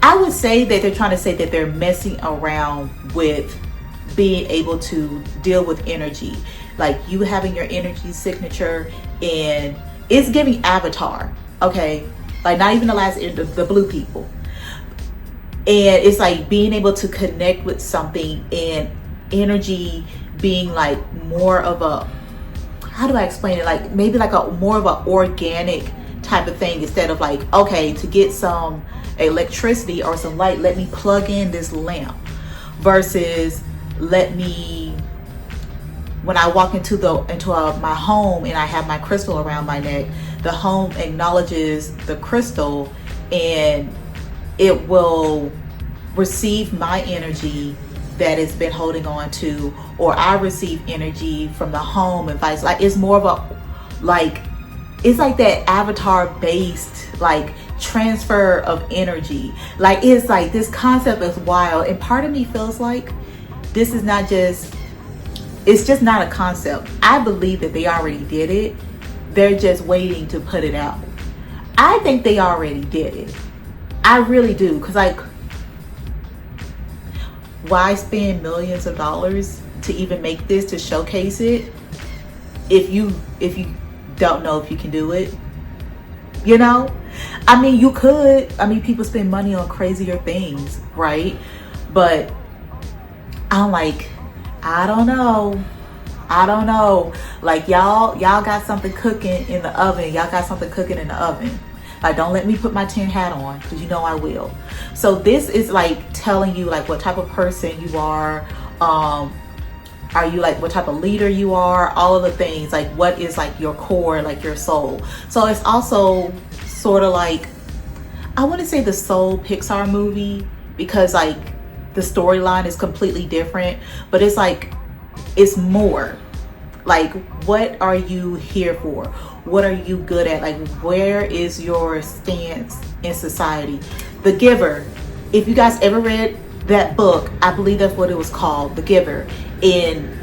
But that's the part that sort of scares me, because they tell you who and what you are, and you know how that can get sticky, right?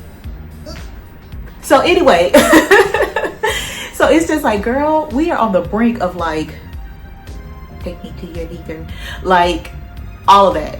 So this is pretty much, we're fanning once again a transfer of energy and stuff like that. So it's making all this sound, it's making all this music. You put your crystal in, it's gaining this energy, it's taking in this energy that you just used to fan, and we're all doing it together, and it's just making this whole vortex. And with all of us working together, is exploding like the Big Bang Theory, and they're having like this whole little party, this whole little shebang. But the doors are going to open, because we work together, you know, togetherness. I must be tired. I don't think I'm gonna, yeah, I think I'm gonna drink after this as a little bit of a celebration. Girl did voiceover recordings for like 40 videos in 2 days. You can't tell me nothing, but practice makes perfect. So yes, all of this, even like the vegetation and everything, they was sort of also trying to be in like connecting with plants and nature around, the nature that's around us also, hence like the avatar part. But this right here was like freaking crazy. So this is pretty much a light. It's not even a flashlight, it's like an energy converter. So instead of you using Wi-Fi or something like that, you literally think about it for something to cut on or off, or to do something in particular. But in this situation, it's to cut it on or off. You look at it, you point the thing, and it will like almost read your freaking mind that you want it to cut on. Like, what? That is so crazy. And like, You see that I used it in real time. I was playing with it more than just that. It was doing the fucking thing. Okay? But yes, this is Osaka. Literally around the corner from where I was living. And it was like a little train that was going by. So I was like, let me put that in there. So yeah, I'm sweating now because it was like, it is so fucking cool. It is so fucking cool. Like, it's just the concept. And you can't tell me there's no evil geniuses like in the world, like for real. Like there has to be. There has to be. Because all this goody goodness is happening with my eyes and the hope for humanity and all. There's always a yin to the yang. There's always somebody doing the opposite. Okay? The Dr. Evil, we don't know who he is or she. But I'm like, anyway, we about to see what life is going to bring, because I feel like it's like on the door. I really do. So that concludes the day that I had for the World Expo for day 6. And once again, I am Malacio. Please like, subscribe, share. If you have any comments, any questions, just put them down below. And I will see you guys next week. Bye. So for this one, this is like in the Osaka Hall. So this is like, I believe it is like 16 stories up from what I remember. But this museum is like on the like top part of the building. There's a lot of things going on in the NHK Osaka Hill building. Huge building. It sort of reminds me of like Fuji, the Fuji television station, television place in Tokyo. I'm sorry, y'all, but that's what it reminds me of. So for this day, for the most part, yeah, I was like, you know what, let me see some interiors, some architecture, learn some history, look at some art all in one. So today was like right up my alley. So I knew I was gonna like cut the day in half, because I'm like, let me just get these 2 things out the way, and you know, to see this and then go to the World Expo one more day, and you know, I would have been happy. But to even see like how the layout is and how they put everything together, I was like, this is absolutely crazy. Just the whole organization of it all. And I'm like, I'm pretty sure they have something in common, but also I do want to go to China to see the kingdom, the Forbidden Kingdom, yes. And look at that view. Look at that moat. The view is viewing. Look at the mountains in that back. All the trees, all the vegetation, oh my goodness. I like me some Osaka. I really do. Y'all, imagine fall season. I'm a fall girly, if you haven't noticed, but well, fall is where I draw the line. So I do not do winter, girl. I boycott that shit. That's not for me. Anywho, so yeah, give you a couple of views, a couple of shots, but I really did like this building for the most part, because of all the views. Like literally every story or flight of stairs you go down, because this museum is a couple of stories in general at the top part of this building. But even like the models of the homes, and like this one in particular is the theater, and how they sort of have like, you know, have it cut open so you can see everything that's going on, and how everybody is like interacting with each other. It's like, this is like really, really cool to see. And I feel like most people don't really pay attention to just like how intricate the details are. Like when I go into more traditional buildings, I look at it and I see it, but just to understand the like how meticulous you have to be to like build something like that is like it's crazy. And it's almost like Tetris almost, but I mean obviously way more sophisticated. But at the end of the day, I'm like, the ingenuity of mankind, you know, the ingenuity of mankind. And I think people think, you know, really negatively all the time about stuff instead of thinking positive, you know, instead of being like, I don't like that. Maybe you should be like, let me think of an answer instead of just complaining, you know? But hey, that's just me. Anywho, so the art is arting. This right here is like a model of a ship.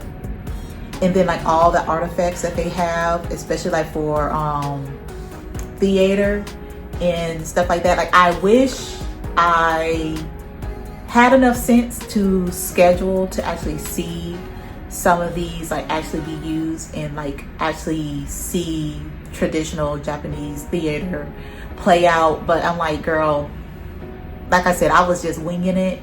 And I'm also on somewhat of a budget. I mean, I still didn't look, but you get what I mean. Like I was just overwhelmed. I was. So, that is so freaking cool. Just imagine like just being there. But I would love to actually go and see one in today's age and see how much changed and how much didn't change also. Because this is just, to imagine like just people doing this stuff by hand is just crazy in my opinion. And like I put my camera like real low to be like, oh, you know, you're amongst the people and stuff like that. But it's just the details are absolutely amazing. This ship is pretty freaking big. So hopefully compared to the other models, like hopefully you guys can actually get a sense of it, because that's what I was trying to capture. But I don't think I was doing it justice, unfortunately.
So once I'm done with the museum, the sun goes down a little bit. It's not as scorching hot as it was before, because that sun and that heat turned me every which way but loose. I'm not gonna lie. And so my first pavilion I go to see is the Korean one. So I'm just going to show you guys like what I've seen in my last day of, you know, what I'm not saying what I went through, because it sounds bad when I say it like that, but the things that I've seen, and I'm like running around like taking pictures of pavilions I didn't get a chance to really get into and see. So there's like some pictures, and then there's some places that it was like, oh, you know, last minute, like, hey, come in, blah, blah, blah, blah, blah. So there's some that I was like, okay, this is nice, this is nice, this is whatever. So I'm like, you know, I'm going through all of these, you know, pavilions just to, and then I have to take my hands off of it, because I know I'm not going back, and the World Expo isn't going to come again until like 5 years from now. But yeah,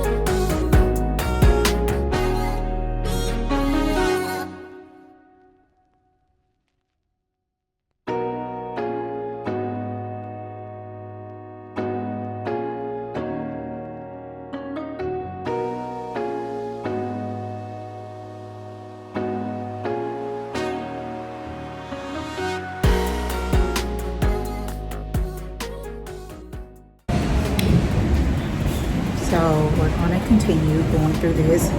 I'm really inspired by the architecture. It's just like this one big curve is going up like this slope. But I'm looking good today.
Whose land is steadfast, whose people are blessed, whose glory fills the world. It is independent and permanently neutral during Minnesota. When masses gather around one table to share a meal, the destiny of Turkmen will rise high. The Great Pole's vision has become reality under the leadership of the national leader of the Turk.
course, for my last day, I go to my little robot friend, and this place was literally like maybe 2 blocks, maybe 1 block away from where I live.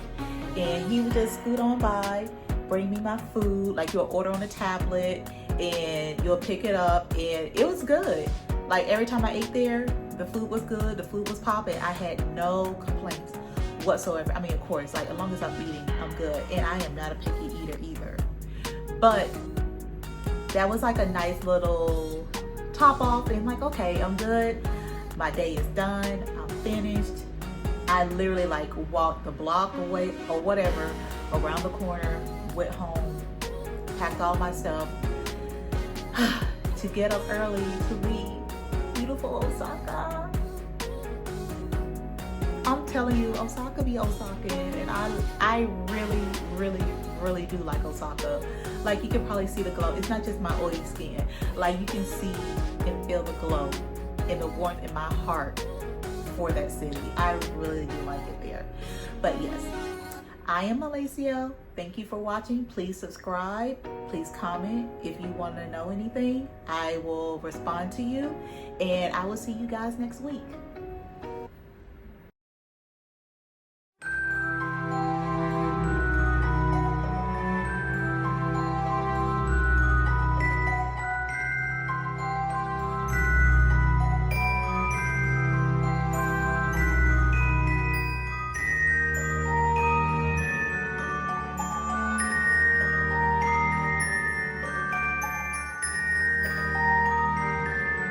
Hello, I am Malaysia. Welcome back to my channel.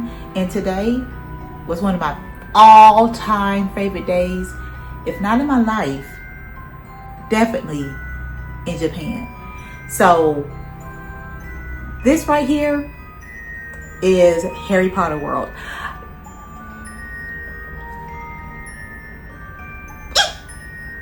Y'all, it was so cool. Like all the stuff that we seen, that we indulged in. Like I got my Ravenclaw. I'm Ravenclaw, by the way. My cousin, me and her went together. She's Hufflepuff, and life is so good. Like it was so fun just to see everything like remade, reanimated. They talked about everything from the sound to the costumes to fittings, props, like everything was there. It was so freaking cool. Like I'm not gonna lie, like just the attention to detail, and it's already getting close to like spooky season and stuff like that. So like when I relock my hair, I will be starting to rewatch Harry Potter series all over again, because I need a good dose of the entire franchise, the entire series, at least once a year, usually 2, but yeah, because life is good. So this is the outside area, which is like pretty simple, but they do have some little things that is like, oh, very Harry Potter-esque, but it wasn't like, you know, cheesy or anything like that. But when I seen like the front part of it, and I was like, I am so excited. It's, oh my goodness. So this is like in the very front when you first come in. So they have like a sitting area, waiting area. So excuse my fingernail, because I was excited. So they let us come in, and we could see like all of the pretty much all the movie posters for like the movies, all of the stuff. And just just to see how big a franchise is and how successful a franchise became from a child's book. 'Cause I remember Scholastic Book Fair, and girl, we was throwing them bowls to be getting to the Harry Potter books, like for real. So they open up the doors, and here's the chambers and stuff like that, and like each house was represented.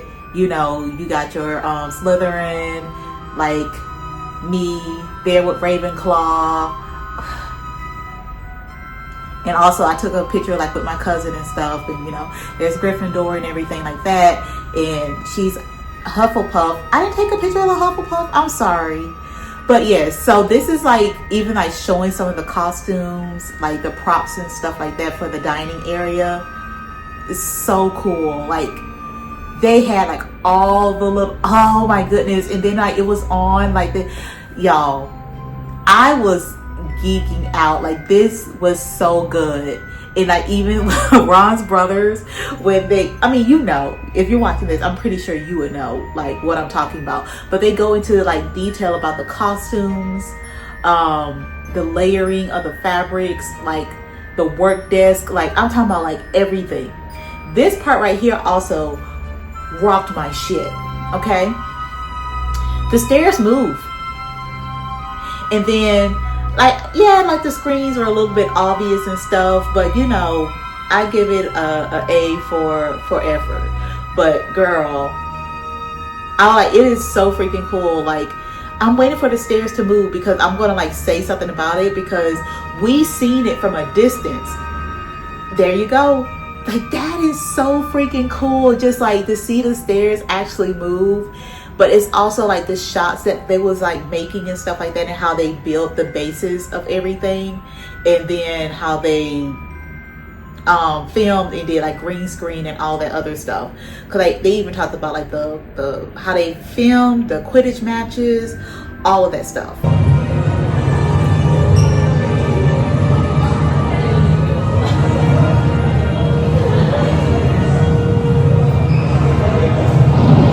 I'm not gonna be able to get over that.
wander so willingly into our midst. Goodbye, friend of Hagrid.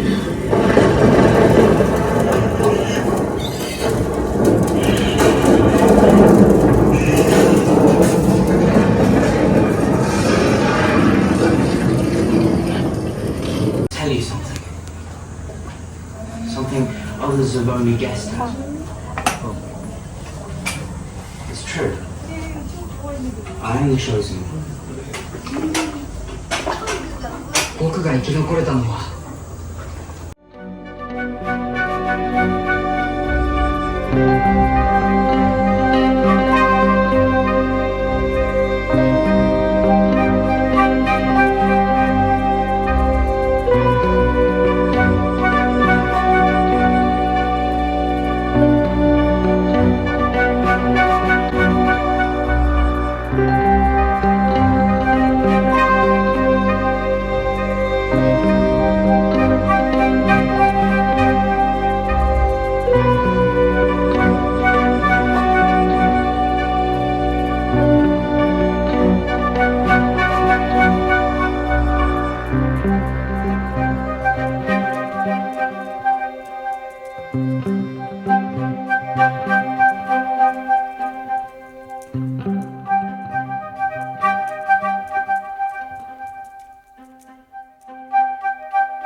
So yes, it was like around maybe like $50. This by far was the most expensive thing that I've done in Tokyo, like hands down. Even when it like came down to food and stuff, like none of my meals cost me anywhere close to that. The only thing that cost me more was my iPad.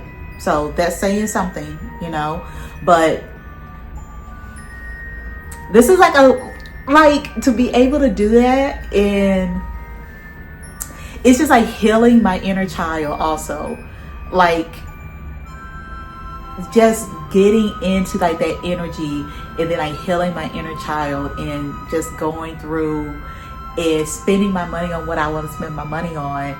Like, girl, you can't tell me nothing. You can't tell me nothing. Life is good.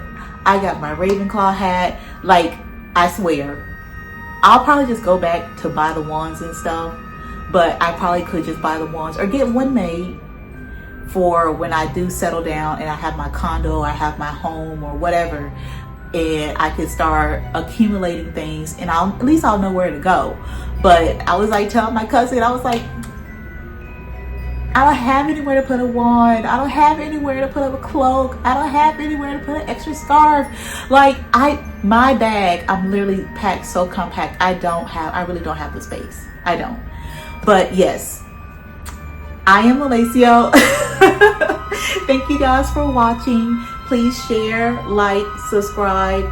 Once again, comment below, and I will see you guys next week. Bye.